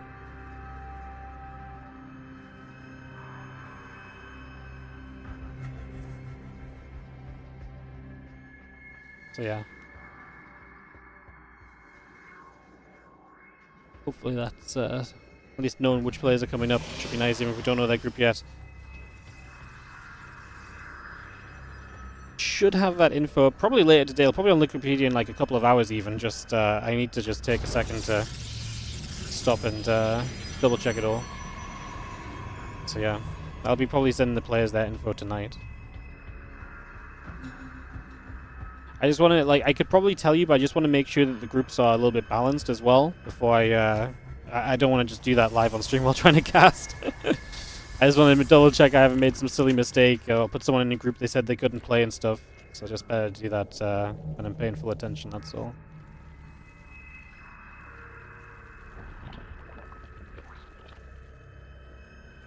Yeah, obviously the next set of players, guys, this group is the special group. This is the group for players who have been inactive, who have not played as much lately. Then the next group is going to be much more players that you're a bit more familiar with, a bit more kind of used to seeing in just the usual Starcraft 2 tournaments. Today, this group really was kind of the special, like, hey, let's get some old, some old players in and get them to participate and stuff like that. So, yeah, the next group will be a little bit different. It'll be a bit more just kind of regular.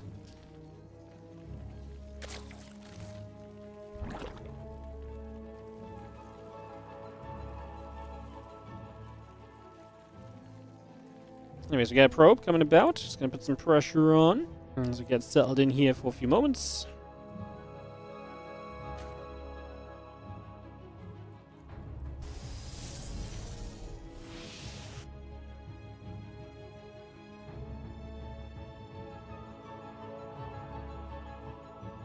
We'll see how we'll be back into that Lingbane Hydra style again. Is that the question that we're asking here? He's obviously kind of been true both games to what he's been playing, so wouldn't be too surprising to see him kind of stick to that idea as well, that concept. Wouldn't be the wildest of factors.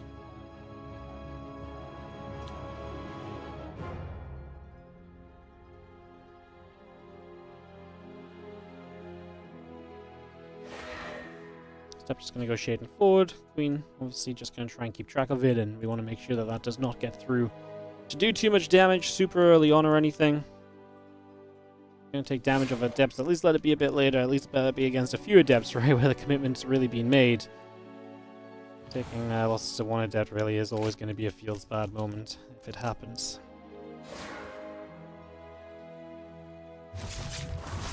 I'm going to shoot. Things are going to be nearby. Try and help out.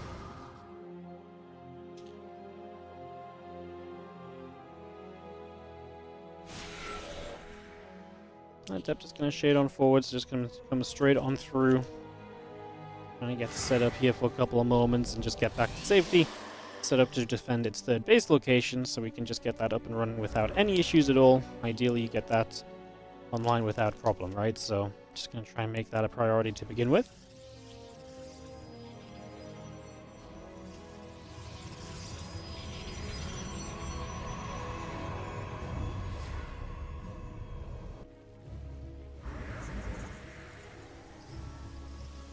A couple of oracles are going to go flying by. So they're going to head out and around on the map. The few Zerglings are going to step up a little bit as well. Just trying to see, just to gain information, being critical, and just trying to figure out what exactly we're doing, what exactly or how exactly things are going. Just trying to get that all settled here for the moment. We have our oracles going to activate, a few drones going down.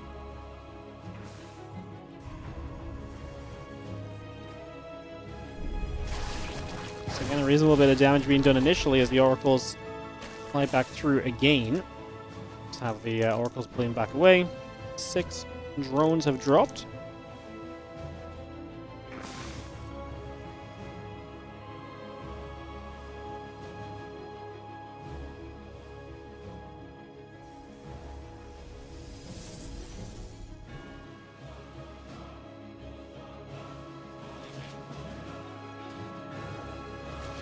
Uncle's come back down to the bottom, so again, just going to come straight over here for a couple moments.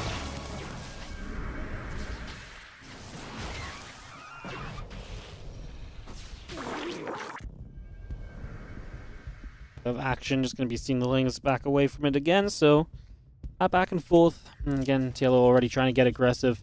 There's going to be +1 in Blink on the follow-up as we head into Roach speed, so we'll get that Roach speed set up too, bring that straight online.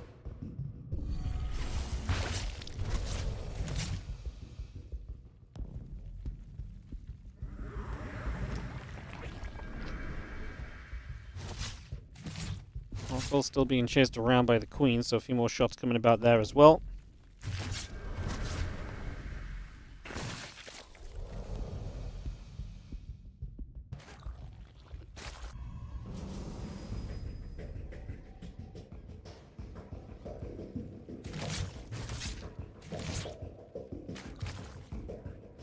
And TLO, going to go fast infestation pit here as well, so something else for us to keep our eyes open to as this develops out over the next few moments. Yo, Fireball, how you doing? Thank you so much for the 62-month resub. Appreciate the Prime, as always. Hope you're doing great, and thank you so much for the little resub. Thank you. Thank you so much. Appreciate it.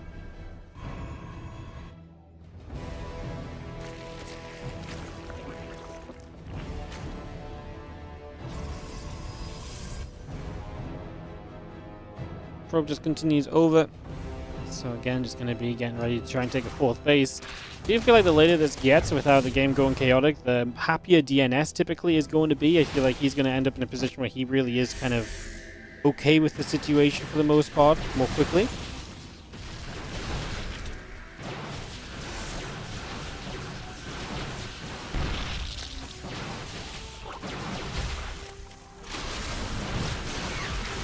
Stasis World going off as these Stalkers are already poking, so they're already looking to do some good damage.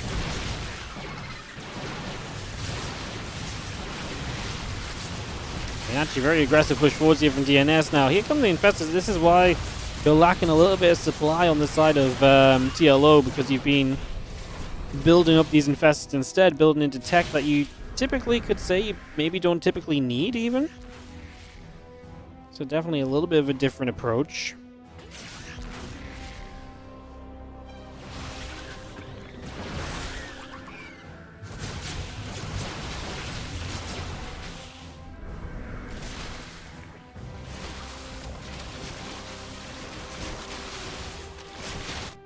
Now we defend, and TLO is able to push this threat back, so he's able to shove that away. We're able to deal with this for the moment, so again, nicely done right there, as that's easily done to be fair, so like I said, I think that's fairly reasonable.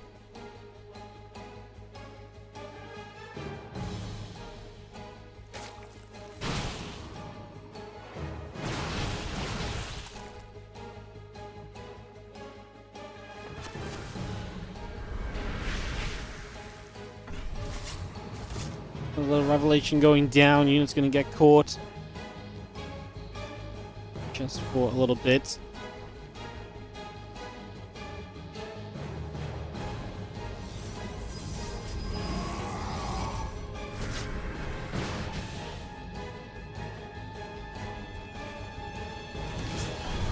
Alpha's just going to fly in here. They're going to go and get a few shots off. And just do send few Lings forward as well. They're also going to try and see what they can maybe get up to. As the Def going to hold the wall off for a few moments, just going to hold that back.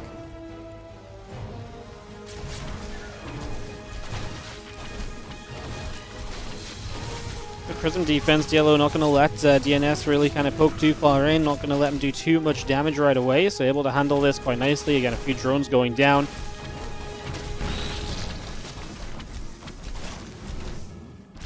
Scarlett is still continuing to fight against that Roach, so again, a little bit more damage to be done right there, as well as the Stasis Ward catches on just a handful of units. So, unit's going to get caught up in this right off the bat once again.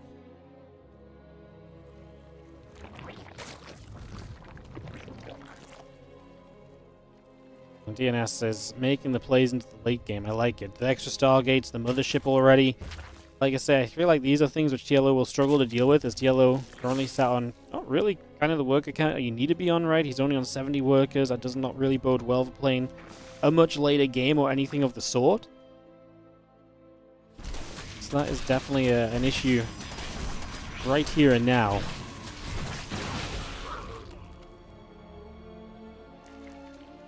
Not an easy one to resolve either.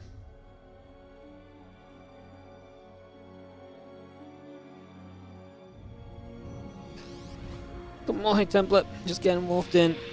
I'm going to become Archons. Nion straight away. I see these Stalkers blinking across. They're going to jump on top of some of those roaches, so going to get some of the roaches just knocked down there right away too. Take those out. Things coming around. They're going to be able to grab themselves a probe. But these Zealots are going to charge up as well, so they're also just going to try and, again, be involved, be annoying, be a bit of a frustration here in the early stages.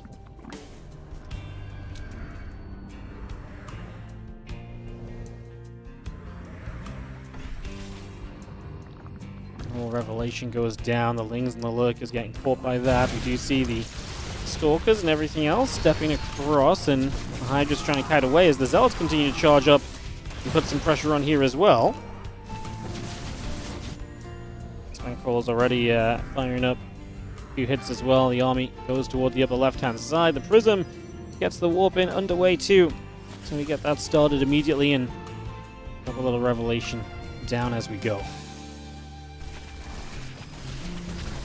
And the Viper and the Overseers coming around as well. Just going to have the Mothership still being there. We are going to be seeing a couple more shots going through. It's going to be a interesting time where we kind of came down arguably a bit too early as DLO finds a counterattack but hits the static defense. And that's the issue. Again, as DNS has made sure to secure his defenses and to stop his opponent really kind of running away with the game as much, TLO is struggling to find other ways to really compete. It's definitely becoming a much more challenging situation for TLO than it's started out as we do have the Storm there, trying to hit a couple of those units. Unable to really do much. Continue to press forward. The Tempest are going to be firing. The Hydra's fighting back. That Blinding Cloud going down as well. Hydra's, Ravager, Lurkers gathering up. We will see the Zealots warping into the main base. Going to try and make their push across the other side now as well. So in they go. The Zealots charge through. Lings, Hydras still gathering. The Lurkers there. Moving back over. DNS has lost a lot in the last few moments, but he's got money to spend. Is going to be the difference. He's got a lot of money to spend, in fact. Currently building up a massive Tempest army. And the issue with the Tempest is that if you don't get into Corruptors or so, if you don't get a Spire play into kind of going, you're going to run into a lot more trouble. Like, this is going to get much more difficult if you don't have yourself the proper answer to it, and the proper answer, quite frankly, is just straight up going to be, you need to build a Spire. So I really feel like that's where we sit at the moment. A little bit of a tough spot.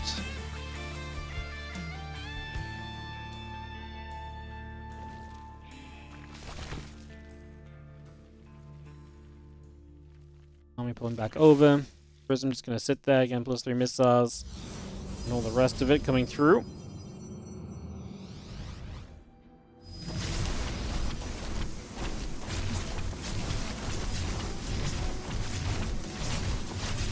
Nice Prism into the main base. If we get rid of the Hive, that's just so annoying. Something you absolutely never want to be losing.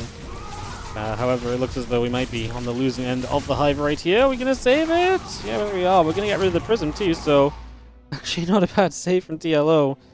Such an important save, it feels like. It feels so necessary in that moment.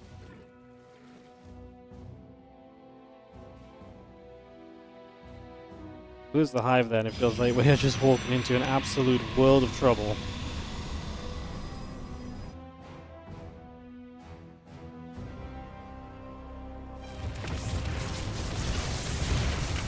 Lurkers will fire, just going to be having a couple of cannons coming about, a Storm drops down.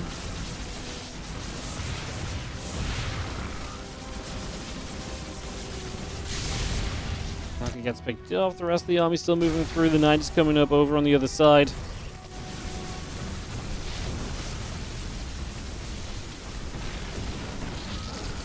And a couple of those drones already dropping here. 2, 3 workers going down, make it 4. Workers very much so still trying to do their thing and fight through. TLO, I mean, with the Niners in the main base, actually has some potential again. I just worry that it's still going to come down to cleaning up this army one time, and clearing up the army is an extremely big ask right now. I mean, it's just so difficult to clean up a Protoss force, again, without any corruptors at all, and it's playing so many, so many other units right now. Like, it really does feel like a very difficult question to ask us to achieve. You can see that TLO, as the recall comes down as well, we just play this very safely as DNS. Tries to stop this game from, again, getting crazy and getting into maybe TLO's specialty, which is the crazier the game, the better off he seems to end up. And just tries to play away from that and not let it get there by recalling back. But I mean, he already did the damage, right? He cleaned up a base. You recall home, you try and clean this up quickly. Obviously, his money is a problem. He's got a lot of money he can't spend because of the Nidus attack and the main shutting down so much of his production.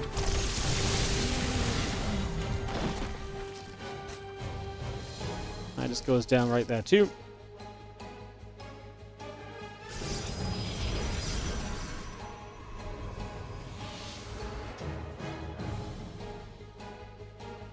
Army continues across the map. So, TLO coming from the other side.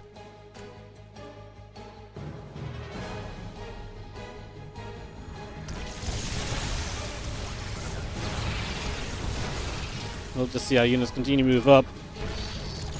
Void Rays are kind of interesting, aren't they? Because I agree, maybe not really necessary here.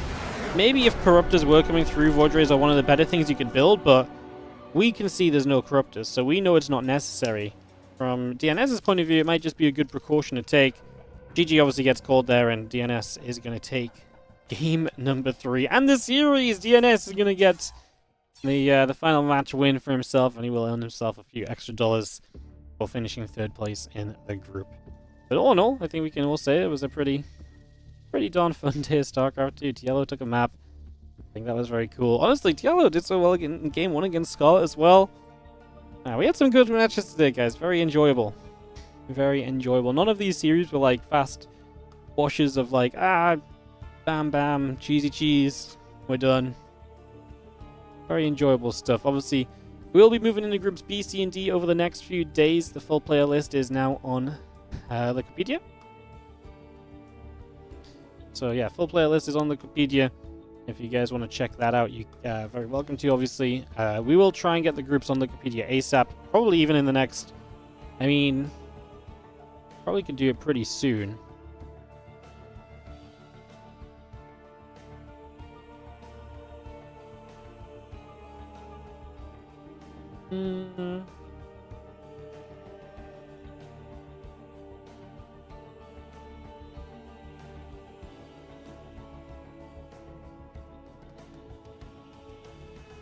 Do that.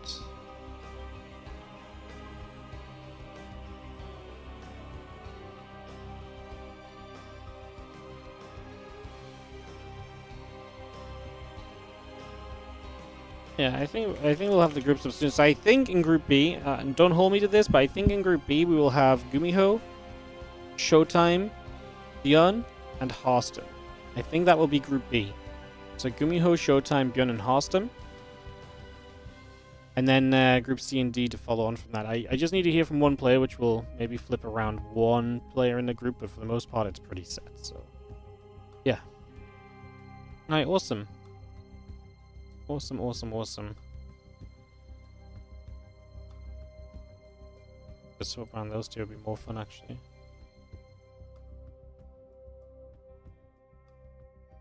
Looks like a fun group. Yeah. I'll put that down. Thanks for letting me play. No worries. Thank you so much for playing, TLO. It was a lot of fun. I genuinely had a lot of fun watching the day and casting. It was different. It was fun. It was a good time. Thank you guys to, again, our sponsors, Crate Entertainment, for sponsoring today's tournament. They are the sponsor of this entire Boomer Bash. It was their idea, so that is where that's all coming from. And they are the sole reason we have the prize money for this. Of course, if you do enjoy the stream, you can support the channel by subscribing, donating, cheering. If you want to support Warditv tournaments, check out the Patreon page, patreon.com/Warditv. Let me check if there's any new patrons today to shout out before we wrap this up. I don't think so.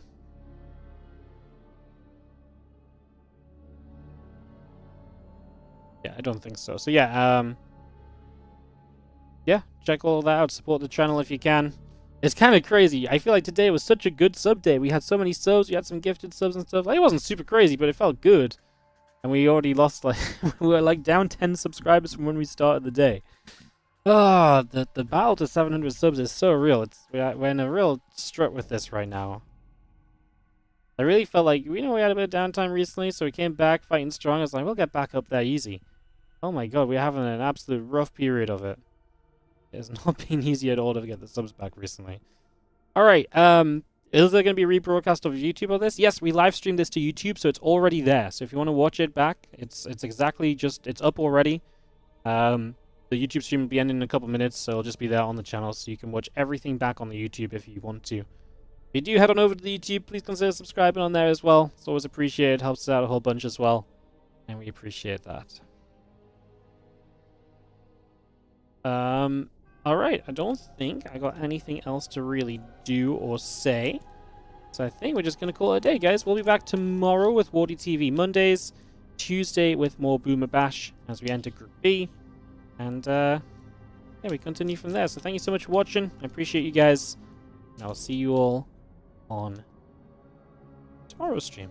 Thanks so much for watching. I'll see you guys next time. Set of ads. Oh, we already ran the ads. So actually, I'm just going to find someone to host. And I'll see you guys tomorrow. Bye.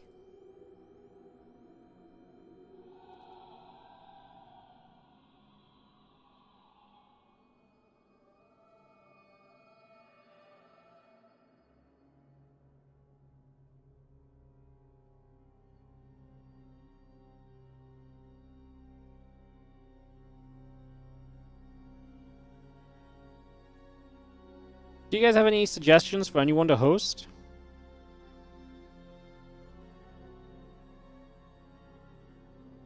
I don't really see anyone on my usual follow list or anything that's live.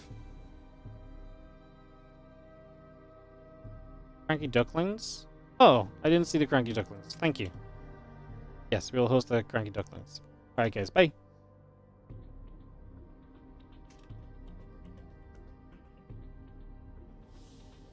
Oh, obvious choice, obviously. I literally just missed them in the list. See you guys later.